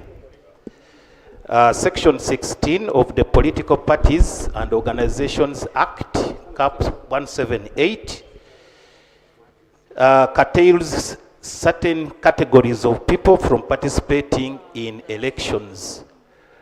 We are fully aware that we are going to have LC elections, and in Rugazi we have villages fully comprised of the police barracks and the hospital. And if we are to expound Section 16, UPDF, UPF, Uganda prisons, and anybody that is fully operational or owned by government are barred from participating in multi-party. Question? The question is, what's the fate of those LCs that are fully comprised of hospitals and police barracks? Thank you. Right Honourable Prime Minister. Right Honourable Speaker and members, they will go to the polls and vote the people of their choice, because they are also citizens of Uganda. They have a constitutional right to elect leaders of their respective villages. They will vote. That's the answer. Thank you. Now, Honorable colleagues, before Honorable Kazora comes, if you saw, the Prime Minister's time should take 1 hour. That's why you see me putting you on pressure to be quick, so that I can get as many of you as possible, because I'm really feeling guilty. I'm looking around you. Each one of you is looking at me as if I've not picked them. You see? Everyone is sending me a warning. You can see those who are warning me. Some feel it's not personal, okay? So now, Right Honourable Prime Minister, I wanted to request, I'm ready to be here even up to 10, okay? So I want to request colleagues, maybe we wait for the other debate on the statement of Honourable Anywa, since the Prime Minister is here with the ministers, and it's our first time and you've been having very many issues. She gives us more time together with the ministers. We continue receiving your questions. That is until when she gives me a sign that as a human being, she can't go on. Very good. So, Honorable Kazora, colleagues, we are still here. Let's be patient. I'm going to try my level best speaking. Right Honorable Speaker, I want to congratulate you since it is my first time. Right Honorable Prime Minister, there has been an issue for the last 25 years. The Kabwohe, Chitagata, Lukunjiri, Mitoma Road. And this money has been earmarked for several times in the budget and removed. And during my campaign and several other MPs, I promised them that if I don't deliver this road, I will never come back. Can you protect me? Thank you. I don't know, Prime Minister, can you protect Honorable Kazora? And me by extension? Yes, from Barara.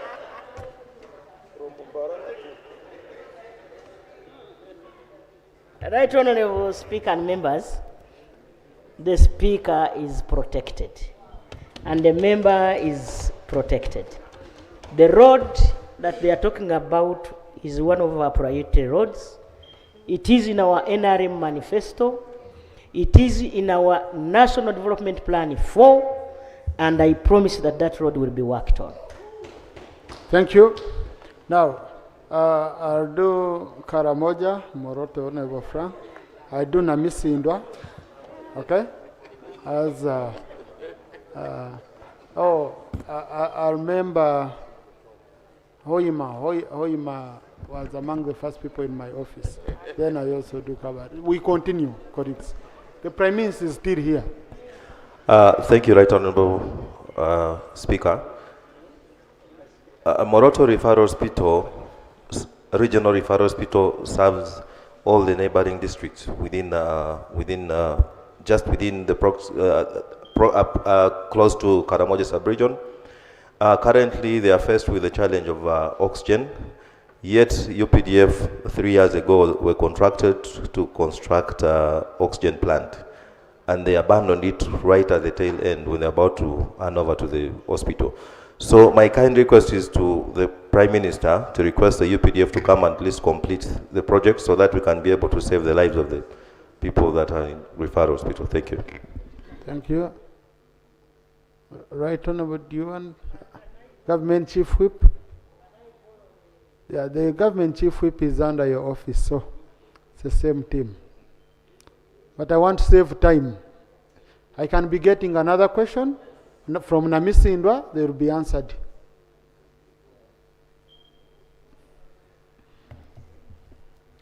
Right Honorable Speaker, it is true some oxygen plants, the construction of some oxygen plants have not been completed, but they are in plan and UPDF will complete them as soon as they are done with what they are doing currently. Thank you, Namisi Indwa. Thank you, Right Honorable Speaker. My name is Halaipis. I'm the woman MP of Namisinda District. I rise to seek a statement from the Prime Minister regarding Namisinda District, the looming landslide disaster, where over 500 villages are at risk of landslides, and the 500 villages have cracks. And due to the forecast of heavy rains, I request the Prime Minister to give me a statement on whether they are aware of these cracks and following the forecasts. Equally, Namisinda District is the only district in the whole of Uganda that does not have a health center for. And the Constitution states that promises health for all. And distance to health is like a death sentence. Thank you so much. Right Honorable Prime Minister. Koima will be next, followed by Buwekura. Right Honorable Speaker and members, I remember yesterday I gave you the reasons why we have not yet relocated our fellow Ugandans who are at risk in the dangerous enclaves of Mount Elgon. And Namusindwa is one of those.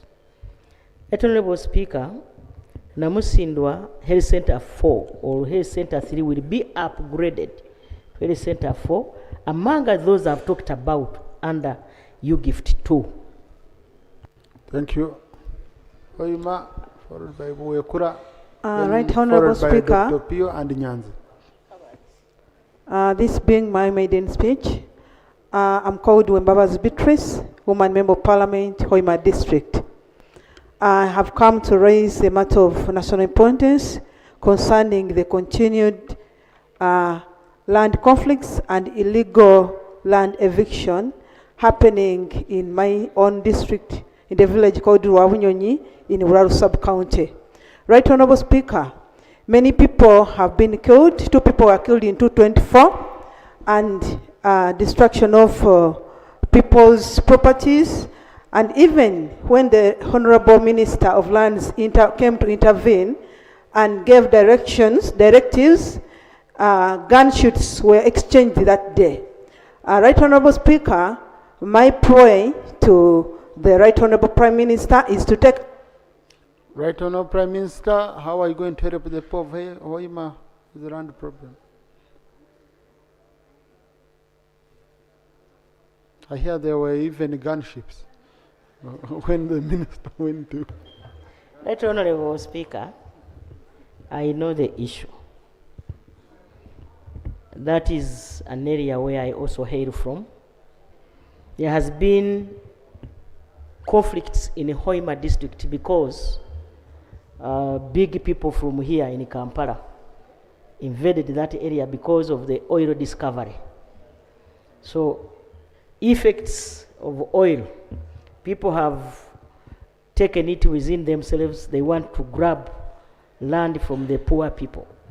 What have we done? The Ministry of Lands and the Housing has been to that area many times. A number of steps have come up. The president was also involved. There is some progress. I request the member, because the village called Bulalus is talking about, I was there myself. Maybe there are other things that are. I think I will need to get in touch with my sister, and then we see what other new things that have come up. Thank you. Puekura, then Dr. Pio, Thank then you. Honorable Nyanzi. Thank you, Right Honorable Speaker. Then Gomba. My name is Didan Mubanjizi. I represent the people of Wekura South. There is another representative for Wekura. So that should be put clear By for the record. time I call you Honorable, Yes, sir. I'm already seeing who. And Yes. I know your name, Yes, but right, I choose Honorable. a constituency. Yes, most obliged, my Right Honorable. Right Honorable, there is this scourge in the cattle corridor that all of us have seemed to jump. Yes, there is a dry season, and it is true that we need water bowsers, but there is a scourge of FMD, foot and mouth disease. Right Honorable Speaker, I'm aware that you're a farmer, and this must be affecting you as well. It is true that in the last years, government has been paying for the vaccines. Today, in Wekura South, in Mwende district, the last cycle. Honorable Minister, on behalf of the Prime Minister, Minister for Agriculture, colleagues, we have 1 minute. Then you go into details. Thank you, my Right Honorable Speaker. Honorable Speaker, vaccines are available, but many of our people are failing to match the 10,000 shillings contribution. But vaccines are available. Please let our colleagues talk to their farmers and mobilize them. Vaccines are available. Thank you. Honorable Migade, I would propose you meet MPs from the cattle corridor. Now, colleagues, the issue of 10,000 started from here. Because you heard people saying we have a capacity to buy our own vaccines, but you're stopping us as government. Said, okay, then let government buy, and then it meets the cost of the officers in charge, but at least you give a contribution. Right, Honorable Prime Minister, maybe you can give more clarification. But it started from here. Right, Honorable Speaker and members, you are aware that FMD has been affecting our markets globally. And so we came up with a policy as a government that let government be the one in charge of vaccines. In order for us to have enough vaccine in the country, we agreed that our farmers should contribute, especially in those areas with an outbreak. And so this has helped us to cover a number of areas, and we have not had shortage since when we introduced this idea. So my brother from Buwekura, he knows how we did it for him to become. So I request that you mobilize your, yes, he's my neighbor. We mobilized the farmers and people, and he's now in Parliament. So we need to mobilize our farmers so that we eliminate FMD so that our farmers can access the market, because they will be quarantined in that area. Right, Honourable Prime Minister, can I propose that you organize a meeting between the Minister of Agriculture and MPs from the cattle corridor to appraise them, then they go and mobilize their community. Noted. Thank you, Right Honourable Prime Minister. Thank you, Right Honourable Speaker. Yes, Dr. Pio. The Ministry of Finance has been implementing a crop insurance program under a public-private partnership where they contribute 5 billion shillings every year towards the premium so as to protect the farmers from the impacts of drought and harsh weather. In Kwale North, more than 1,000 farmers registered for the crop insurance in 2023, 2024, 2025. They suffered losses and they were supposed to be compensated. Percentage of them, small percentage has been compensated, but the largest percentage have not been paid. Can the Minister of Finance tell us what arrangements are there to ensure that these arrears for crop insurance are paid, and any plans to increase the budget for crop insurance under Ministry of Finance? Thank you. Thank you. Honourable Minister. Right Honourable Speaker, the Honourable Chut has carried this question in the last 3 or 4 years. I want to request him to come to office tomorrow at 7 a.m. I give him a proper answer. But Honourable Minister, is for the benefit of the whole nation, even me, the ones in Mitom. So maybe, Honourable Minister, if you want to update the House one day about this, I don't know. Mr. Speaker, how you can do it. Agricultural Insurance Scheme, which we are running under the ministry, if I am to explain and give useful information to the country, I need to come here with a detailed statement. Thank you. Yeah. I'll be really glad so that we can all know about it. This is an interesting scheme. Yes, I had already allowed Honorable Nyanzi. I'll follow with Madi Okoro, Honorable Gama there. Yes, Honorable Nyanzi. Thank you, Right Honorable Speaker. I will begin on a positive note by thanking government. Last year, they upgraded some health center 2s to health center 3s, and the 2 health centers, at least in Chankwanzi, Chisala, and Nali, we were beneficiaries. We got maternity units. The projects were completed December last year. But since then, these facilities have not been operationalized because we do lack equipment. Right Honorable Prime Minister, when are we getting the equipment? Because when it comes to matters of life, Prime Minister, even 1 minute counts.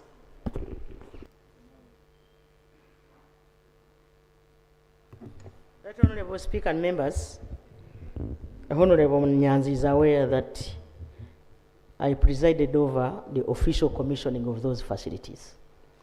Very smart, well constructed by government. Now, that was like the Minister of Health then can tell you. It was a consortium. We build the infrastructure, the Ministry of Health equips, and then the Ministry of Local Government recruits staff. It was a consortium. And now that we commissioned those facilities last year, I know the Ministry of Local Government was supported to recruit staff for 1 year, which will be taken over by the Ministry of Health. Equipment is in the budget for financial year 2026-2027. Thank you. Yes, Madi Okoro. Yes, thank you, Right Honorable Speaker. Just wait a bit. There is, yes, this, Buvuma. Yes, Buvuma. Then Honorable Inid.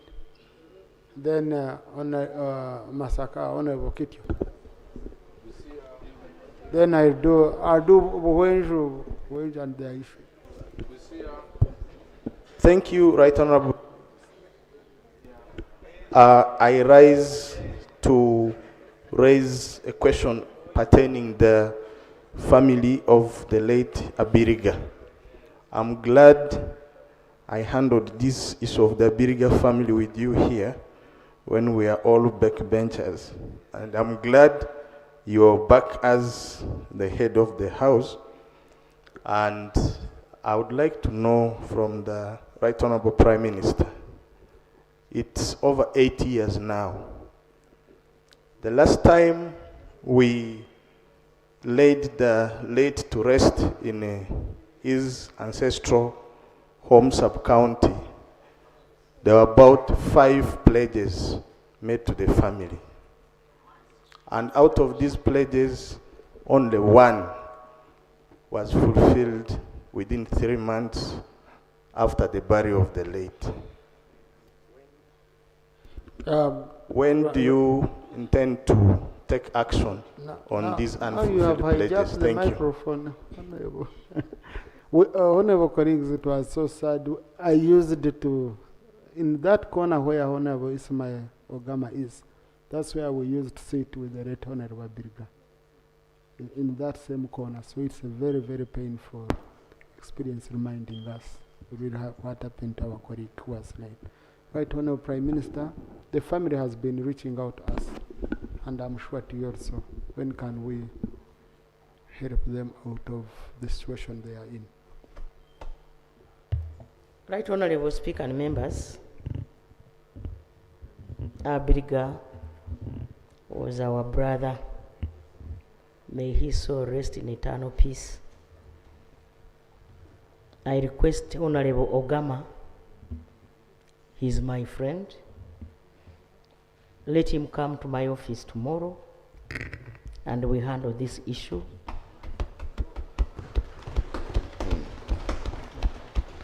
Muvuma.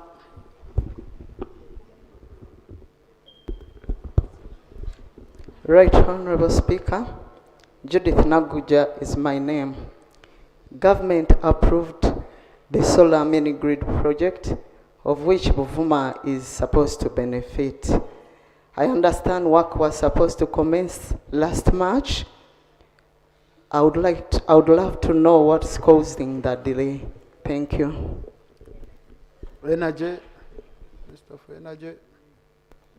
When I call on the minister, you know the Prime Minister is the one who has guided me. Right Honorable Speaker, I'm going to get in touch with a colleague and substantiate the facts of the matter with more information, and we shall definitely have action taken. Thank you. Thank you. Yes, I had allowed the Honorable Kitio, Sarah, and then Buju. You allowed and the Honorable gentleman here. And in it. Thank you, Right Honorable. Oh, yes. Right Honorable, I have a question. I would kindly request the Right Honorable Prime Minister to update us on the road that is in my district, Masaka, and it is benefiting my constituents as well. It's called Mitemula, Misansala, Nachiyaga, Masaka, going to Masaka district headquarters, Chiambazi, Chanamukaka, Lusaka Lwamese, Dimuvaya, Mulema. And I also wish to request to be updated on the issue that we requested. We do not have any health center in my constituency, and so many other sub-counties, so many other areas do not have health 3. Thank you so much. Right Honorable Prime Minister.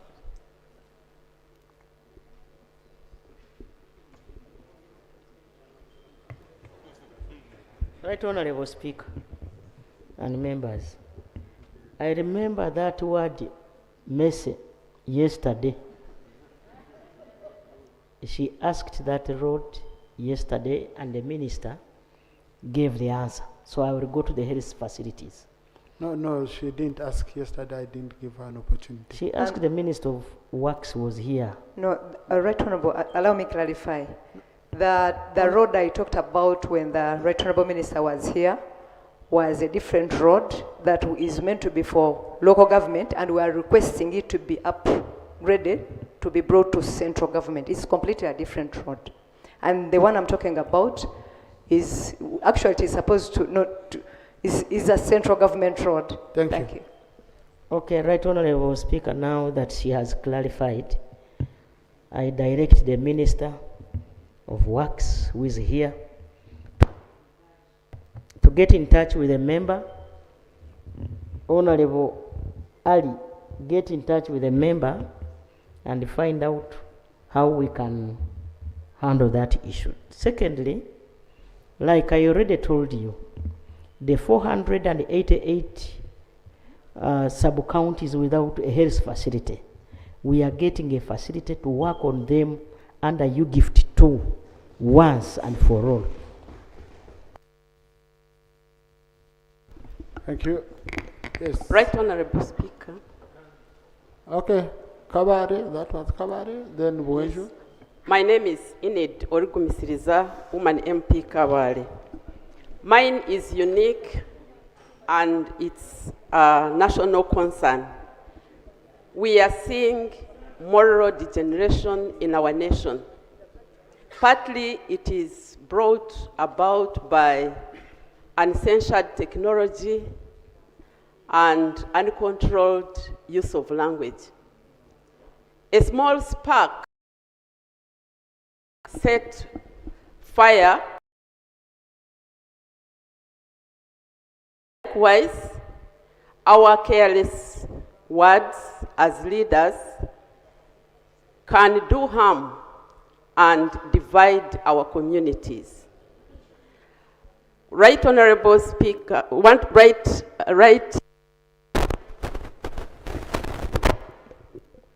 Honorable Prime Minister. Now, Honorable, the challenge you're having, you went into too much detail. And then you're switching on the microphone. Our system is automatic. You do it yourself, we cut off. So can I request that a question of that nature, okay? No maiden speech, I'm reserving it for State of the Nation. Can I request a question of that nature? You write to the Prime Minister. She gives a written response after consulting different government agencies. Thank you, Honorable. Yes, and I had allowed Honorable Rakoyo earlier on Gomba, but there are those who are moving quickly. Yes, before even Buwenja and everywhere. There are those who don't know how to fight the way you guys are moving, the way you Honorable colleagues are moving.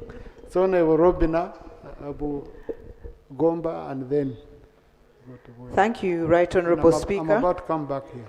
Mine really was on the foot and mouth disease, because people are vaccinating in pockets, and so you find it remains there. But you asked the Prime Minister to hold a meeting with us, and I'm grateful for that. Thank you. Thank you. Yes, yes, Buwenju. Thank you, Right Honorable Speaker. Right Honorable Speaker, Buwenju is closed again. The only road that connects Buwenju to DRC through Rubirizi and Katerera is closed. It is in a very bad situation in Kasioha Chitome Forest. And as you know, Right Honorable Speaker, the situation of roads in Buwenju has been terrible, and in the past, it made His Excellency the President stuck, and he walked for 6 miles. It later, in 2022, made the current Prime Minister of Uganda, Right Honorable Robin Anabanja, stuck for 2 hours. In 2025, the roads made stuck the current Deputy Speaker of this Republic, stuck for over 3 hours. So, Right Honorable Speaker, the people of Buwenju are waiting. Even they had to say. Thank you. Right Honorable Prime Minister. That's why I'm not going to Buwenju these days, despite the invitation. The situation is really bad. Right Honorable Speaker and members, the fact is the President of Uganda has directed that we work on the road that connects to Buwenju from this other side of Mbarara. I'm forgetting the place. Bwiziwera, Nsika, Nyakambu, Nyakasaka, Nyakabirizi, Buwenju. I got stuck in Buwenju. I was supported by UPDF with an helicopter to come from there. Why? Because the road, the mudslide had covered the road. So that area, the President has directed office to coordinate ministries of finance and the Ministry of Works to have that road worked on this financial year. Thank you. We'll do that. Thank you very much, Right Honorable Speaker. My concern.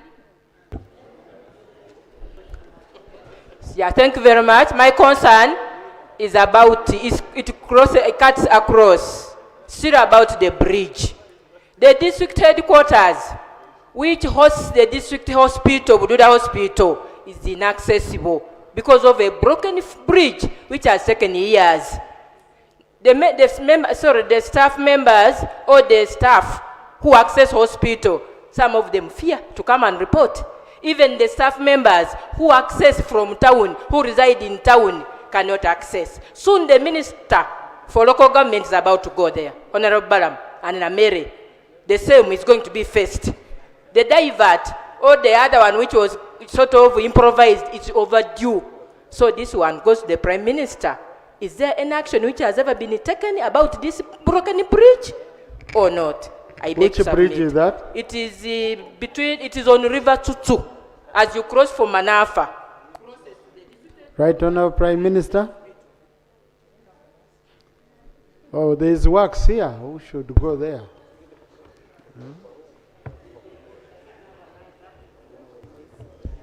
Right Honourable Speaker, I'd like to request the Honourable Member to write to the Ministry of Works so that we can address this matter with the urgency that it requires. Thank you. Thank you. Yes, the Honourable gentleman there and the one behind you in yellow.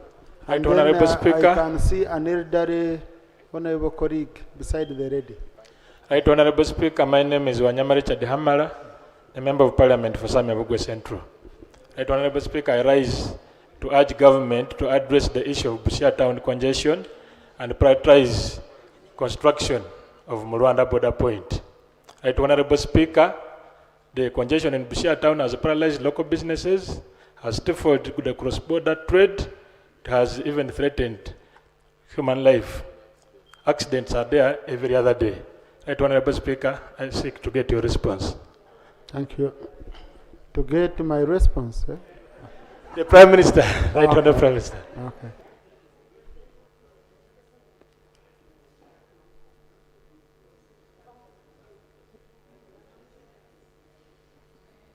Right Honourable Prime Minister. Right Honourable Speaker and members, Busia is a part of my life. I stayed there, I worked there for almost 10 years. So I know what he's talking about. And the President pledged that we have an alternative route. It has been just a problem of money. We should have done this earlier.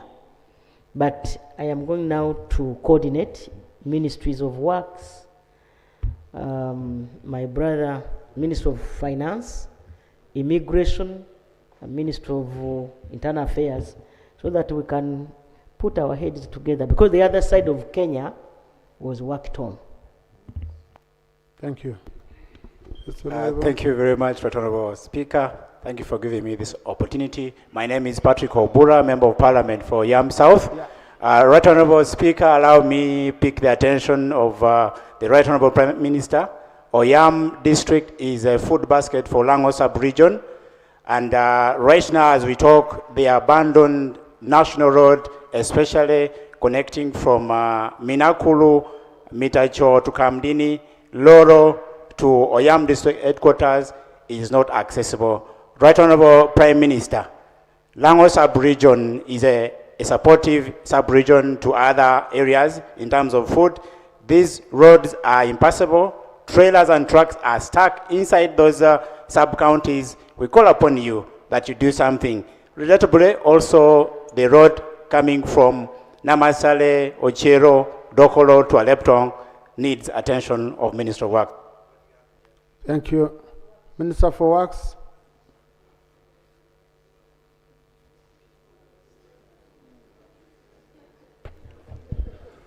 Thank you, Honourable Speaker. I'd like to let the Honourable Member know that the Minister of Works is waiting for a budget release so that these roads can be rehabilitated. Thank you. Thank you. Yes, I adore the Honourable colleague. Yeah, Right Honourable Speaker. Right Honourable, the Government Chief Whip is standing in for the Prime Minister. Right Honourable Speaker, you may recall that in the last Parliament, we agreed to work on a malaria elimination strategy. In that strategy, there is introduction of new drugs. There is what we call chemoprophylaxis. Prime Minister, we need a response to that. Thank you. Purchase, procurement of new equipment for the district's Honorable Minister for Finance seems to have some details. Those are coming. Right Honorable Prime Minister, we received only a... Those are coming. Right Honorable Prime Minister, we received only a grader and a wheel loader. The rest of the equipments have not been delivered to the rest of the 16 They are manufacturing in Japan. So I'm happy the stretch of road, which is the vital connection between Akibwa Stadium in Lira City and Gulu Airfield in Gulu City, still part of the AFCON works as scheduled. Thank you very much. Right Honourable Prime Minister. Honourable Speaker and members, the Egyptian company has already been contracted to work on that road. They are starting very soon. Thank you. Thank you. Thank you very much. Marshall. Thank you very much, Honourable. Chibari. Thank you very much, Honourable Speaker. My name is Marshall Alenyo, Member of Parliament, Jonam County. Honourable Speaker, Opak Road Charles, Abok Pabok, Ature Brian. Today, they are at Honourable Nyamutoro's constituency in a hospital caused by the crocodiles which attacked them yesterday. Honourable Prime Minister, we were supposed to have a boundary opening exercise with the Murchison Falls, with the UA, but it has not taken place up to now. There is a big dispute on the boundary between Jonam County and the park, and it is causing a lot of issues. Even today, the crocodiles are attacking our constituency. I wanted the Prime Minister to comment about that exercise and the compensation. Thank you very much, Right Honourable Speaker. Minister for Tourism is here to support the Prime Minister. Thank you so much, Right Honourable Speaker. I want to thank Honourable Marshall for this question. About compensation, the process is outlined in the Uganda Wildlife Compensation Regulations of 2022. And apparently they are undergoing review so that we handle the gaps which exist, like the delays and then the hectic process of verification. But I'd like to inform you that by the end of the last financial year, which is June, government had already compensated people worth 4 billion, and already 3.6 billion has been approved for compensation. So compensation is underway and there's nothing to worry about. And also, Wildlife Authority has done some work when it comes to electrical fencing of Murchison Falls National Park, which I know comes. Yeah. Just Honourable, the members' other concern was the boundary opening between the community, okay, of Jonam and Murchison Falls. The boundary, so that you remove those disputes.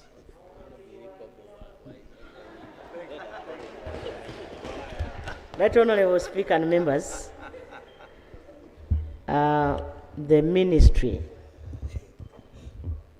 is directed to go to the members' constituents in a week's time. We cannot allow people to be killed by crocodiles just like that. Open boundaries, and this can be done by the Ministry of Lands, so that, because there is no way you can stop crocodiles from affecting the communities. The electric fencing, I told you already, more than 100 kilometers has already been fenced, but this has not stopped the crocodiles from affecting our people. So I direct you, Madam, when you go back to the ministry, Monday, next week, the other one, come up with an answer. Right Honourable Prime Minister, can you allow me, I also ask something really quick in that line which you are on.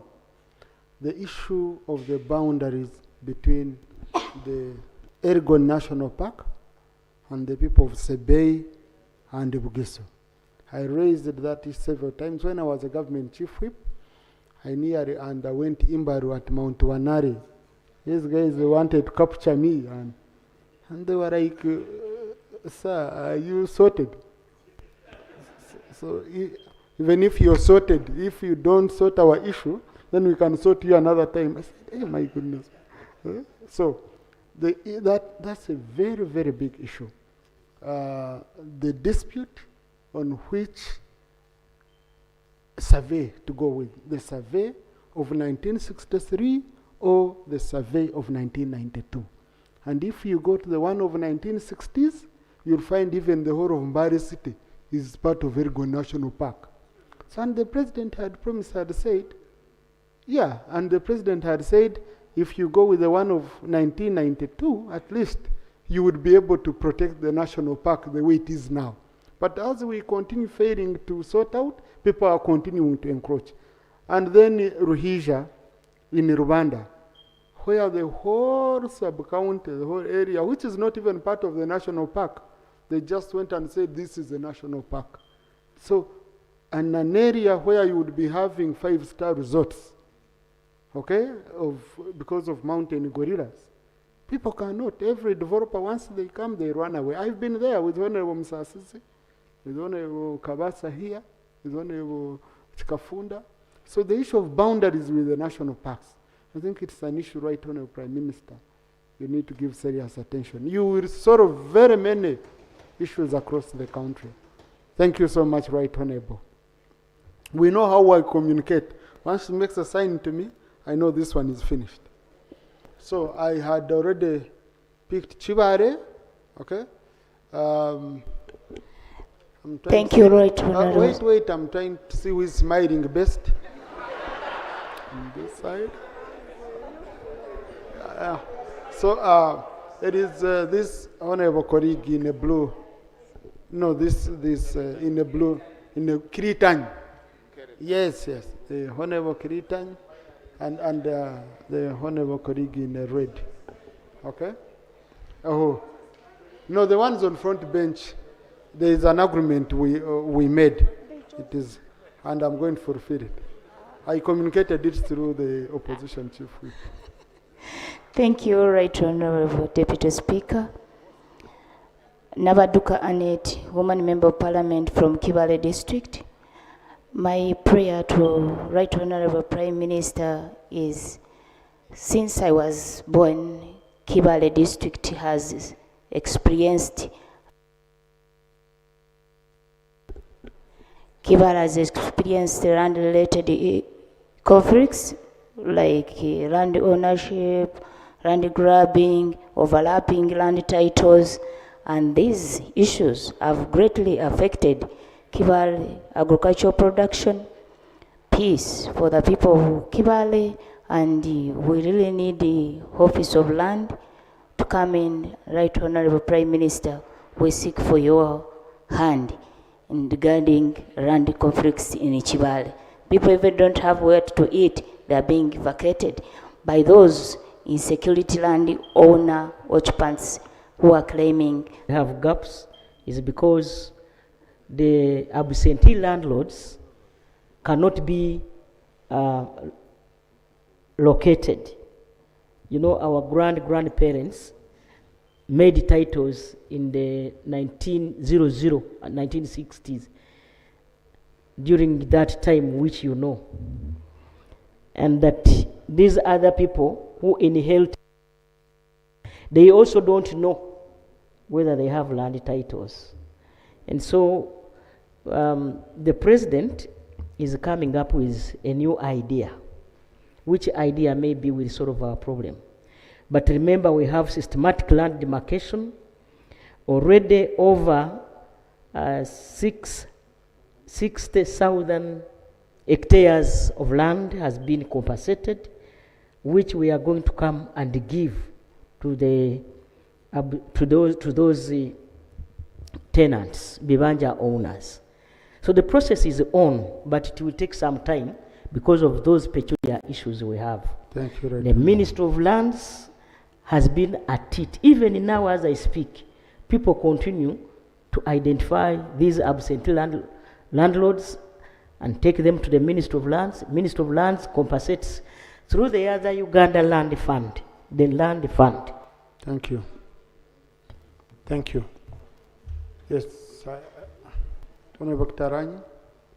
Yes, thank you so much, Right Honorable Speaker. My name is Chiruruta Yusuf Junior Nkeretanyi, representing the people of Kalungu County East. My issue goes to the Minister of Works and Transport. Previously, the people of Kalungu have been promised that the road from Lukaya that connects to Bukomansimbi via Iruabenge, that road mainly connects coffee farmers. And we know these are coffee growing districts. But it has been named as the most dusty road in the district. But previously, all my predecessors have been promising the people that the roads are going to be worked on. But up to now, we've not gotten any remedy about that issue. So I want the minister to tell us when that road is going to be tarmacked such that the coffee farm. Right, Minister for Works. Colleagues, in this session now where we are, you can ask the minister directly. Thank you, Right Honorable Speaker. I'd like to ask the Right Honorable Member that I will cross-check with the technical team in my ministry. Then we'll have an appropriate answer for you. It would also help if you could put this in writing and drop a copy of the letter in my pigeonhole so that I could follow it up. Thank you. Yes, Honorable. Thank you so much, Right Honorable Speaker. Right Honorable Prime Minister, my name is Leo Elem, Member of Parliament for Moroto County, Aleptong District. I have 2 seed schools in Moroto County, which are in cataclysmic states. One is Akwara Seed Secondary Schools, coded by government in 2018 July. Up to now, no construction has taken place. I really feel bad for the government. About the seed schools, the member has talked about, that is Moroto and Aleptong seed schools. I'll make a follow-up on them. Thank you. Thank you. Yes, I had picked Ruchiga, then Honorable Kia, then Honorable Auma Kenny, then Honorable Ate Sharifa. Thank you, Right Honorable Speaker. I am Chonsho Katabazi Patrick, Member of Parliament for Ruchiga. Right Honorable Prime Minister, we have 2 roads under central government. One that starts from Kawale municipality that ends at Rushebeya in Rwamchuchu, and another one that starts from Hanga that goes to Kebisone Rukonjiri. Those roads have not been maintained for the last 3 years, and the one particularly from Hanga to Kebisone has been a government pledge for tarmacking in the last 30 years. We would need an update so that we can also report to our people. Thank you. I used that road recently when we had gone to Bari for Honorable Hanifa Kawoya together with the Minister for Finance. It's really bad. Honorable Minister for Works. Thank you, Right Honorable Speaker. Right Honorable Speaker, I'm going to consult with the technical team in the ministry and then I'll have an appropriate answer. Thank you. Thank you. Honorable Kia. Thank you, Right Honorable Speaker. Right Honorable Speaker, 3 villages in Madiokolo have been submerged with floods since 2022-2023 when government constructed an irrigation plant in the neighboring district of Pakwach, and this caused flooding of 3 villages, hundreds of acres. The district wrote a disaster report during that time. The affected persons have been waiting for compensation, already opened bank accounts, but for 4 years have not had access to the land because it is completely submerged. During elections, people swam across the same village just to reach their polling stations. So when are those people going to be compensated? Right Honourable Prime Minister. Right Honourable Speaker and members, I know that problem. I was in Wadarai irrigation scheme. And yes, those people are suffering. So can you write to me so that I get action taken? Because those people have really suffered for quite some time. I was in Wadarai myself in Pakwach district. We shall act. Thank you. Honourable Umakeni, then Honourable Asha. Thank you, Right Honourable. Thank you, Right Honourable Speaker. Right Honourable Speaker, government came up with a policy of building a technical school throughout the country. One of the districts where I come from, my district, does not have a technical school. My question to the Prime Minister is, when will government construct a technical school in most of the districts that does not have a technical institution? Thank you. Right Honourable.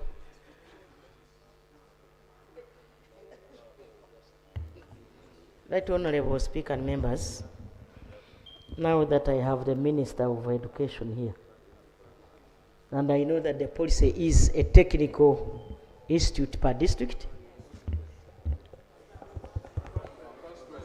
Per district. Per constituency. Per district. Kwania will receive, but let the minister come here and commit. Or even finance can make it easier by committing when you will give money.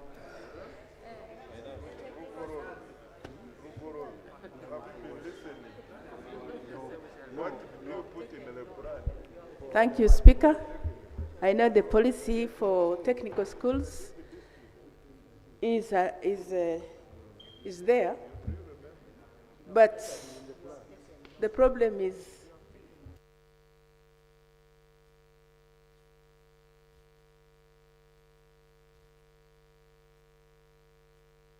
Right Honourable Speaker, the construction of technical vocational schools is in a national development plan and is part of our sequencing plan for these investments based on the availability of resources. Thank you. Thank you, Right Honourable. Koboko. Thank you, Right Honourable Followed Speaker. by Honourable Chia. Thank you, Right Honourable Speaker, and congratulations. Right Honourable Prime Minister, I have seen a couple of districts and sub-regions receiving hose. West Nile in particular has not received any. And my people of Koboko have suffered severe drought. Right now we don't have food. When are we going to receive some hose in Koboko district where I come from? Thank you very much. Honourable Minister for Agriculture.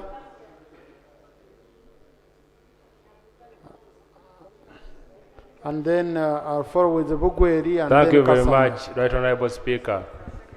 Right Honourable Speaker, the hose distribution started towards the elections and started with some parts of Uganda, and it's ongoing as resources come in, subject to availability of resources by means of finance. Thank you. Bugweri. Then Kasanda. Oh, Achia, Bugweri, Kasanda. Thank you, Mr. Speaker. Mr. Speaker, on Wednesday, the 23rd of May 2025, the PSST Ramadhan Ngobi was in Algiers and signed an access facility of 800 million. Part of it was to tarmac Namalu Nabila Tukrolachat Lokapel Junction Road. And if I read from the document, it's Sinjiro. Honourable, just ask a question because it's one The question now is, when will it start? When will Nabila 2, Namalu Nabila 2, 43-kilometer Kapel Junction Road start, since the money is already available with Minister us? for Works.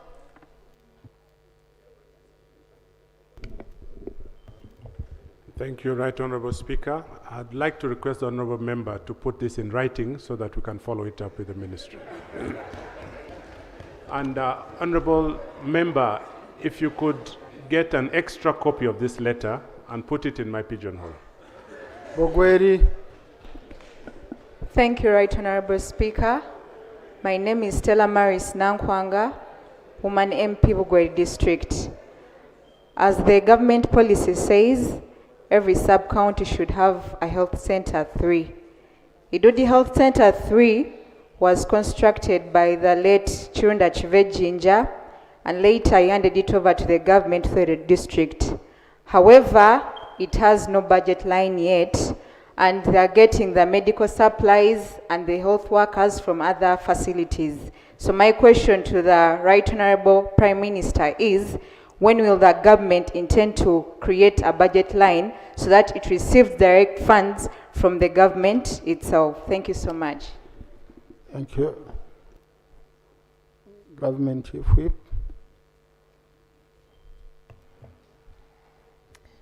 I will assume you are asking for a line for medicines.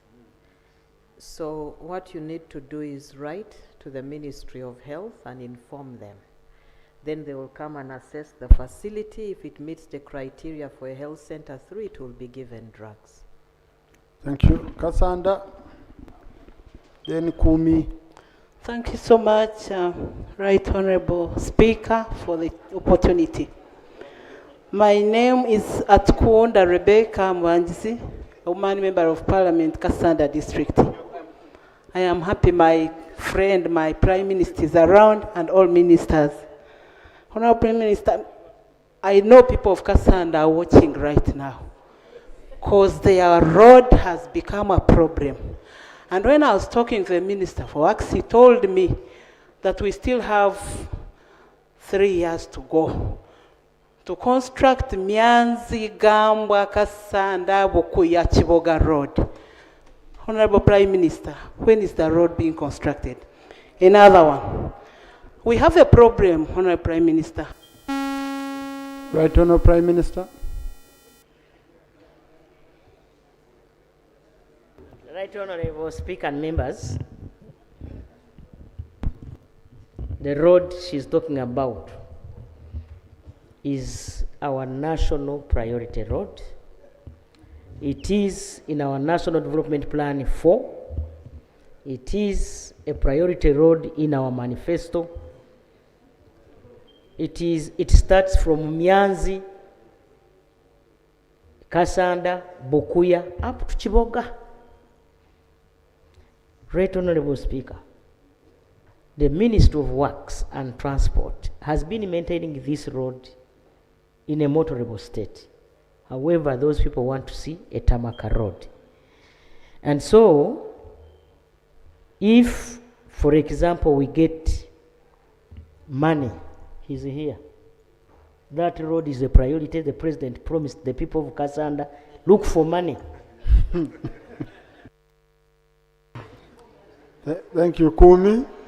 Thank you very much, Right Honourable Speaker. Right Honourable, as other areas like Madiokolo are grappling with floods, Teso sub-region is right now hardly hit by drought. Aware that the NRM government cares for its people, what plans does the Prime Minister have to supply seedlings to the people and planting materials, especially cassava? Because as I speak now, Right Honourable, all the gardens are very dry. Do you have plans to cater for your people? Thank you. Right Honourable Prime Minister. Then I'll follow with the Honourable colleague with the rosary, the lady. Right Honourable Speaker and members. And the one at the back near the light, the lady. Like I told you when we had just started this session, that the office of the Prime Minister, my office, has drafted a cabinet paper basically to handle drought-stricken districts in Karamoja and surrounding districts, But the way I have seen, I think it will be almost for the whole country. And an answer will come thereafter. Thank you, Zombo. Thank you, Right Honorable Speaker, and congratulations. My name is Acham Fatopista, woman member of Parliament, Zombo. Right Honorable Speaker, on the 11th of October, 2025, the President came for a campaign in Zombo, and during the rally, he confirmed to the people of Zombo that work on Goli, Paida, War, Vura Road will commence in April this year. Right Honorable Speaker, he said the same contractor that will do work on Goli, Nebi Goli Road will continue to Zombo. My question is, has the contract been signed? And if not, how long do we have to wait as the people of Zombo? Thank you. Wax.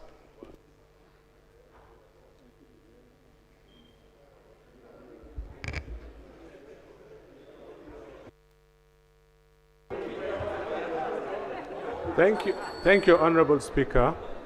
I can confirm to the Member of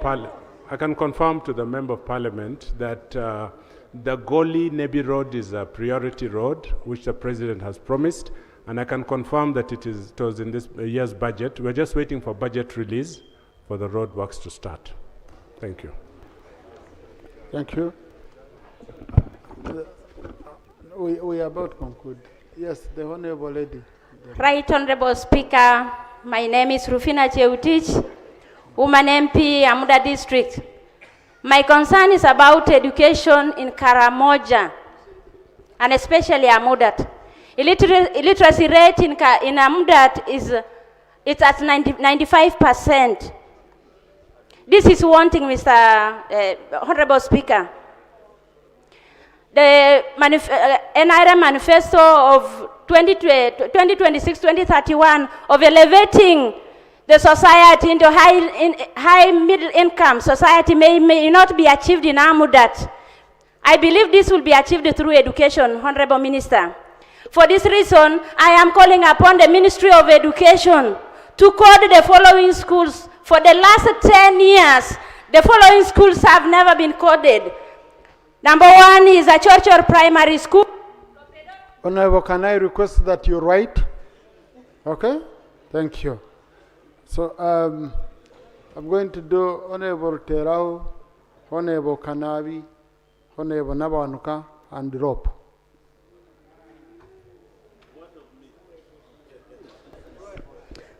Thank you so much, Right Honorable Speaker. I'm so humbled for this.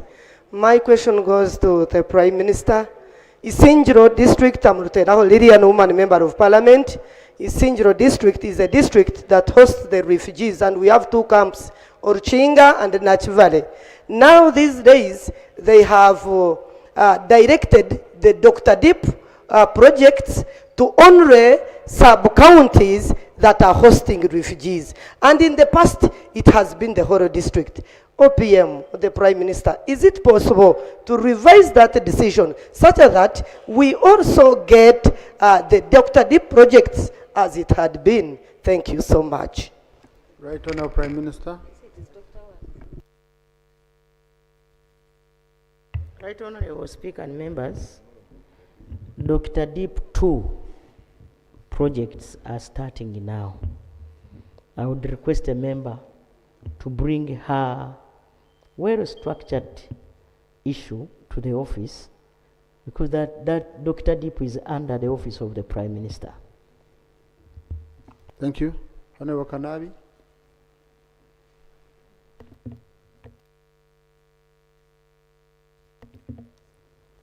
Thanks, Right Honorable Speaker. I have one question for Prime Minister. I want to know the status of Lugazichi in the road. It has appeared in the National Development Plan Phase 1, Phase 2, and Phase 3. Now we are in Phase 4. And another issue, the government has started revising salaries for... Right Honourable Prime Minister. Colleagues, Rule 43, you ask one question. If you start going into different areas, Minister for Works.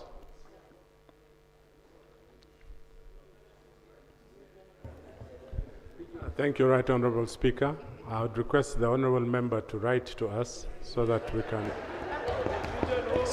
address this matter. But I think Honourable Gorob should know about this road much better. Honourable Gorob, do you have any information? Because I know you're a neighbor.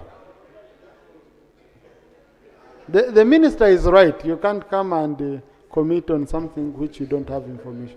Yeah, Right Honourable Speaker, I'm fully aware about this road. It's a very important road within the Greater Mukono sub-region, and it is included in the National Development Plan. And it's one of those roads that we are marking for financing in the very near future. And I'm sure the President has actually written a blue letter about this road. Thank you. Honourable Nabawanuka.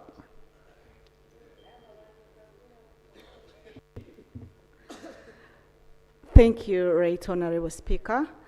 Right Honourable Speaker, allow me to request the Prime Minister to provide a durable solution to the problem of frequent power shutdown within Mubende municipality, a constituency that also harbors the regional referral hospital, where your constituents are beneficiaries.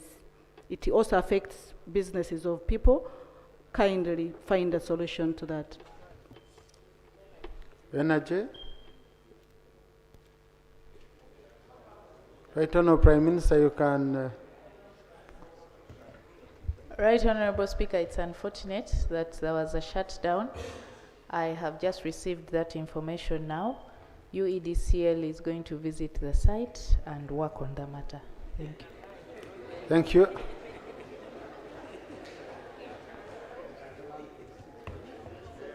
Right Honourable Speaker, Honourable Nabawanuka is a neighbor.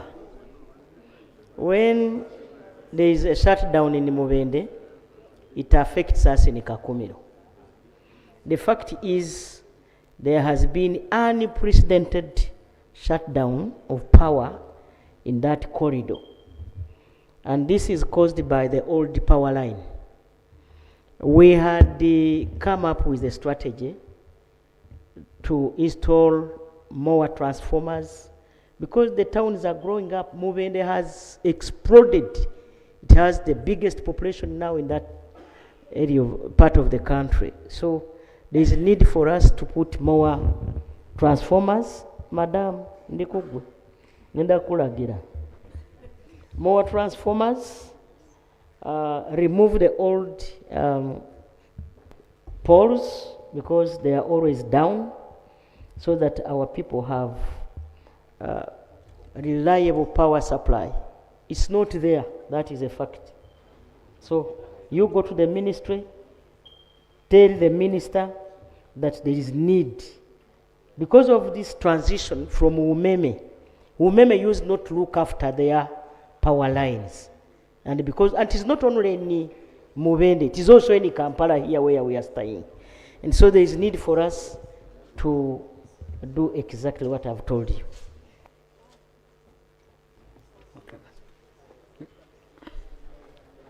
Honourable Nasoro, please just do a quick one.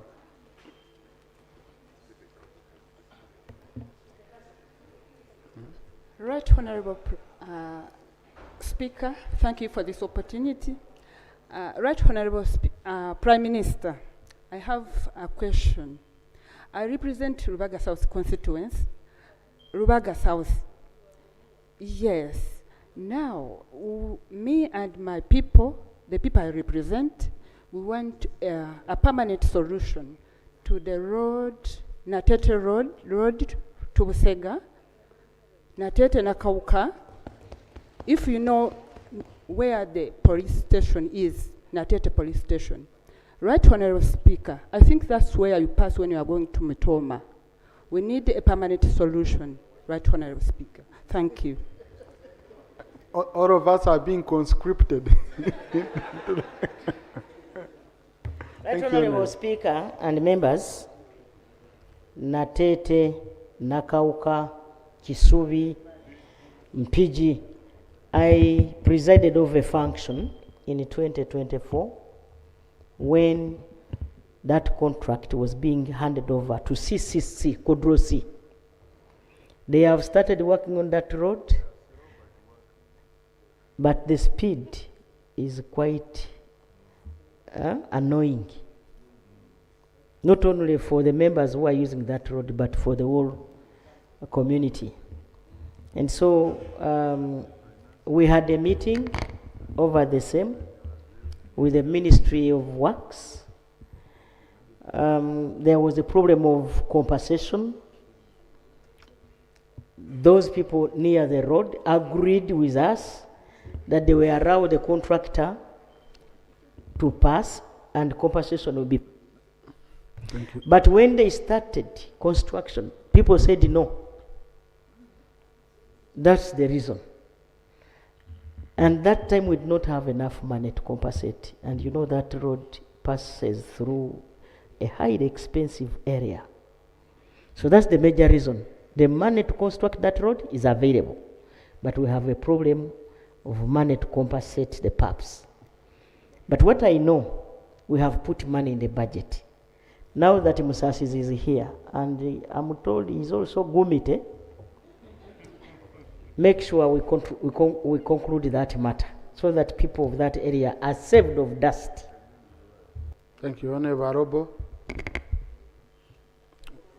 You know, colleagues, I try to ensure in my calculation I reach the balance, the threshold of NRM, the threshold of opposition, the threshold of independent. Thank you, Right Honorable Speaker. Right Honorable Prime Minister, could you tell us the immediate government interventions that they are doing for Soroti Regional Referral Hospital to restore services?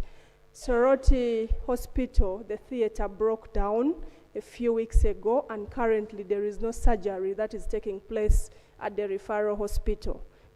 There is a very long queue, and very many women are dying or are being taken to other places to ensure that surgeries are made. The electricity connections of the theater blew out, and it was shocking all the doctors in the theater. This is an emergency. Could you give us a permanent solution for Soroti Regional Referral Hospital? We are so tired of complaining. Soroti for the last 10 years. Right Honorable. Thank you. Government Chief Whip. Right Honorable Speaker, for the immediate issue, all regional referrals have development budgets. They should take action for the immediate issue. For the long term, there is a plan to rehabilitate and refurbish Soroti using JICA, and it is already approved. Thank you. Njeru, Shadow Minister for Energy. Then Rob.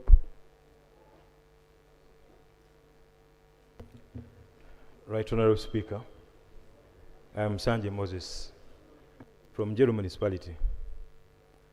Madam Prime Minister, there are two military entities having a go at it in Njeru Municipality stock farm. When I was trying to read the newspapers, my glasses broke. I didn't get their names. But historically, this land was leased to stock farm in 1948. The lease that it was to last in 2048. Our question is, it was about 1,096 acres. As we stand today, the people of Njeru Municipality and all cattle rearing members of the country are afraid. They don't know the status of Njeru Stock Farm. I would love. Right Honorable Prime Minister.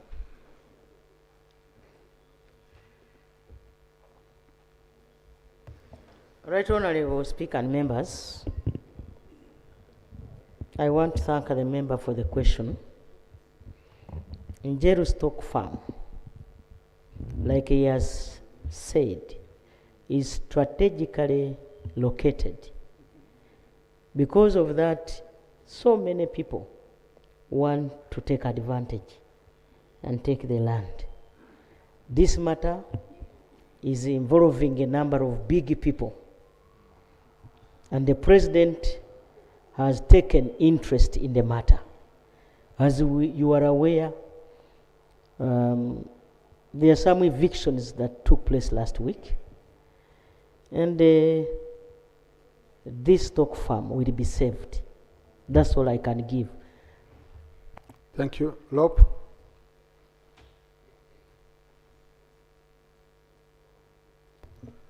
Thank you so much, Right Honorable Speaker. I want to thank the Prime Minister for attempting to respond to the questions as raised by members, and I want to appreciate her in areas where she has given sufficient answers. Maybe I want to expound on the question of attempting, basing on the question by Honorable Kitty Peter, the MP, Tochi County. Right Honorable Speaker, you all agree with me, members, that the issue was about escalating shortage of primary school teachers. At least for myself, I come from a humble background, and the issue, what is an issue, I was a member of the National Inter-Platform Manifesto Committee. What we found out, Honorable Speaker and colleagues, that if you go to the structure, or in terms of grading of schools, there is grade 2, grade 3, and grade 4. But the staffing in grade 1, it is between 12 to 16. And grade 4, 8 up 12. But because of this policy, the teachers have actually fallen out, and the shortage now, you meet a school which are 3 teachers pretending to be teaching and passing on knowledge to students. Others, and as a result of that, the answer given by my good friend, the Prime Minister, is not sufficient in my view. Maybe we would promise an audit so that we get to know what is the problem. Because as a government, we'll be sending money to primary schools where there are less than teachers as per the structures of now. Then 2, Right Honorable Speaker, I want to ask the Prime Minister, when are election petitions going to be disposed of? According to the law, the Parliamentary Elections Act, sections... But Honorable Rob, I know, I trust you on rules because I consider. You know, in this session, under Rule 43, it's Rule 14, you're not supposed to ask the Prime Minister questions. You only reply or comment. So don't put the Prime Minister now on more questions. And these are your rules. Thank you, Honorable Speaker. Honorable Speaker, then there was a question of refugees. On the question of, there's a difference between refugees, asylum seekers, and illegal immigrants. What actually has happened in most of those policy borders is that we have no problem with the people whose category has been ascertained as refugees to access services. The problem is that there are people who are actually, who have illegally migrated to those areas, and they're the one actually flooding the area. The request would be that actually you interest yourself with the Ministry of Internal Affairs. I've seen in some instances where actually there have been operations and the men, I think, has been repatriated to their country. So we are looking towards a time when actually that issue is expeditiously actually handled. Then on the question, Right Honorable Speaker, on the question of the road issues on construction, there seems to be a general answer from my brother, Honorable Minister, and then also I would seek the indulgence of the Minister that has, because now it had become like a routine, that the Minister comes and says, I'll do something, that maybe a comprehensive report is made, and then also announce a statement made, so that we can be in position to actually deal with issues as they have been raised. I thank you. Thank you, Honorable. Right Honorable Prime Minister, we usually do it, if my memory serves me right, when we are coming to the rainy season, in the status of roads, generally. But Honorable Ari has done a fantastic job. Colleagues, Honorable Ari has not been in our politics, where he has been campaigning and all that. He has been a very good lawyer in his chambers. So for him to have the courage to come here and do the work that he has done, I really applaud him. I really applaud him.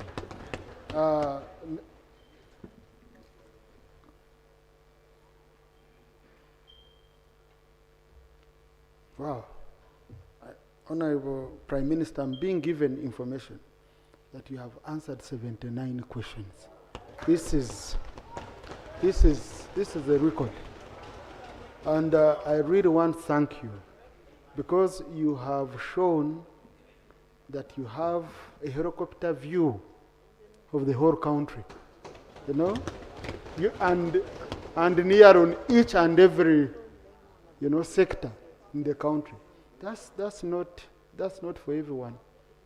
That I really want to appreciate you for that. And for being generous, because by our rules, she should give us only 1 hour. She has given us 2.5 hours. Okay? So colleagues, I know you might not be happy that I didn't pick you, but we are human beings. Next time. Okay? Next time. So I wanted to request colleagues that Prime Minister's time stops here, but then we conclude this on the statement of Honorable Anywa. I can pick a few colleagues, around 4. We conclude on it. And if you have already spoken, please don't stand up. If you know in today's session have already submitted. I usually want to give other colleagues a chance. And I will start with the 2 honorable colleagues in that corner, and the next honorable colleague, and the next one, and the Honorable Kaskari. Honorable Chair, you've already spoken. Yes, and yeah. Honorable Anywa, you've already spoken. I know that honorable gentleman at the back has not spoken, and the honorable Chirimira, you spoke. Yes. So please, just let's go back to item 3.2. We conclude on the debate, and we conclude that statement out of the paper. Now, Honorable Mapenduza, I know how I called you to rush, that I'm starting with you, but you've seen the situation. On Tuesday, I will start with your motion. We'll give it, because I need the Minister for Local Government to be here. So, right Honorable Prime Minister, I want to thank you. Just allow me to conclude on this statement. Honorable, I start with you. Thank you, Right Honorable Speaker. Concerning the statement that the Minister made. 2 minutes. Thank you. The Uganda National Meteorological Authority confirmed that Sabei sub-region received around 150 millimeters of rain against the normal 400 millimeters. That is 60% deficit. So as a result of this, our gardens failed. Water is gone, livestock are dying, and hunger is also here, Right Honorable Speaker. And our prayers to the Minister is that we declare Sabei sub-region as a vulnerable climate zone under National Development Plan 4. Then perhaps if we could approve a funding which will involve tracking water and drilling boreholes, then having also a veterinary drugs so that we can save the livestock in Sabei sub-region. Then above all, we should also, I'm happy that the Office of the Prime Minister has released relief food to the people of Karamoja. And this is a prolonged drought that is affecting the people of Sabei sub-region. My request is that we could as well provide relief food that could cover almost 120,000 households across Sabei sub-region. I thank you. Thank you. Thank you so much, Right Honorable Speaker. My name is Bisaso Abdul.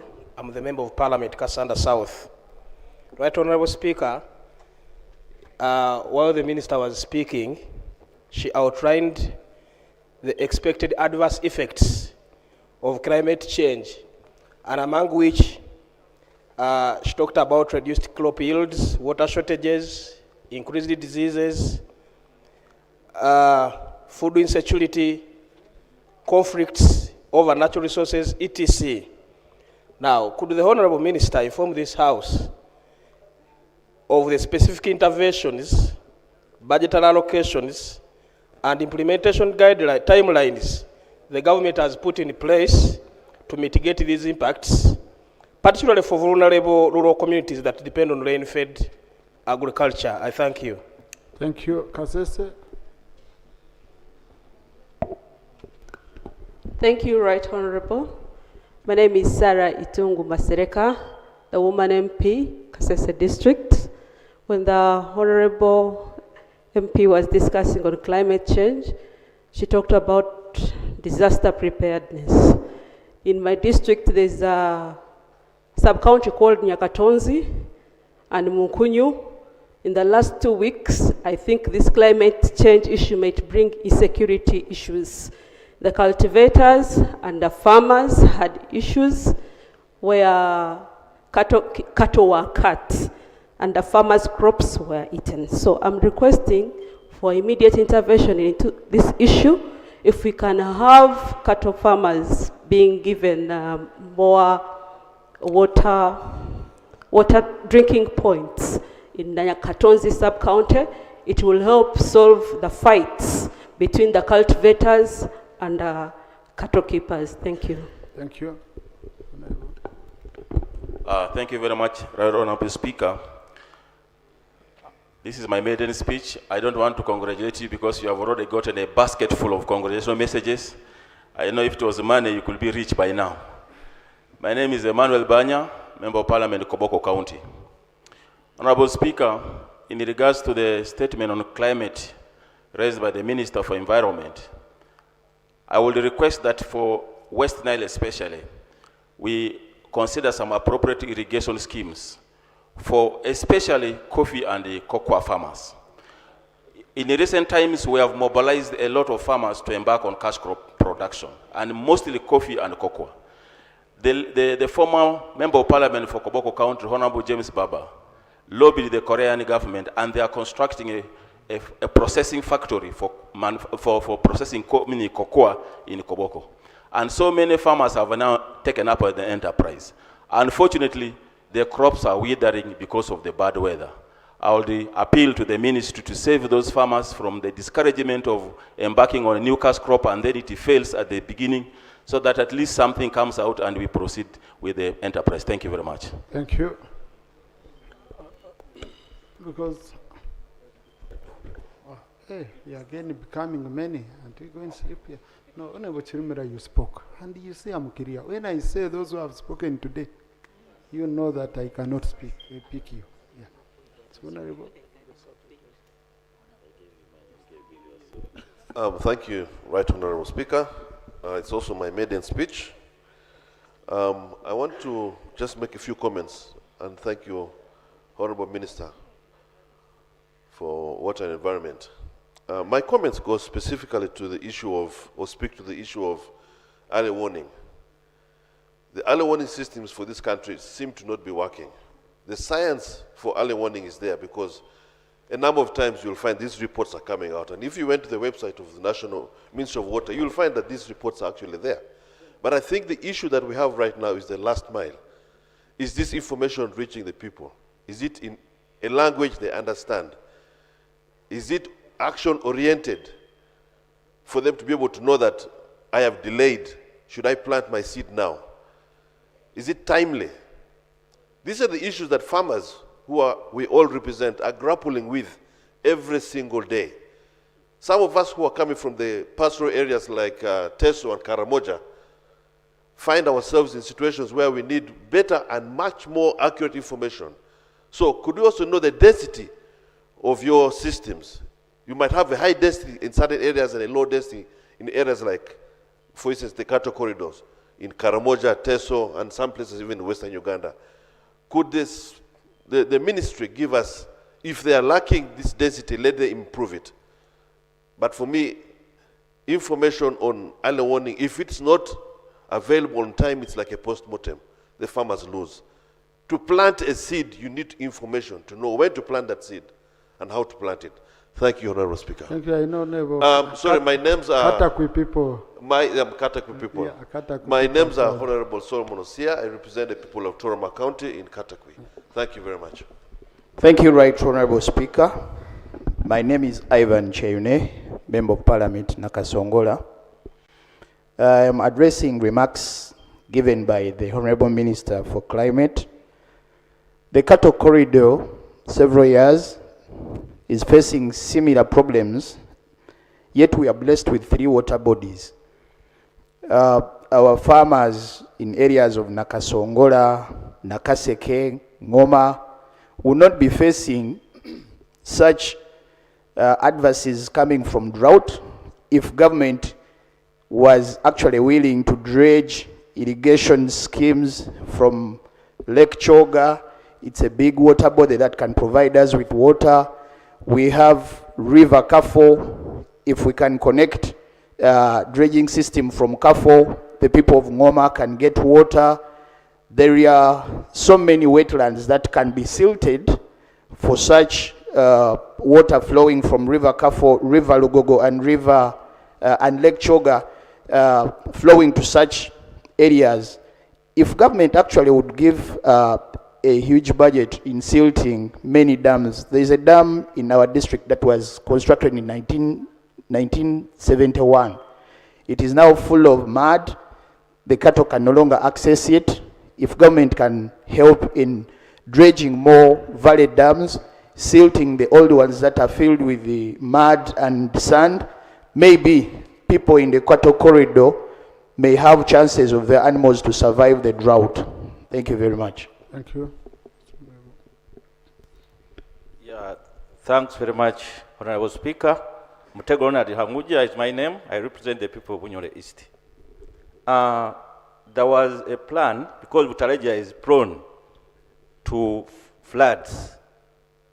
There was a plan by government to put up a dam around the Busiu area to control the floods.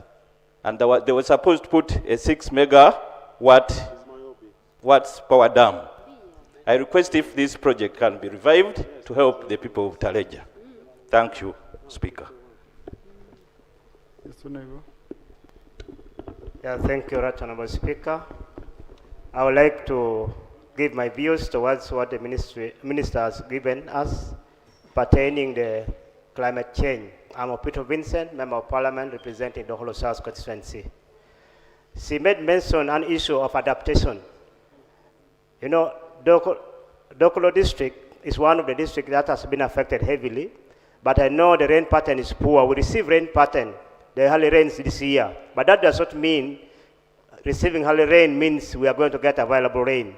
I wish the district forestry officer could work hand in hand with the ministry so that we establish nursery beds for trees. We have district roads. We could even be planting trees along the road reserves. This would help us to reformat the ozone layer that has been destroyed.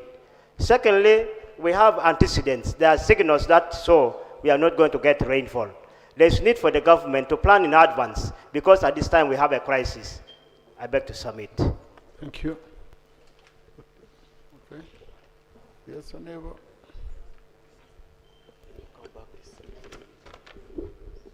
Thank you, Right Honorable Speaker. My name is Karim Musa, the Member of Parliament for Ringa North, Yumbe District.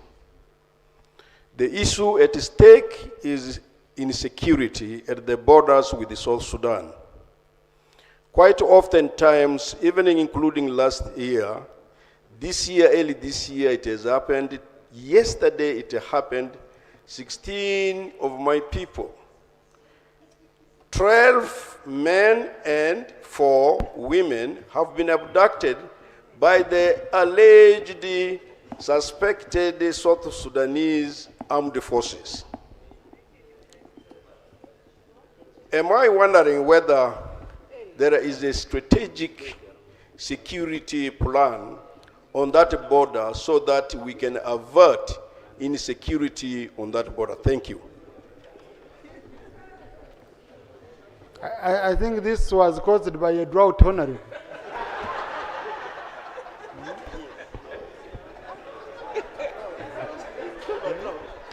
Considering the topic we are on, we can link this to the drought in South Sudan. How ready are we?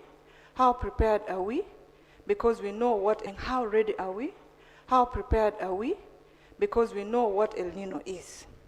Then secondly, what I know is members of parliament have been champions of tree planting, and the ministry has been assisting and giving tree seedlings to members of parliament. As for a very long time now, this program has stopped. I just want to know whether there is still plan to continue with this plan, because as members of parliament and as leaders, if we are at the forefront, many of our people actually will plant trees. Thank you so much. Thank you, Right Honorable Speaker. I had understood, but I thank you for selecting me now. Thank you. Like how Right Honorable Speaker. Like how I've really sat. I asked you, how really sat. Right Honorable Speaker, mine goes to Honorable Minister, as far as disseminating the information about climate change. For me, just grabs into, I was at TV, watching the TV, then they saw the message about climate change. They're as if they are still in analog class, they are not in digital, to notify people about the intention to notify the country about the climate change. Right Honorable Speaker, climate change is a very key ingredient in this country as far as the economy is concerned. As we talk now, my people of Russia, Kabarole, we're having issues of animals running away from the forest, coming to look for food in people's homes in the areas of Kasenda, areas of Busoro, sub-county, and areas of even Kasenda too, because the Kasenda sub-county and Kasenda town council. So people are suffering.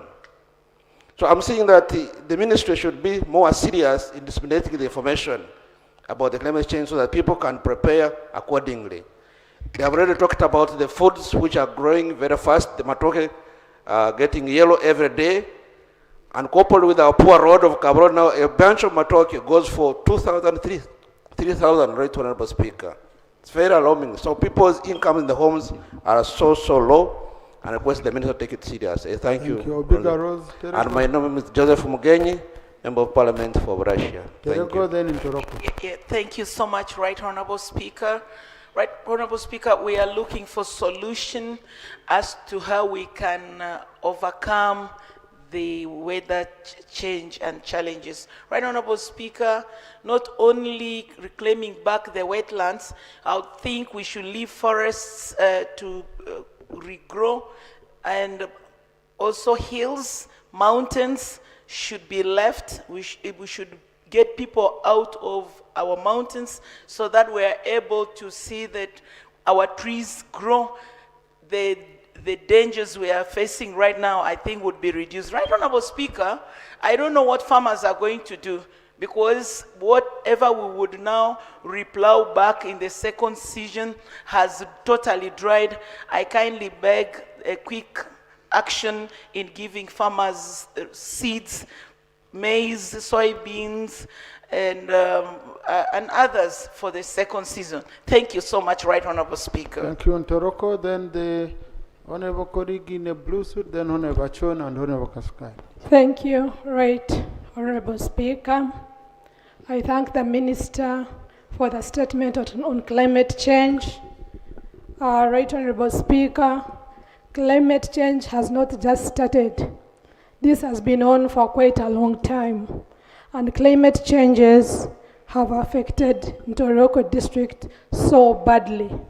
A lot of damage, permanent damage, has been created on Ntoroko because of climate change. As we talk right now, it's 5 years since Ntoroko got floods, and the whole sub-county of Kanara sub-county was displaced. For 5 years, people are living in internally displaced camps. The government promised to buy them land so that they can be resettled. Up to now, we are still waiting.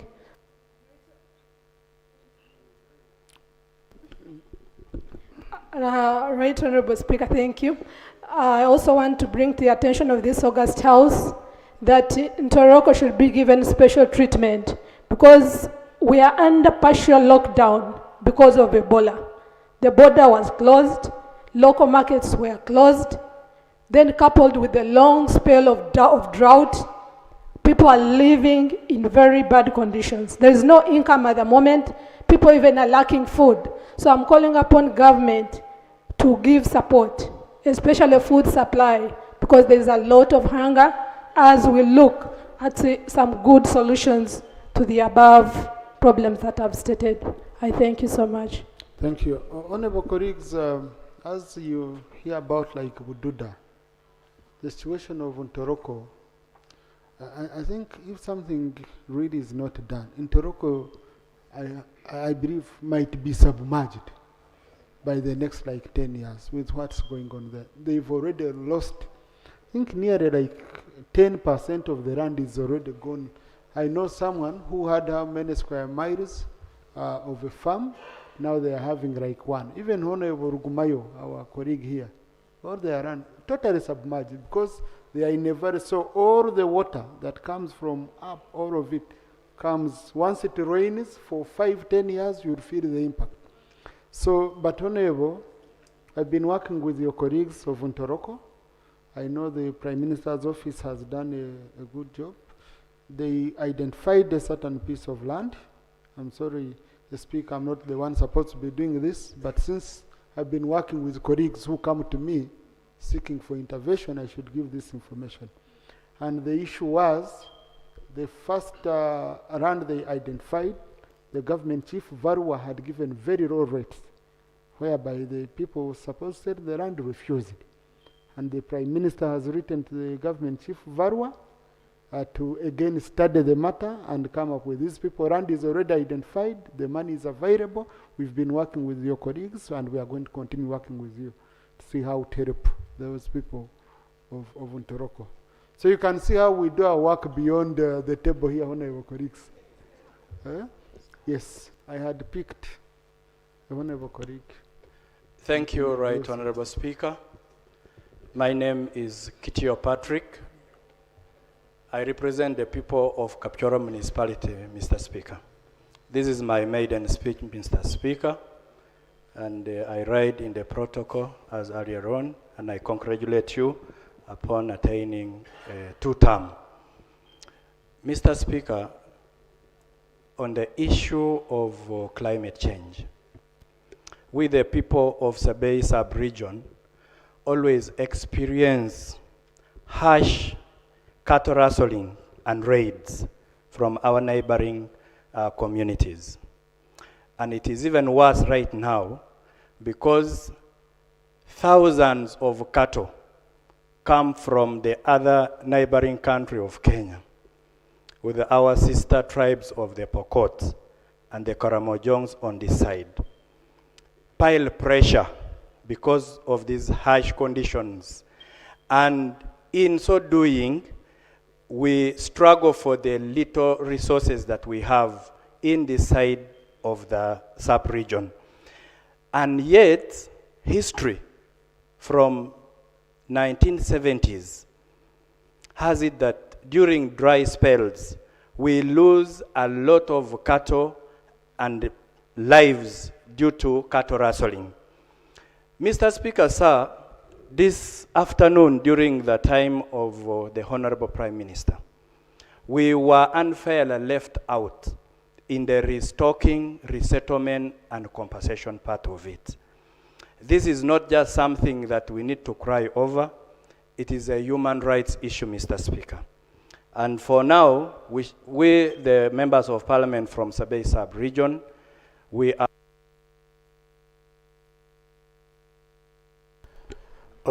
Thank you very much, Right Honorable Speaker. For the record, my name is... Just wait, Honorable Chon. Honorable, let the government chief whip arrange a meeting between you and the Prime Minister, between the MPs from Sabei sub-region and Most the obliged. Prime Minister. And, or you can even write to the Prime Minister and ask, Honorable, Right Honorable Nabanja is always open. Anytime you need her, she gives you time. most obliged, Mr. Speaker. Sorry, Honorable Chon. Thank you very much, Right Honorable Speaker. For the record, my name is Julius Achon Boa, Member of Parliament, Otoke East Constituency in Lango. Right Honourable Speaker, I think this climate change is almost universal. Both animals and human beings are suffering. You know, Honourable Minister, you know, some of the village, they don't have even clean water.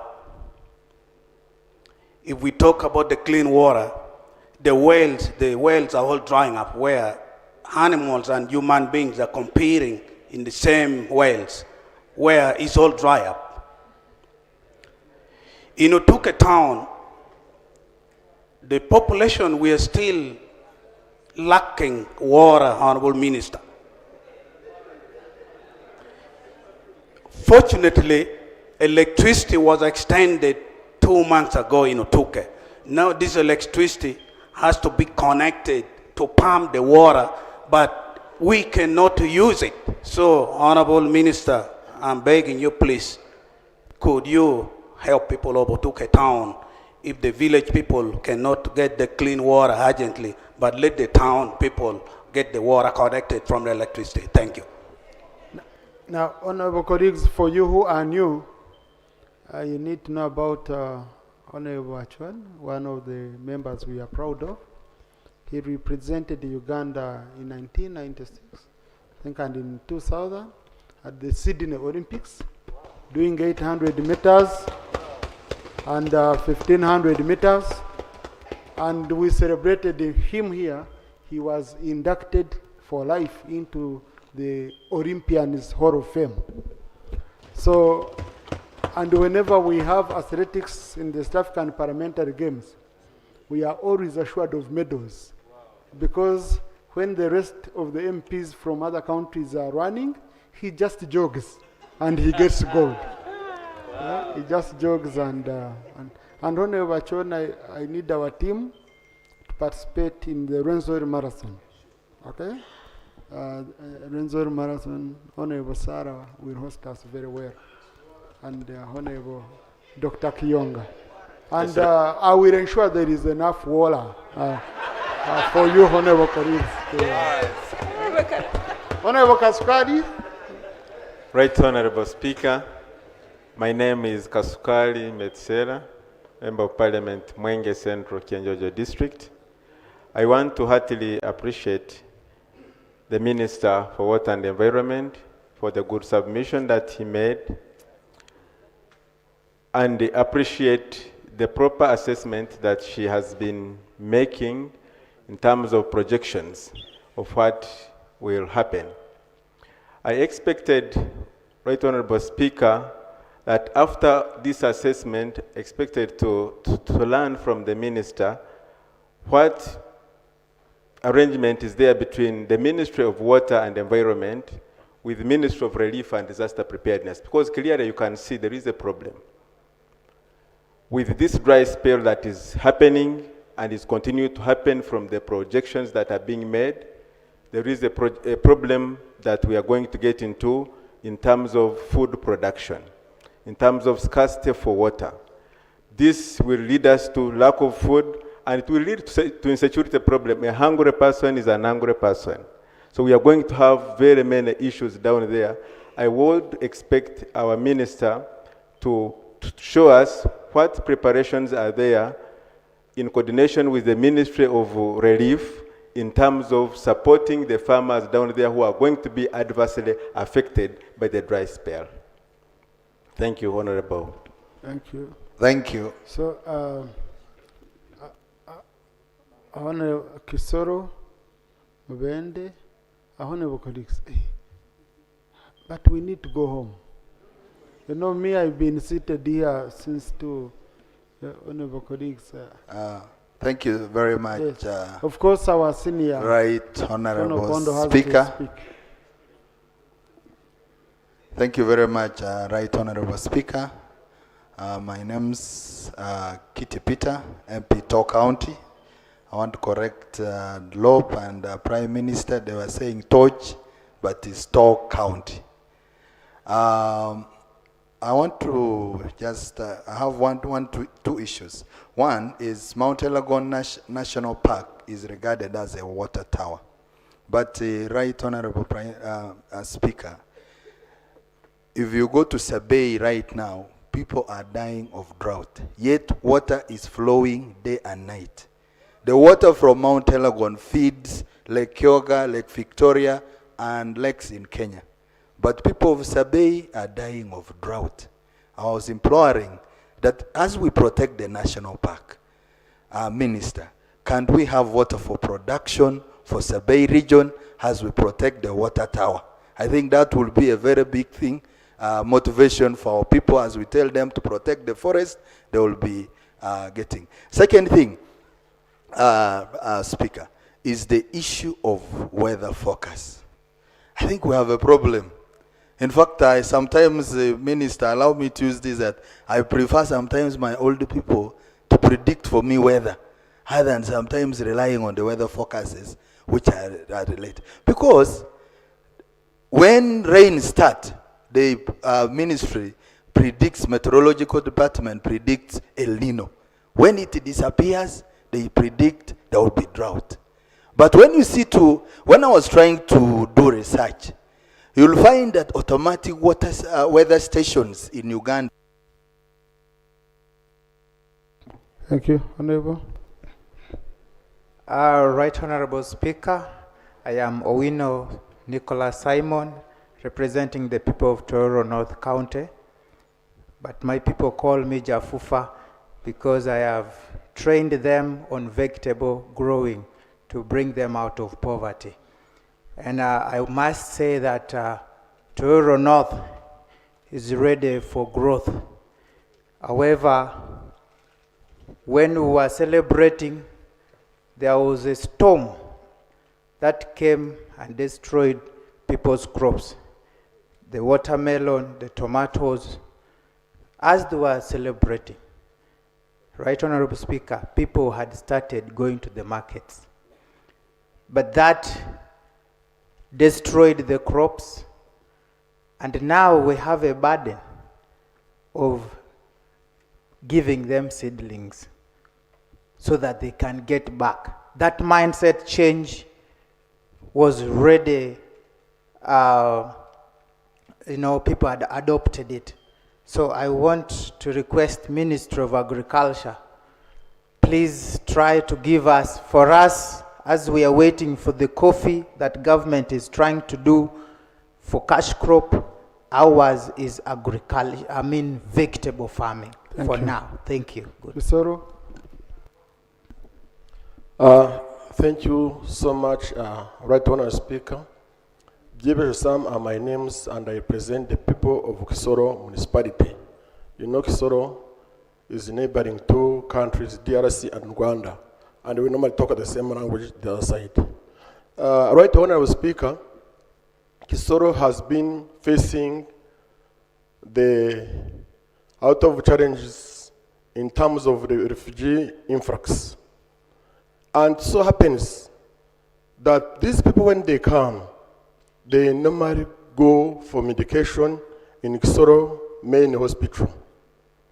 And I remember when the government is budgeting, they normally budget for the people of Kisoro, not including those refugees influx. At the same time, we have a challenge of extension of water to the ICU, which has been constructed, and even electricity.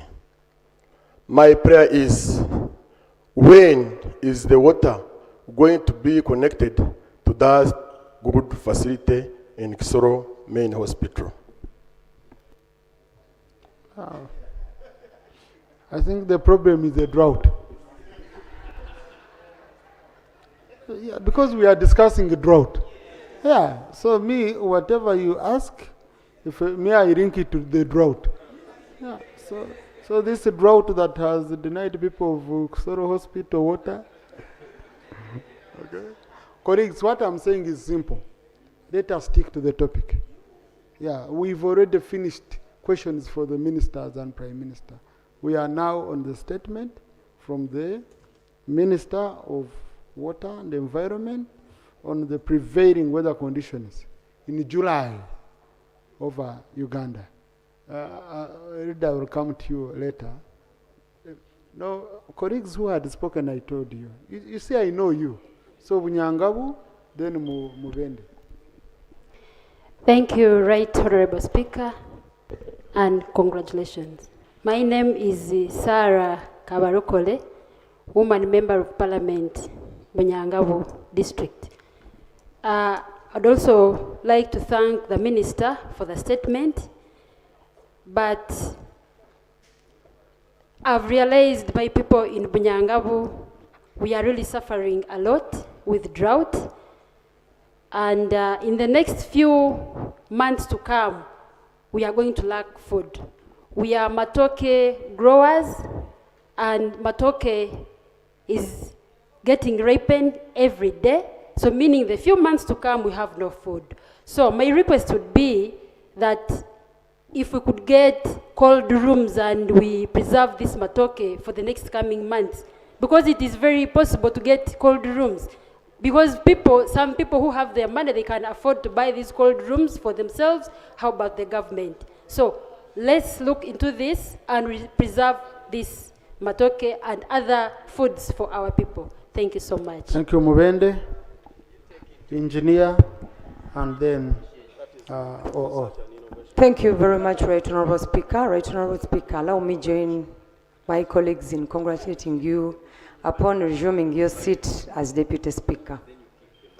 I want to also appreciate Honorable Minister for the statement, and also thank you once again for according this topic this much time, because it really deserves it. Right Honorable Speaker, mine is a suggestion. I understand we have a number of programs in this country that are aiming at maintaining Uganda in the climate smart agriculture. And also, Right Honorable Speaker, I understand there are projects and interventions that have been implemented before. My suggestion to the ministry is to make a very good analysis or assessment that is going to enable them know the areas that are highly impacted. Most of the times they only look at areas that are affected by mudslides, by floods. You'll never find Mubende flooding. But when it comes to such a time of drought, cows die and people look at their cattle dying and they have no solution. Right Honorable, it is my prayer that Ministry of Water and Environment works hand in hand with agriculture to make that clear assessment such that we have equitable distribution of such interventions that are aiming at curbing the impact of climate change. I thank you. Thank you, and congratulations on being Vice Chair, Presidential Committee on Committee on Health. Sorry. Yeah. Thank you. Yes, Engineer. Thank you very much, Right Honorable. I am Engineer T. William Taylor Oda, representing the people of Ivu East constituency in Arua City.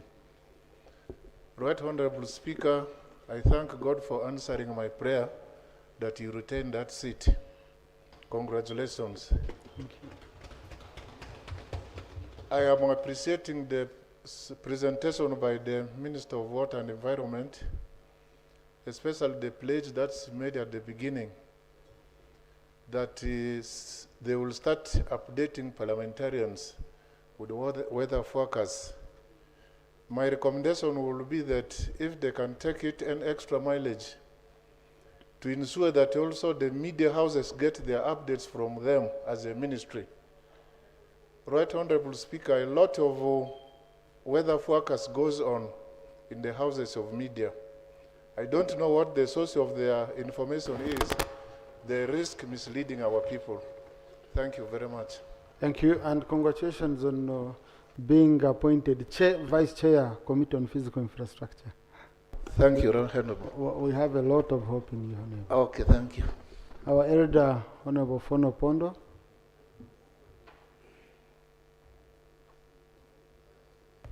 Thank you, Right Honorable Speaker, Prime Minister and colleagues.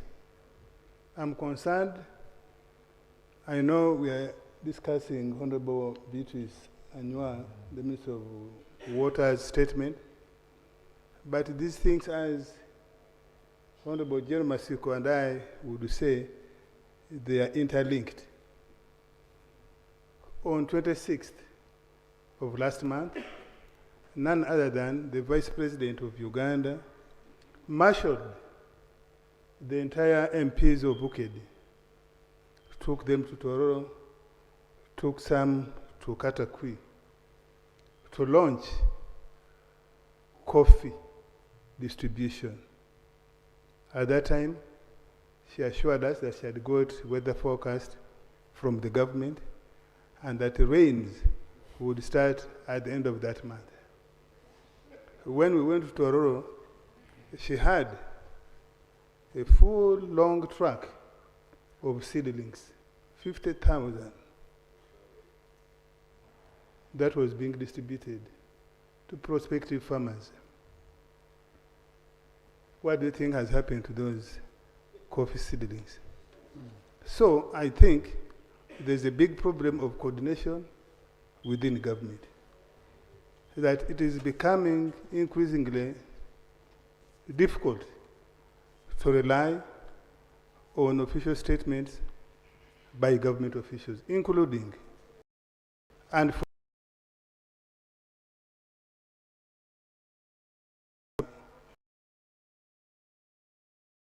rely on the statement of the Minister of State for Water.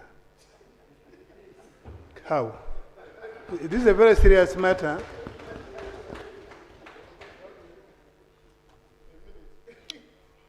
Elder, please, you are gone.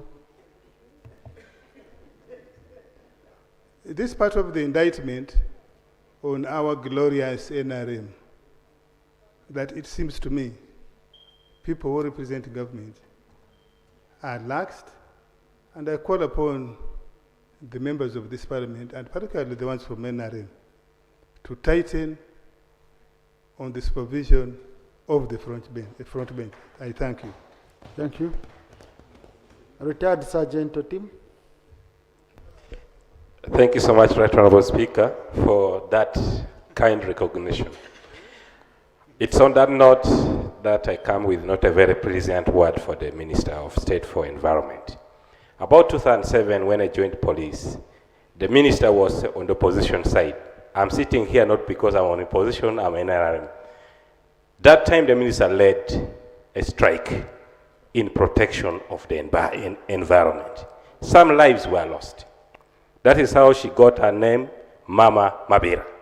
And I think that is how the president picked interest in her, that she would protect our environment. Today, as we speak, I expected the minister to have more powers to protect our wetlands. That is being encroached on every passing second. Because as much as I can remember my science that I was taught in primary, there is a big connection between climate change and destruction of the environment. Honorable Minister, when are you going to come here on this floor to tell us how much effort you're putting in protecting the wetlands so that we don't cry of climate change? In a patch where I come from, we have enough swamps. We should not be crying of water. But people are encroaching every day. And the minister is here. She's not giving us direction. So I pray, the minister, that energy which you had when you were in opposition, now you have full power, government power. Please use it to protect the environment. I beg to submit. Thank you. Honorable, you have support from the people of Maruzi. Okay? Honorable Natrinda and then Rob. Thank you, Right Honorable Speaker. I want to state categorically that the Ministry of Water is a beacon of hope, especially in the agricultural sector. But unfortunately, that hope is not being found. I want to implore you that as the ministry, personally, I am an Irish farmer. I grow Irish in Kawali, but I'm counting millions of losses. My manager just called me and said, boss, I think this season, no money. Your manager calls you boss? Yes, at least.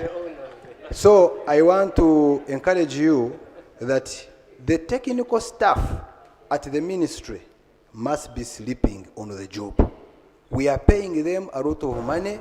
I want to implore this house that we pass a resolution maybe so that if your staff are not doing their work, we can find a way maybe the president can also bring soldiers and we go and check that department so that we can see how things can move forward.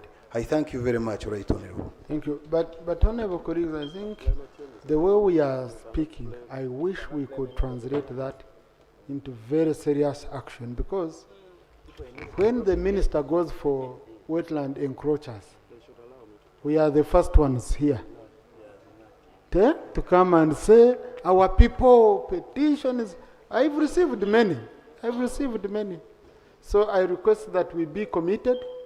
Honorable Eriabu, I know the president has been talking especially about those people who are who are planting Irish potato in the wetlands of Kavari, on Katuna Road, and Rwanda. So I hope when the minister goes to remove them, you'll be with her to support. And now someone is saying that's a special case. I remember in Bukedi, those who are growing rice, the MPs here caused the trouble. So I hope we can support the minister once she's we don't have special cases. I hope when it comes to that. Yes. Thank you, Right Honorable. Honorable colleagues, my name is Kenan Opio, MP for Busiro South. I have a brief question that goes to the Honorable Minister as somebody who comes from the urban areas.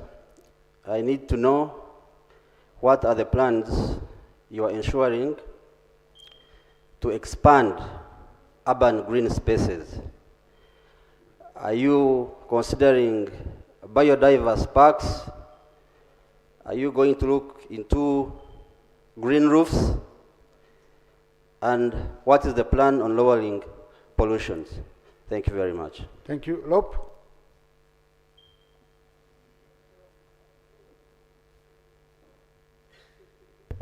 Thank you, Right Honorable Speaker.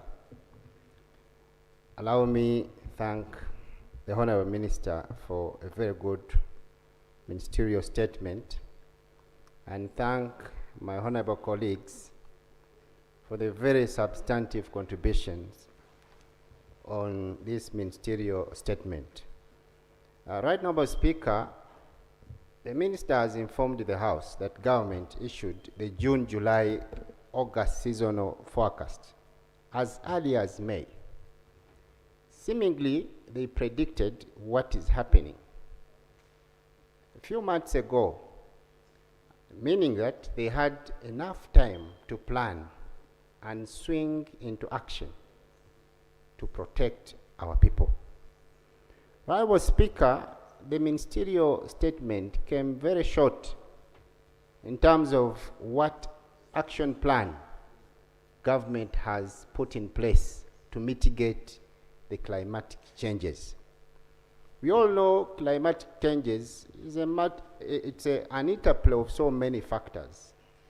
Like some colleagues have mentioned, human, natural factors.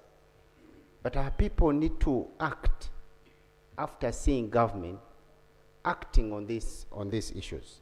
We expected the the line minister in charge of climate, to at least bring on board other ministries in terms of what we call interministerial approach. As we have noted, it affects the Minister of Health, the Minister of Agriculture, Disaster, and local government. And I want to know, we have local governments, our district disaster committee, where are they brought on board when it comes to this very issue? And that's why, right now, Speaker, going forward.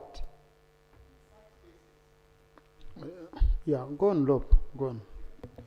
Right now, Speaker, going forward, when we predict climatic changes in our country, we need to bring on board all the concerned parties, including our people, because they need to act after seeing government swinging in action. And I'm very happy that this parliament passed a law in June, on the 10th of June, related to irrigation. I hope such plans will help to mitigate in terms of supporting our people move out of this pandemic we find ourselves in. Thank you so much. Thank you. Honorable Minister. You don't need somewhere genuine nature. Just be brief. Most of them we shall follow up with the sector committee.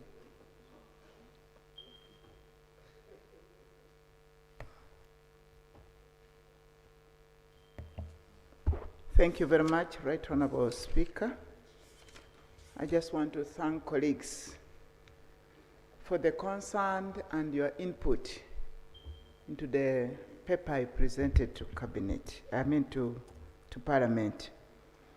Right Honorable Speaker, as you rightly said, most of the concerns of the members are cross-cutting, which needs interministerial interventions.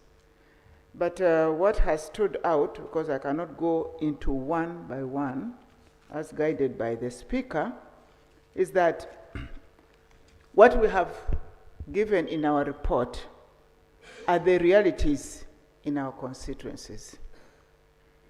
Now, for us as Minister of Water and Environment, and with this report, we give the information for other government sectors and other stakeholders to plan and prepare in advance.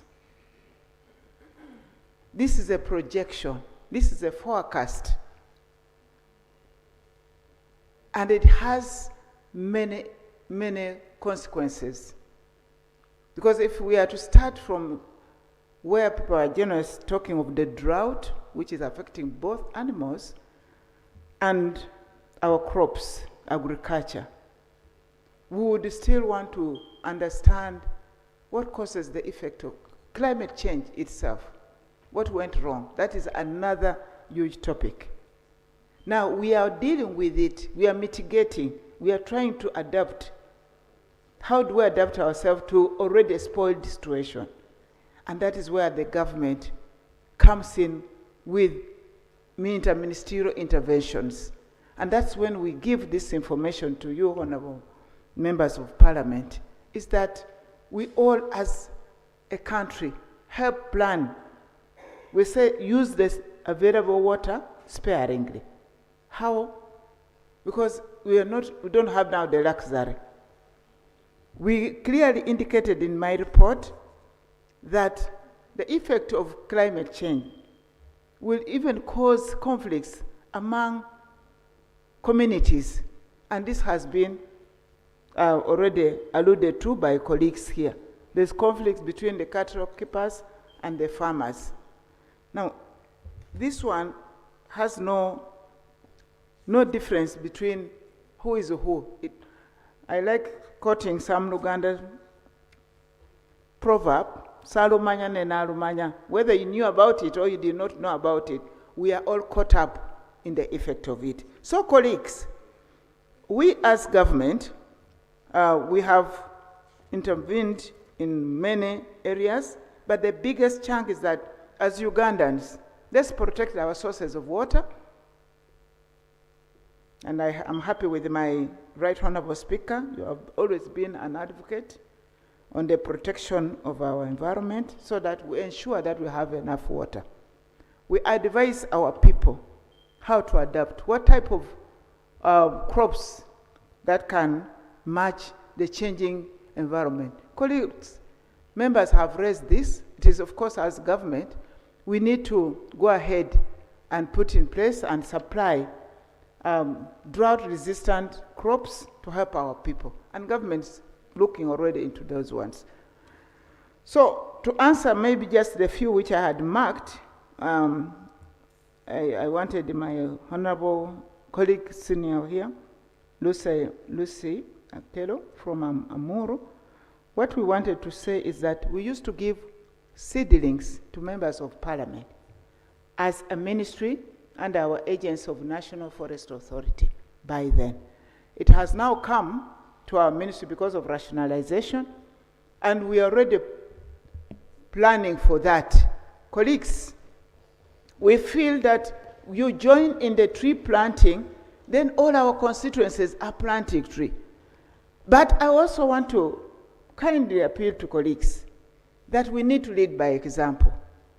The little we raise quality seedlings as an institution, and it is an affordable area. We have gone ahead to want regional seedlings plants to be established in our area so that you don't have to travel far away to buy or even get seedlings for the constituencies.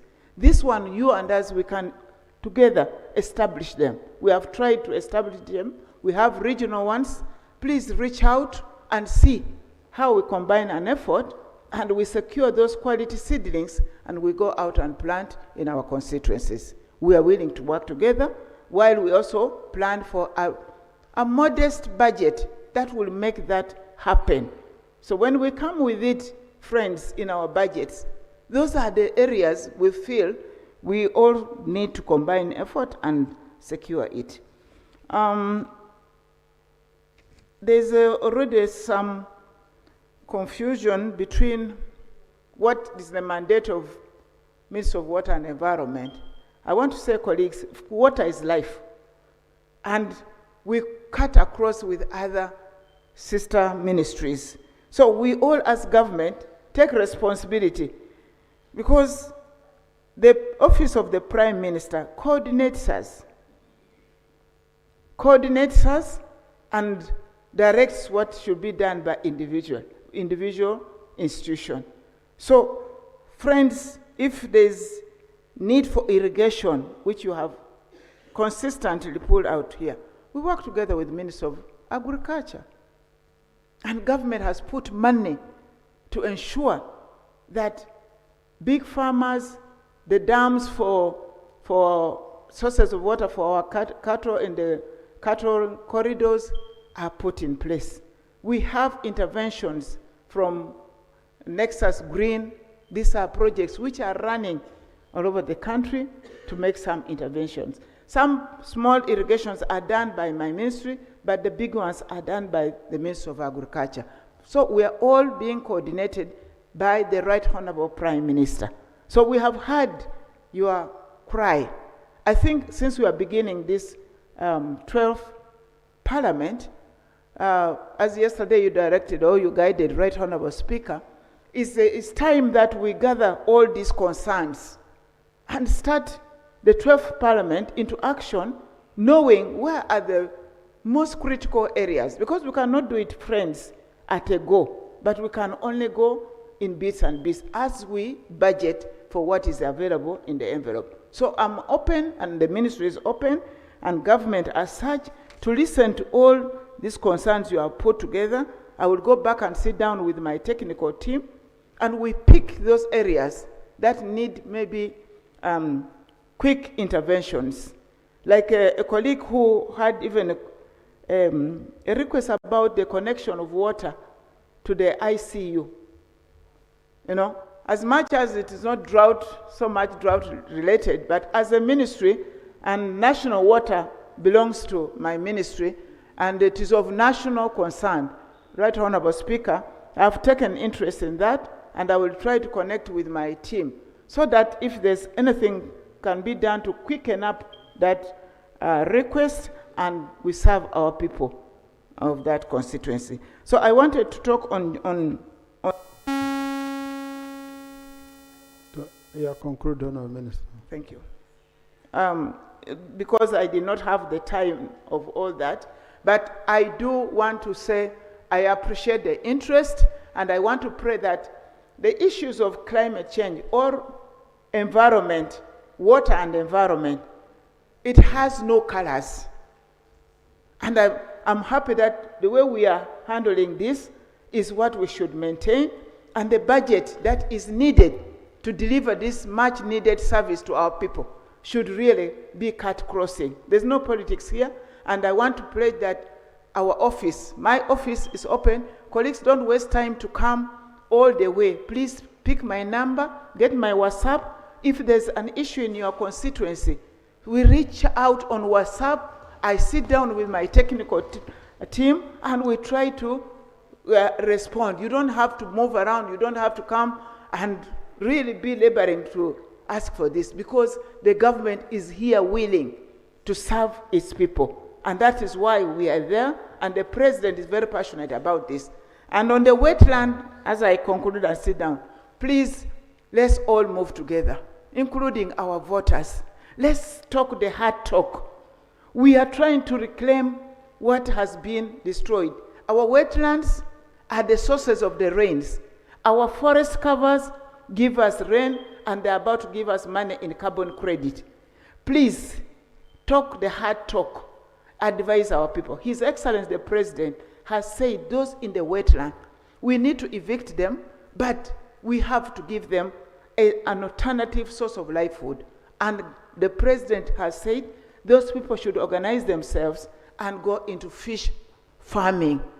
And this is the program which is running. Our voters are not going to go into the wilderness. Government has planned to them. Let's evict them together with you, the members of parliament, but we give them that alternative source of livelihood. So go and organize them. Some are willing to give their titles, even like what the president directed on Kabale, on Kabale, Bukedi region, and the rest of it. Those are areas of special focus. So when we come to tell the people for rice, instead of planting rice, please go into fish farming. We have that program. We are willing to have your voters, our people helped so that they even earn more money in fish farming than rice growing. And even in Kabale, the potatoes colleague you are talking about, we need to be conscious that we are not destroying the environment. That's my humble request, colleagues. We are here to serve our people together for God and my country. Thank you. I wanted to request the Right Honorable Deputy Leader of Government Business on the issue of an emergency situation cross-border, the border instituted between South Sudan and Uganda and the people who have lost their lives. Maybe you wanted to make a comment on it, Right Honorable?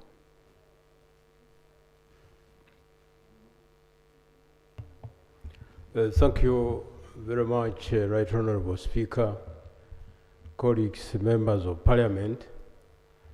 First is really to, on behalf of government, to express my gratitude to all colleagues following this intensive debate on the issue of the effects of climate change that we have all articulated. On Monday, we'll have a cabinet, and I'm going to discuss with my colleague, Honorable Anywa, to see if she can be given room to articulate this problem we have been discussing so that government can take action as early as possible. That will do. Regarding that situation on our border with South Sudan, again, this is very unfortunate, and it is not new, actually, it has been recurring. So I'm also going to link up with my colleagues in security, defense, and internal affairs to ensure that actions are taken to protect our people. Thank you very much. Thank you, Right Honorable. Colleagues, I want to thank you for being here. I can see it's 8:10, but this is the price we pay for getting a platform. We are elected to talk, okay? And our chair here is supposed to give you that chance. So one way of doing it is by holding you for long. But at least, you know, there are colleagues who came to this house and left without talking after 5 years. So for you, if you talk, even for once, you've already broken the jinx. You know? That's why I usually, even in the last parliament, on Thursdays, I usually extend beyond the time so that colleagues who are patient, because there are those who are not patient. Someone has the audacity to even tell you, Right Honorable Speaker, I want to speak and go. You get it? So that's why when I'm always telling you that, please wait. wait, take your time. Why are you rushing? You want to leave me here? So I want to thank you for being here up to 8 p.m. And I hope it's been worth it. Okay? Yeah. But also, Thursday we usually make it for members so that you raise your issues and ministers can have a chance of going to cabinet on Monday. Okay? Can have a chance. So I will request the clerk to compile the numbers of all ministers and all permanent secretaries. All ministers and all permanent secretaries. And you share them in a statement on al fresco. The ones, I don't know whether there are ones they don't receive, but also to encourage, Right Honorable, you encourage all ministers to be on our WhatsApp group of Parliament, of the 12th Parliament. And some of the issues you would resolve them from there. I usually go, I read, I comment very, very less. So I request you encourage them to be active. But in a special way, I want to thank the Minister for Finance. You know, and this one I want to say it from my heart. The ministers of finance used to be the busiest according to Minister for Finance is busy. But this minister has been with us here from 2 up to now. Now, and I used to ask, but you are busy, but it's Parliament which facilitates your business because finance needs Parliament more than any other ministry. So you've started on a good note of being here, and your Minister of State is here. Our Minister for Environment has been here. The Minister for Energy, and our ever humble Honorable Phyllis Chemutai is here. And then I have my sister, our Minister for the Disabled, for Disability, has always been with us. So, and all ministers who are here, and in a special way the Prime Minister, and the Deputy Prime Minister, who came in by 2, was already here and taking notes. We never take it for granted. Okay? So, and the rope. The leader of opposition went earlier on because one of his big supporters, he told me the Honorable Chivumbi had been granted bail, and therefore he was needed to go and sign the bail document. That's why he left, but because he's always here with us, and the opposition chief whip. Honorable colleagues, I want to thank you. We are going to adjourn the House to Tuesday at 2 p.m. and we shall have the State of the Nation address.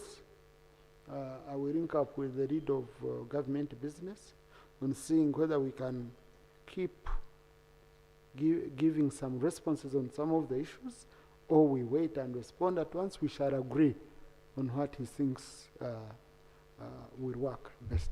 I want to thank you, honorable colleagues. Enjoy your weekend. House adjourned to Tuesday at 2 p.m.